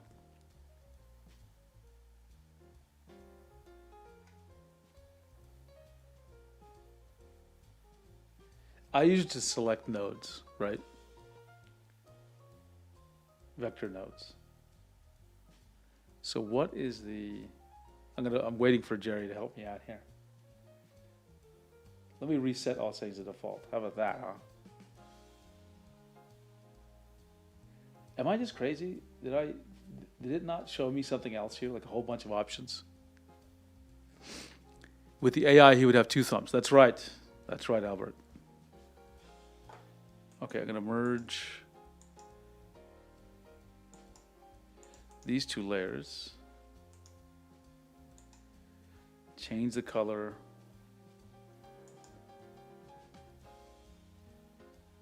To black. Okay. Somehow it came back. I'm not totally sure what I did to make it come back. Maybe it's because I changed something. Okay, I'll try it again. To free transform. Oh, I think I must have made something invisible, and then it lost. That's why I lost the options.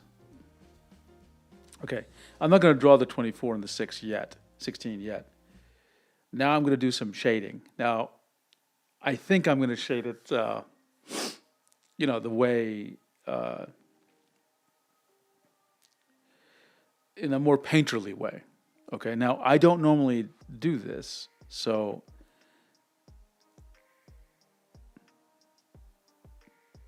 yeah, let's try Jerry's suggestion. Try drawing some random vector lines. I'll use the G pen. And then, so with The object tool. I see, free transform. Oh, okay, okay. Whereas I have it set to move, control points, and scale rotate. So I'm always picking things like that. You know, the thing about Clip Studio Paint is Clip Studio Paint, if any of you use source control, Clip Studio Paint is the equivalent of Git. There's it's its own universe of how to do things. Oh, I can do this too. Man, I have not really explored this tool, to be honest. I did a video on using vector layers, and I think I'm gonna have to maybe add a little section to it on, it's a private video, but I can share it if people want. I'm gonna have to play around with this tool, because I have not really done that. Let's see. Oh, I see, it's just built in. Oh, I see. Because mostly I'm doing this, so got it. Thank you, Jerry.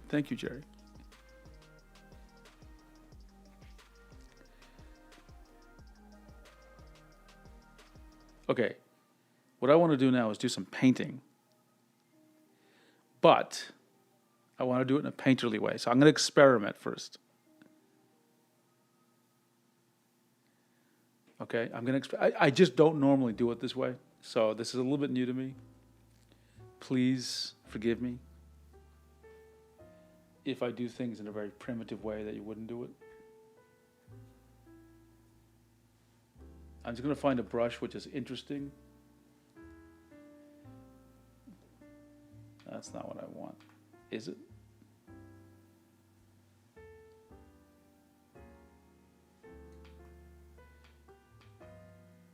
Maybe, before I go further, let me try watercolor.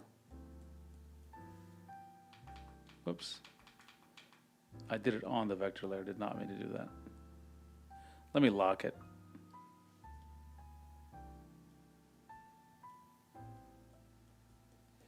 I don't like the way that combines.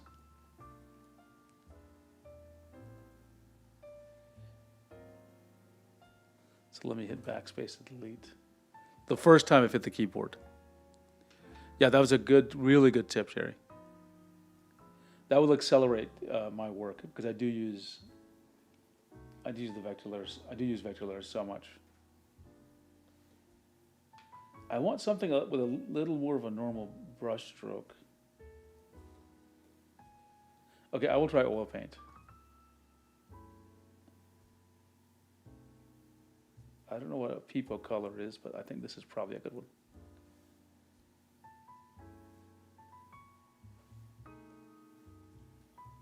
And I'm just going to try to paint, like, just to give a little bit of texture, right? And then make a few mistakes.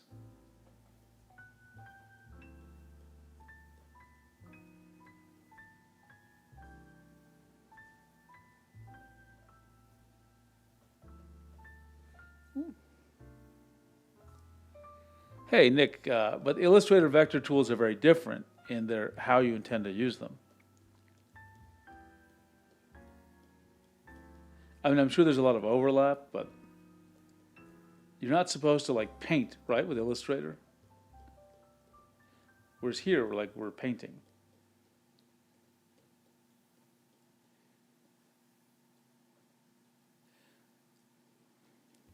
You know, I think filling it in this way isn't good for me. I'm going to go to my other way of doing it, which is change the vector layer to a reference layer. I'll lock it. And then underneath, I'm going to fill. Like this. Let me get a background color. Something, maybe not green, but yeah, that's good. Purple.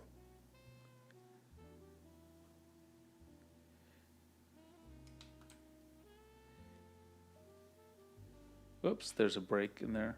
Fine. Let's get a little more classic peepo color. Is this color? I need eyes. I need his pupils. I'll pick just a gray, and I'll pick some kind of light color. Doesn't matter because I'm going to add color on top of all this. Okay, something is wrong with these vector lines though. Oh, I need the pants.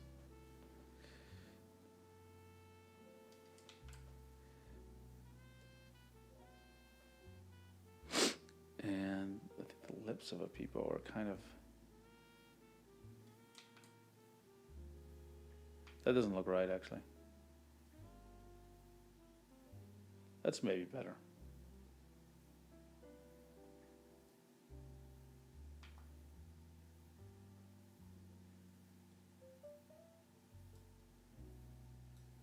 Okay.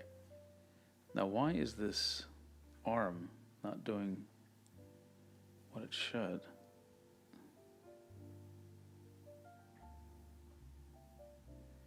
There's a break in here somewhere where it is leaking through. Right here, I think. Control point. Why can't I move these? Hello?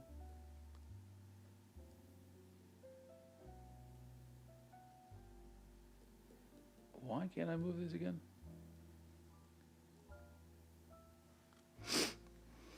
Let's see.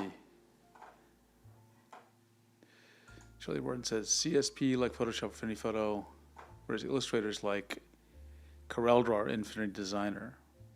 Interesting. I use a tool under Direct Draw on non-vector layers called Figure.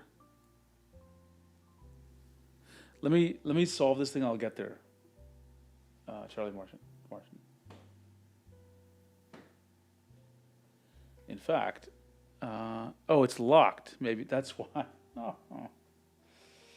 That's why I couldn't move the points. The points were locked. Okay, now it should work actually.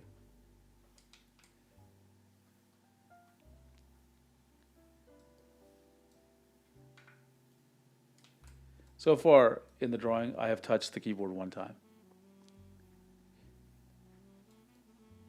Okay, so happy with this. Let's do a little peepo magic. I want to make this not like that, but more just a gray background. Okay. Turn off the vector layer. Path highlighting. Let me see. I'm trying to get it. I don't want like this cartoon style where you have the line so thick. And my strategy here is I'm going to lock the color layer where we have the flat colors. Actually, let me save this. And we'll just call this, and this is only the third or second time I've had to use the keyboard. Peepo. Use Cintiqs. Use Cintiqs.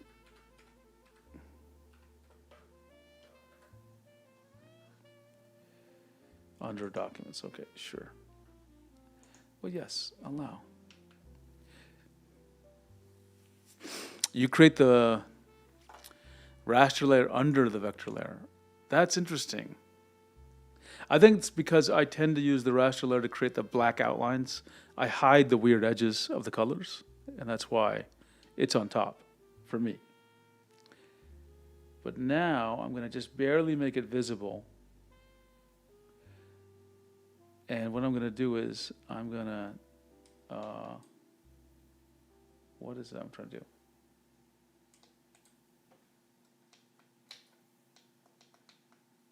I forget which, there we go. I have a shortcut for this, so what do you call this? Auto select. And then I'm going to try to, I've selected the blue, and now I'm going to paint above the blue using a brush. In this case, I'm going to pick the oil paint, which is what I originally had, what I started with. And then let's just see, let's do some oil painting. That opacity is too much. Actually, I'm going to do a few more things. I'm going to reduce the opacity.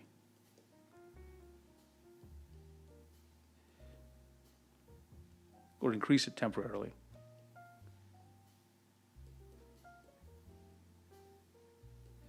It'll look kind of stupid at first.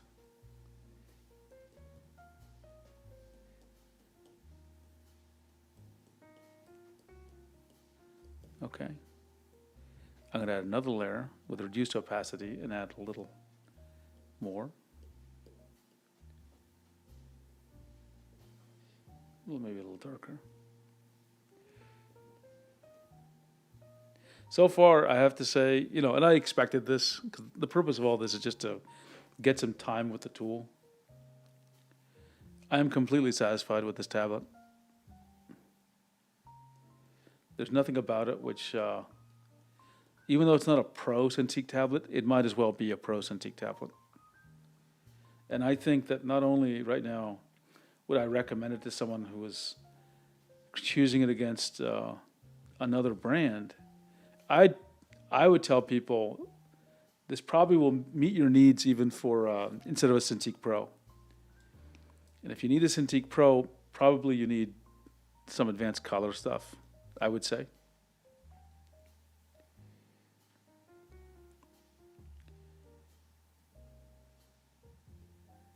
Let's reduce this size of this. I'm just going to add some highlights here.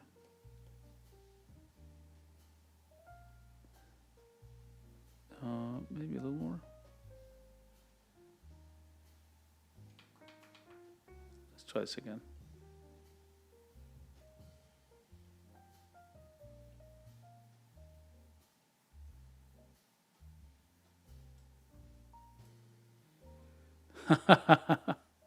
I'm really considering purchasing one. I blame. Good.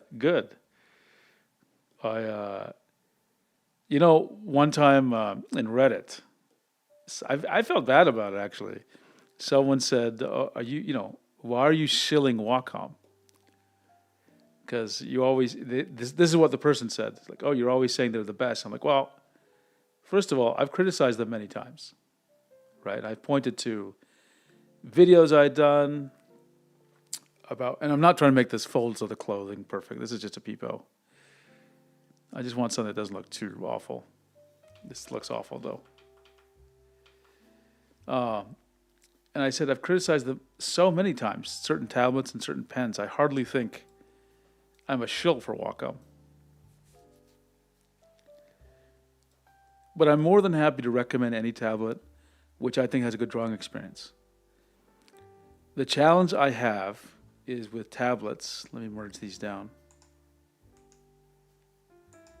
So the strategy I'm going for is a layer of flat colors and then a layer of shading on top of it.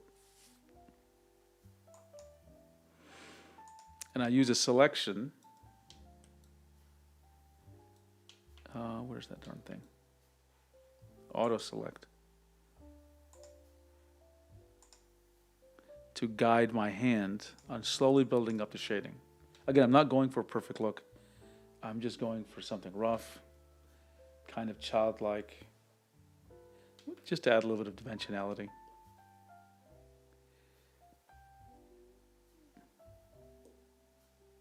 Why is it not drawing anything? Okay, I want this one. There we go.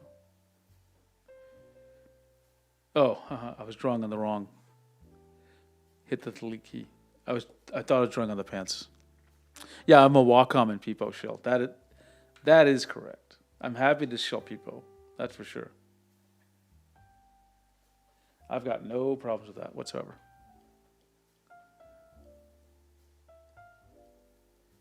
None whatsoever.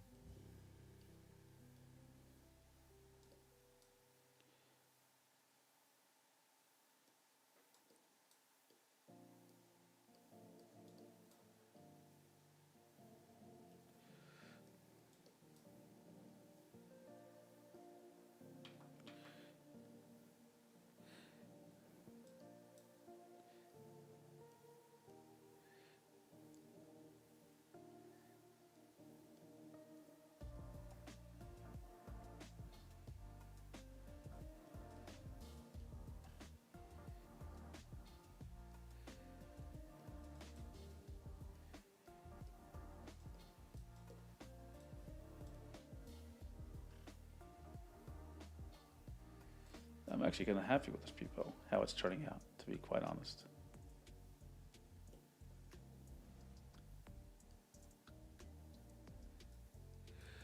Charlie Martin says, I was anti-Wacom for a long time. They are now doing exactly what they needed to do. And actually, let me get this comment more visible on the screen here. What they needed to do, I commend them for changing and stepping out of their norm. Yeah. Look, there was a moment after the Cintiq Pros were released where I thought, what are they doing? Like, the price increase was a shock. I mean, let's not pretend that it was, because they were already expensive, right? And so, I think it put a lot of people off. A lot. I mean, I remember when because I started my channel in 2022, and I saw the Cintiq Pro 2022 launch, Cintiq Pro 27, and I thought $3,500, and then a $500 stand. But I can see their point of view. Actually, the more time I've had to process it, the more I'm like, that tablet was not invented for people like me. It's not supposed to be positioned. But we've gotten used to, pro just means the best, right?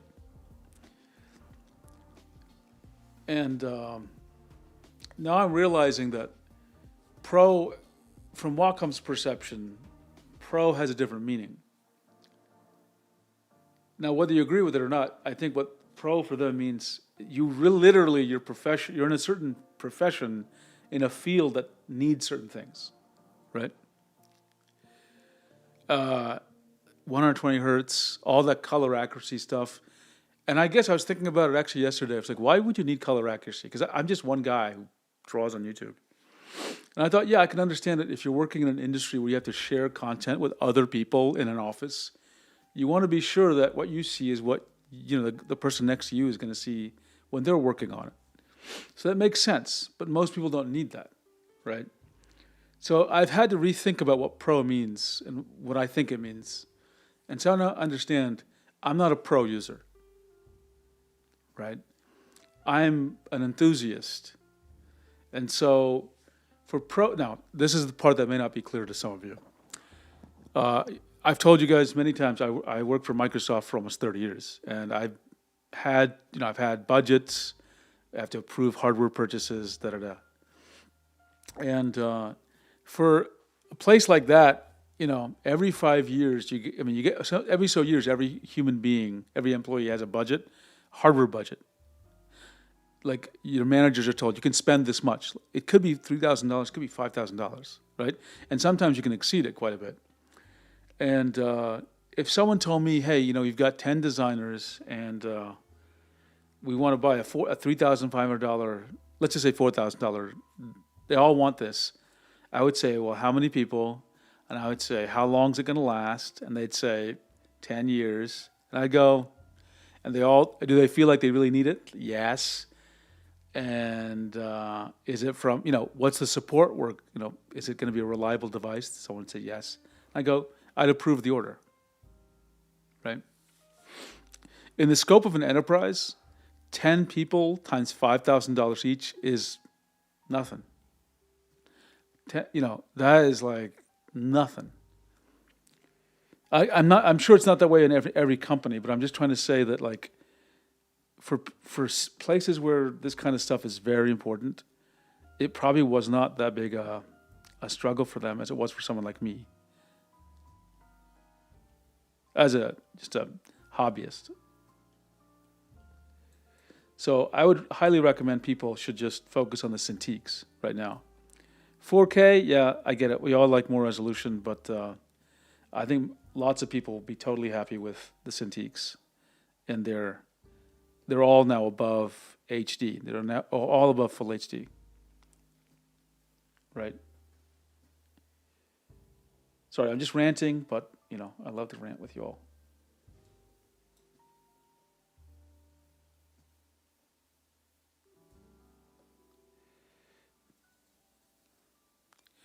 Let's see. A couple of comments here that's interesting. XP Pen and Huion have closed the gap, Charlie Martian. I think it's getting harder and harder to tell the difference in like core stuff. And don't get me wrong, the more I learn about what Wacom engineering actually does, the more impressed I am. But you'd have to really, it's more and more you have to find ways of finding the differences. And at some point, it's getting hard to find the differences. And we're going to run out of easy ways of finding differences pretty soon. And you'll have to like measure with an electron microscope or something to see things. So within one generation, maybe two, you might as well get a Huion or XP Pen, right? Let's see. It's going to drive the resale value of my Wacom one way down. Yeah, I think it is. I think it is. What's the actually? Now that you mention it, this is actually Wacom one. What is it? 13 touch, right? How much is it? $500. Okay, hang on. Take a look at this. I forgot about this. It costs $600 for the Wacom 113 Touch. And how much did this device cost me? $700. Okay, let's put this together. Wacom 113 Touch. I know it's on sale, but ignore the sale price. $600 versus $700 for this. The pen for the 13 touch Wacom one is not good. It's not good. It's way worse than the pen for this thing. So yeah, why would anyone buy a 13 touch now? Do you like touch that much? I don't know.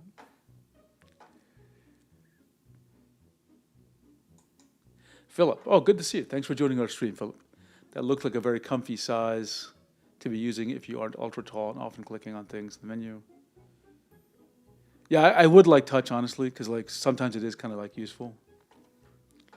But I'm okay with it at its resolution. Okay. I don't know how to say this. Spoice? YouTube usernames need pronunciation guides. Isn't that one sold on really good color action? Yes, it is. You're talking about the Cintiq Pros. Yes.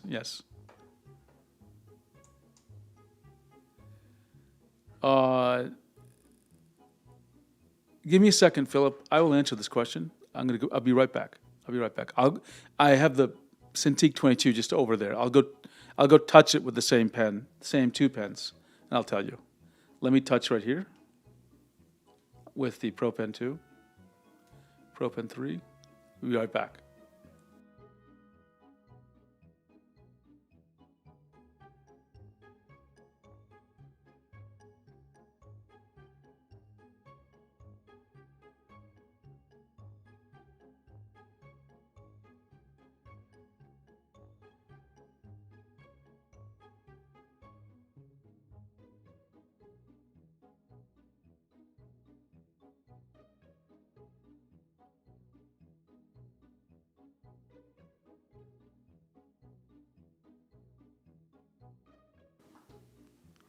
Okay, let me try this again. Okay, very clear. Cintiq Pro texture is more. There's less here. It's not like, oh my God, I don't like this. It's just less. I don't think it's slippery, but I think it is definitely noticeable. The difference, okay? I think for some people it will make a difference, to be honest, right? Some people definitely will like the Cintiq Pro texture. So thanks for bringing that up. Yeah, color accuracy is very expensive. I don't know what makes it that way, but seems to be like a real big deal.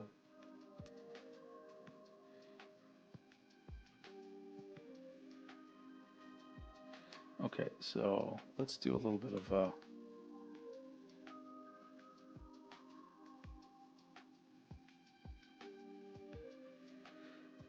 of specular highlights.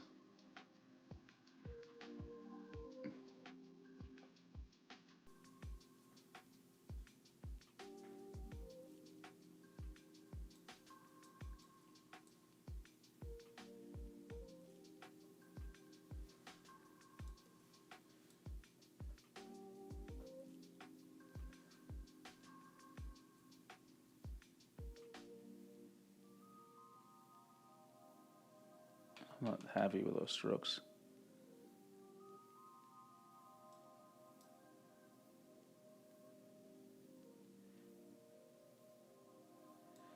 And let me add some brighter, even more specular.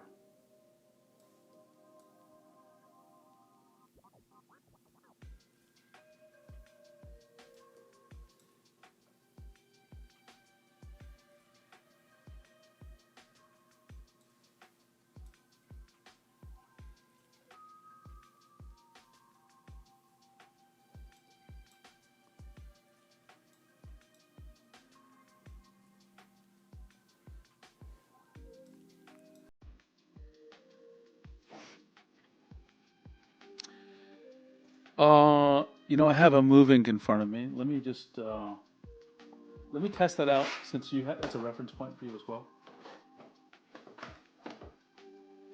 So Pro Pen 3 on Cintiq 16.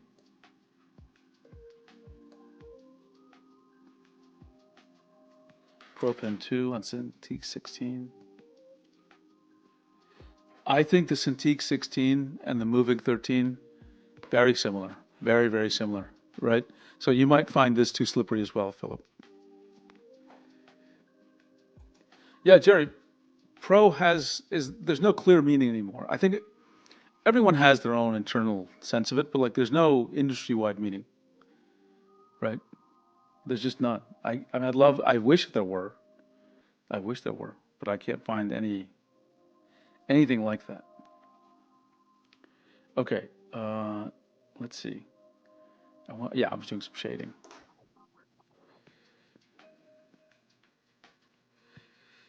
Maybe this will become a normal part of what I do for my videos. When I unbox a tablet, I will actually spend time uh,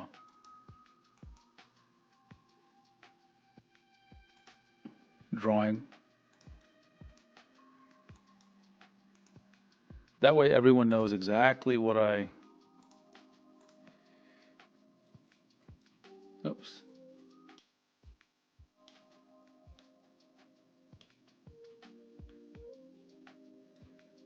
what I was doing.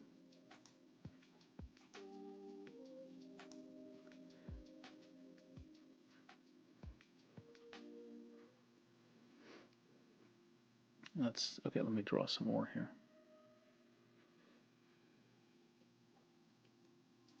Sorry.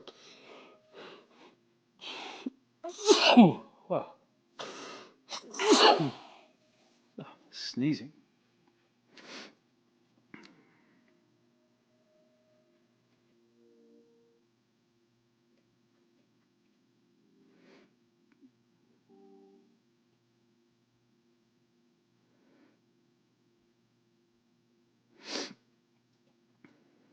One more layer.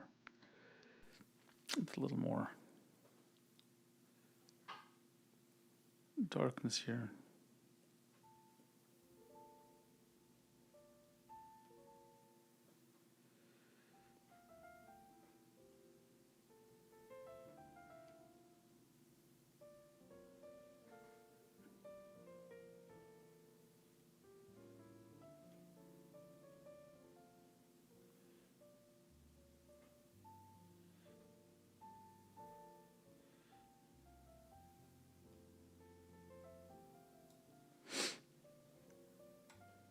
I'm kind of digging these peepos.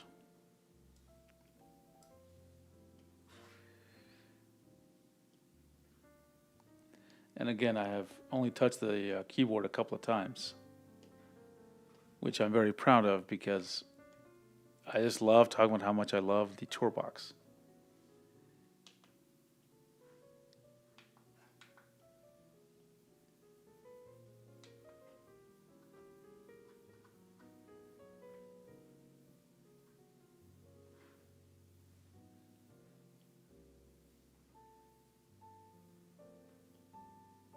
Why isn't it drawing here? Oh, it's the airbrush.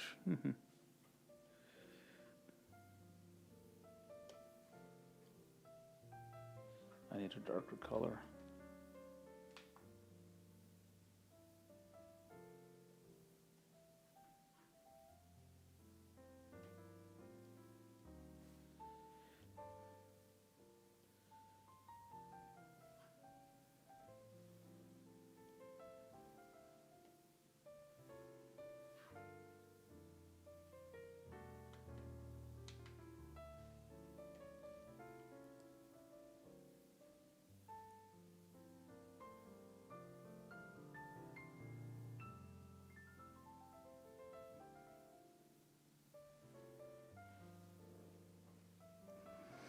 Let's see. Konto says, I think some of the panels just can't hit the accuracy during manufacture. So you get one good panel for a couple of or so bad ones that are unusable. I see. You think it's just it's manufacturing. The yields are low.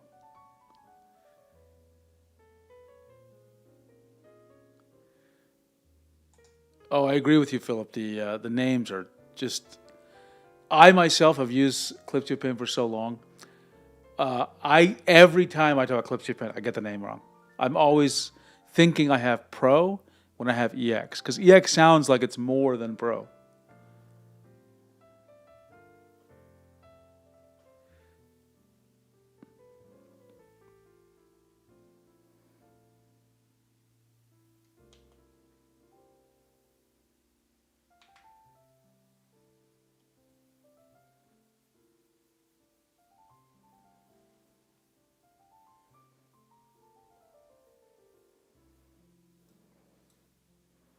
Let's merge some of these layers down.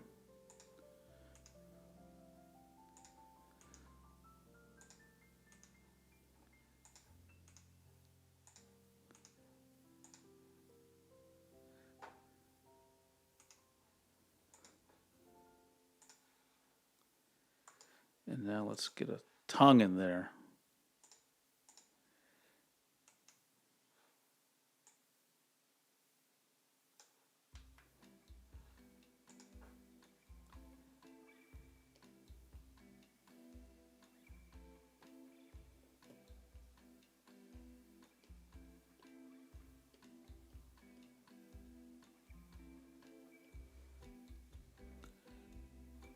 And I'll actually draw a little.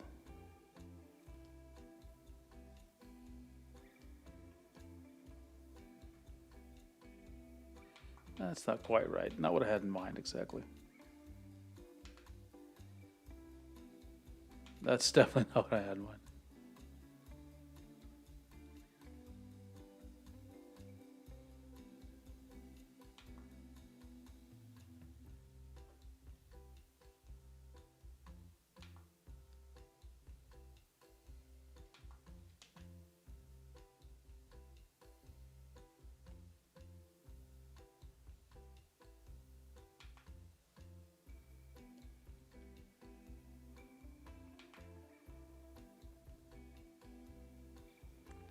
See, you can see how I build up my layers. I shade in a whole bunch of small transparency layers.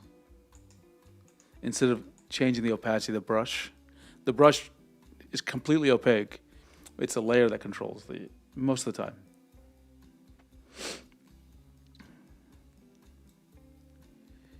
Now let's see if I can add a little bit of just to get rid of this, put some of those highlights,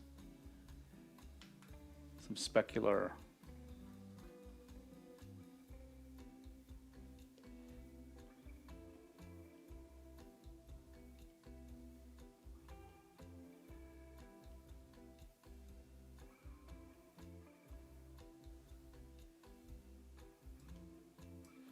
I'm kind of liking it, to be quite honest. A little bit of shading on the eyes themselves.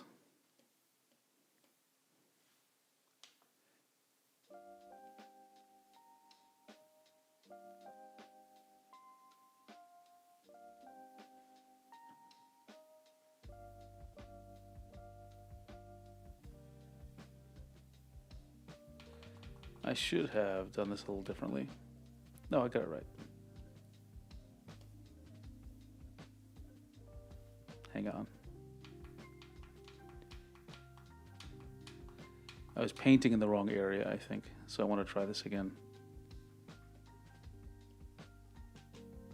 Okay, let's try this again.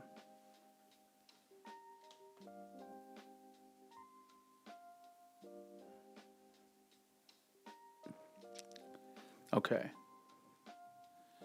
Let me switch my audio. These things are about to run out.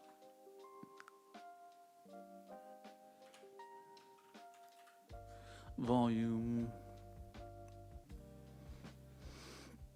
Give me a second. Sound volume.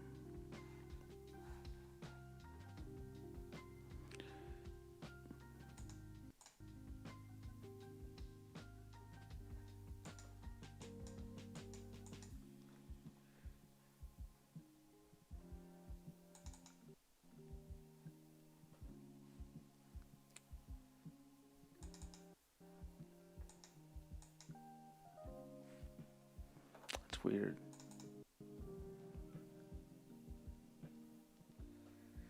You'll set this to. I like that. I like that a lot, actually.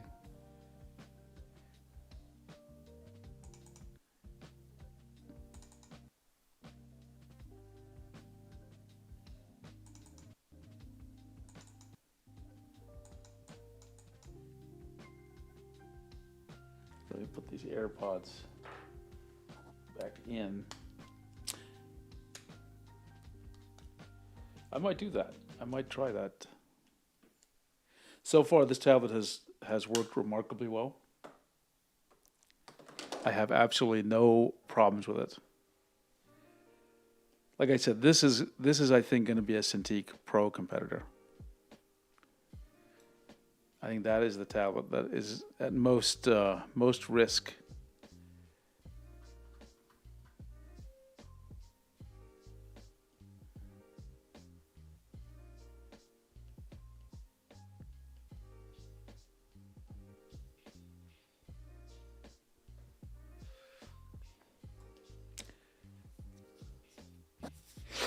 And now let's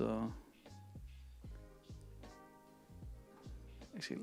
Oh, you can't see what I'm doing. Give me a second.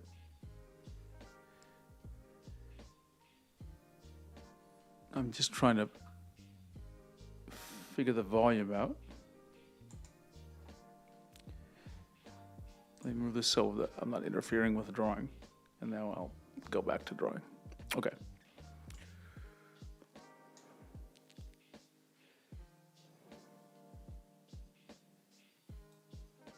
Okay.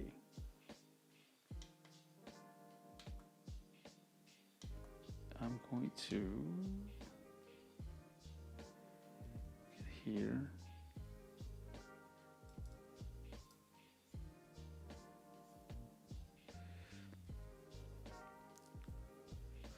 Just create some.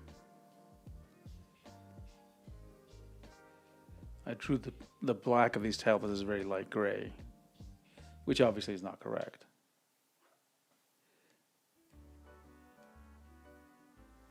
So I'm going to add, again, I'm trying to keep it imperfect so it doesn't look like I'm.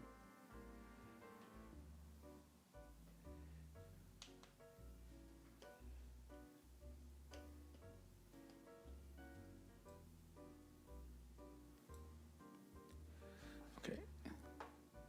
But I like the, let's see. Thanks, Charlie, for joining. I really appreciate it.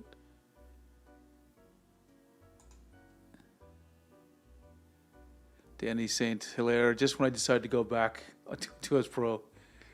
Yeah, hey, think of all the people who bought those Cintiq Pros for like $2,000 or $3,000. Oh, thank you, Albert. I've been doing sort of basic line art for so long. I felt the need to try a little bit. And I'm going to study this technique. I saw on Twitter or somebody or someplace, someone had this kind of style where the peoples were really they were really shiny actually. And I loved it. So I'm actually trying to replicate that.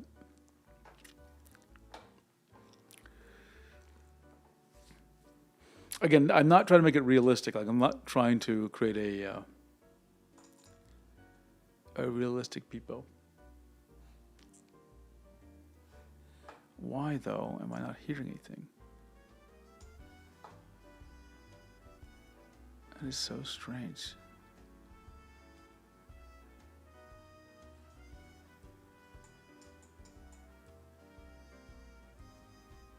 Oh, now I can hear. Can everyone hear the music? Okay, it's not too loud or not too soft. I just want to double check.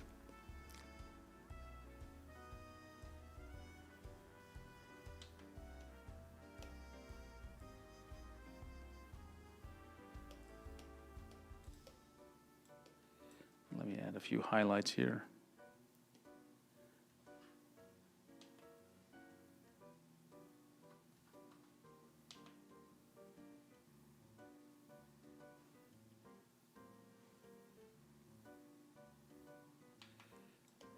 You know what? I had an idea. I'm gonna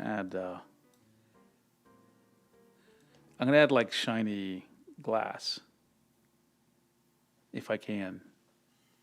But I'll do that last. And now I'm just gonna fill in the blue with some nonsense.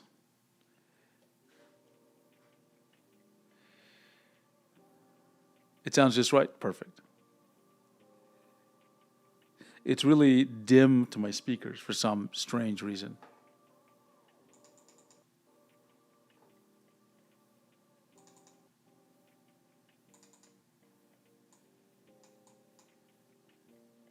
But it just could be because of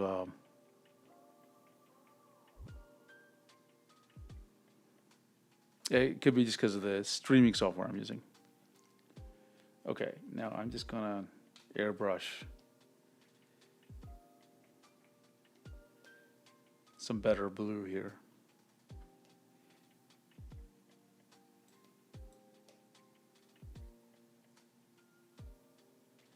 And you know what? I'm gonna try a little bit of this color as well, just to keep it interesting. You get what I'm going for, right? And just in case, I'm gonna add a little bit of green. Maybe I shouldn't do green. That's a little too. Okay, now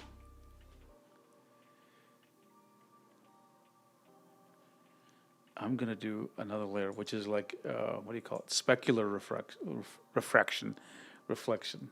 And how do I do that? I'm just gonna take this.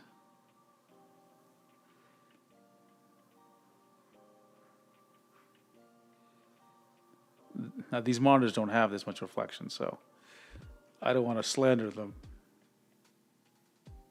I'm just trying to give the hint that it is in fact a monitor or display. Right, there we go. That's decent. That's decent. Let me add a little bit of glare actually. That is possible.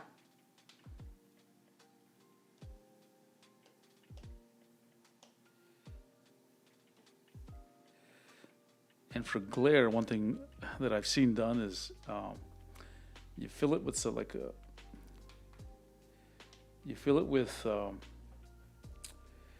do you call it? Airbrush, and then you draw sort of eraser lines through it that are hard. So let's find a hard one. I didn't do that quite right. Why am I not getting a really hard brush?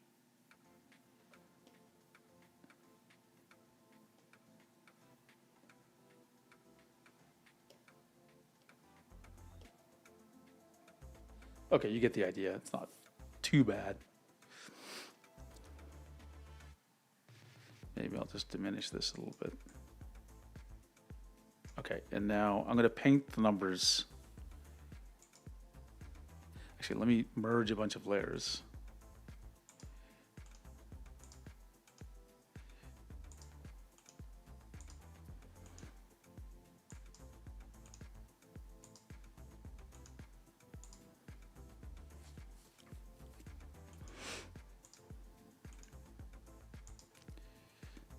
I'm going to paint a bunch of, literally paint with a thick brush or something, thick oil paint. Let's just see what happens when I try it. That's not what I wanted. Okay, there we go. Still not what I was going for.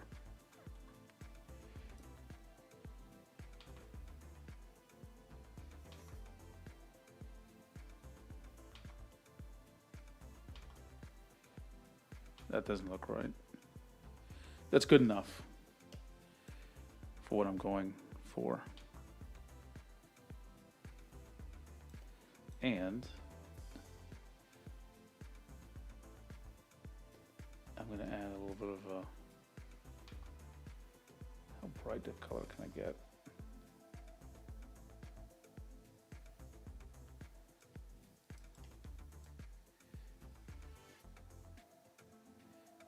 Just something loose.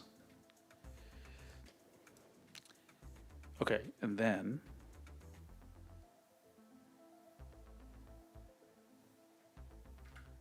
I'm going to give a little bit of background. Just airbrush. First, let me just color it in with, actually I have a color, but I'm going to fill this in with something.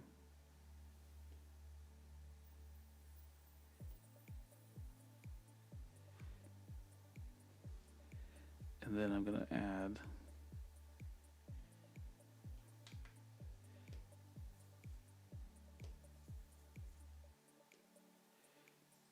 this is just to give a little bit of, like he's somewhere. And then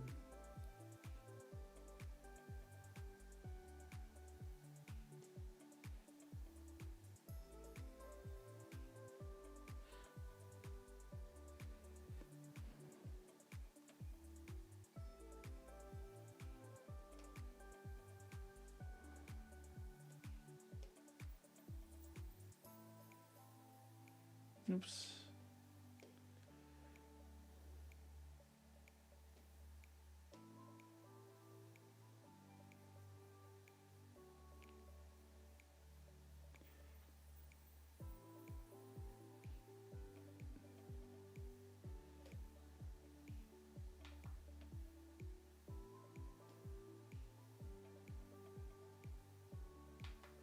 Okay, I think I got it.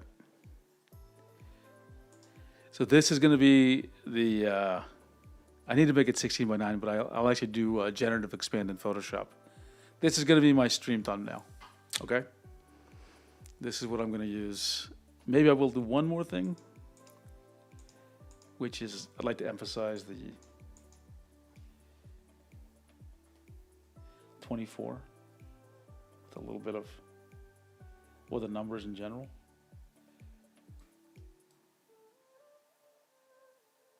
Okay, so I did this. Let me just wrap it up with some thoughts.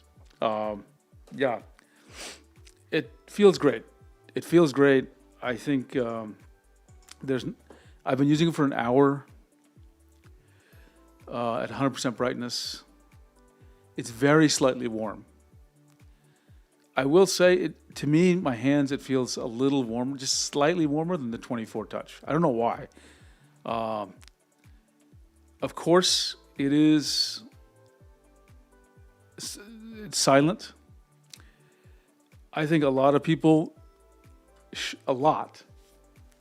are going to get this tablet. I think everyone who's considering even a Canvas 19, Canvas Pro 19, or Canvas Pro 27 should consider these two Cintiq Pros.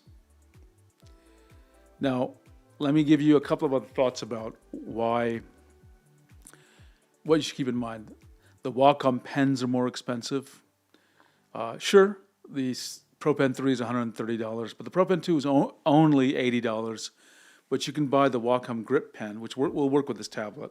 I tested it with the 24, and this has the same compatibility. The Grip Pen costs like $50. It's not cheap, but like it's not $130. You like the thumbnails idea? It keeps it interesting. It gives me something to do.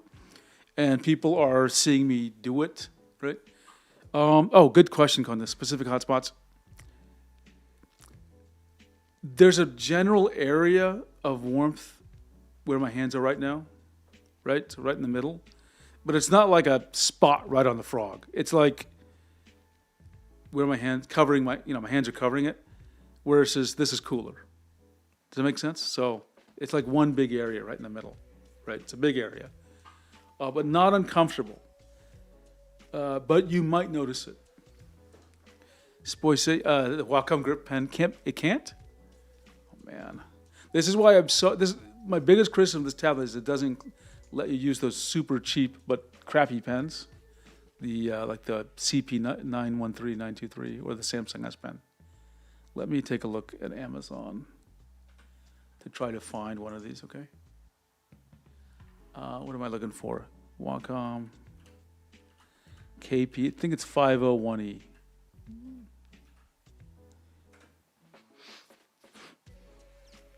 $50. Oh, it says it right there. You were right, actually. $50. Only 20 left in stock. Is this the KP501? I don't know. Pro Pen 2 should work. It's $75. 503. These aren't cheap. This pen's not going to work. The LP 1100 not going to work. Well, I think you're overall right. Look, it's getting hard to find some of these older pens. So stock up. I mean, I've got I literally counted. I think I have 60 Wacom pens, maybe something like that. So it's not like I'm going to run out. But when you're buying these pro tablets, you might want to go and you have to be prepared for the cost of buying another Pro Pen 3. Honestly. But that's one criticism. But yeah, I think people are going to love this tablet. And I think it reclaims Wacom's position because this is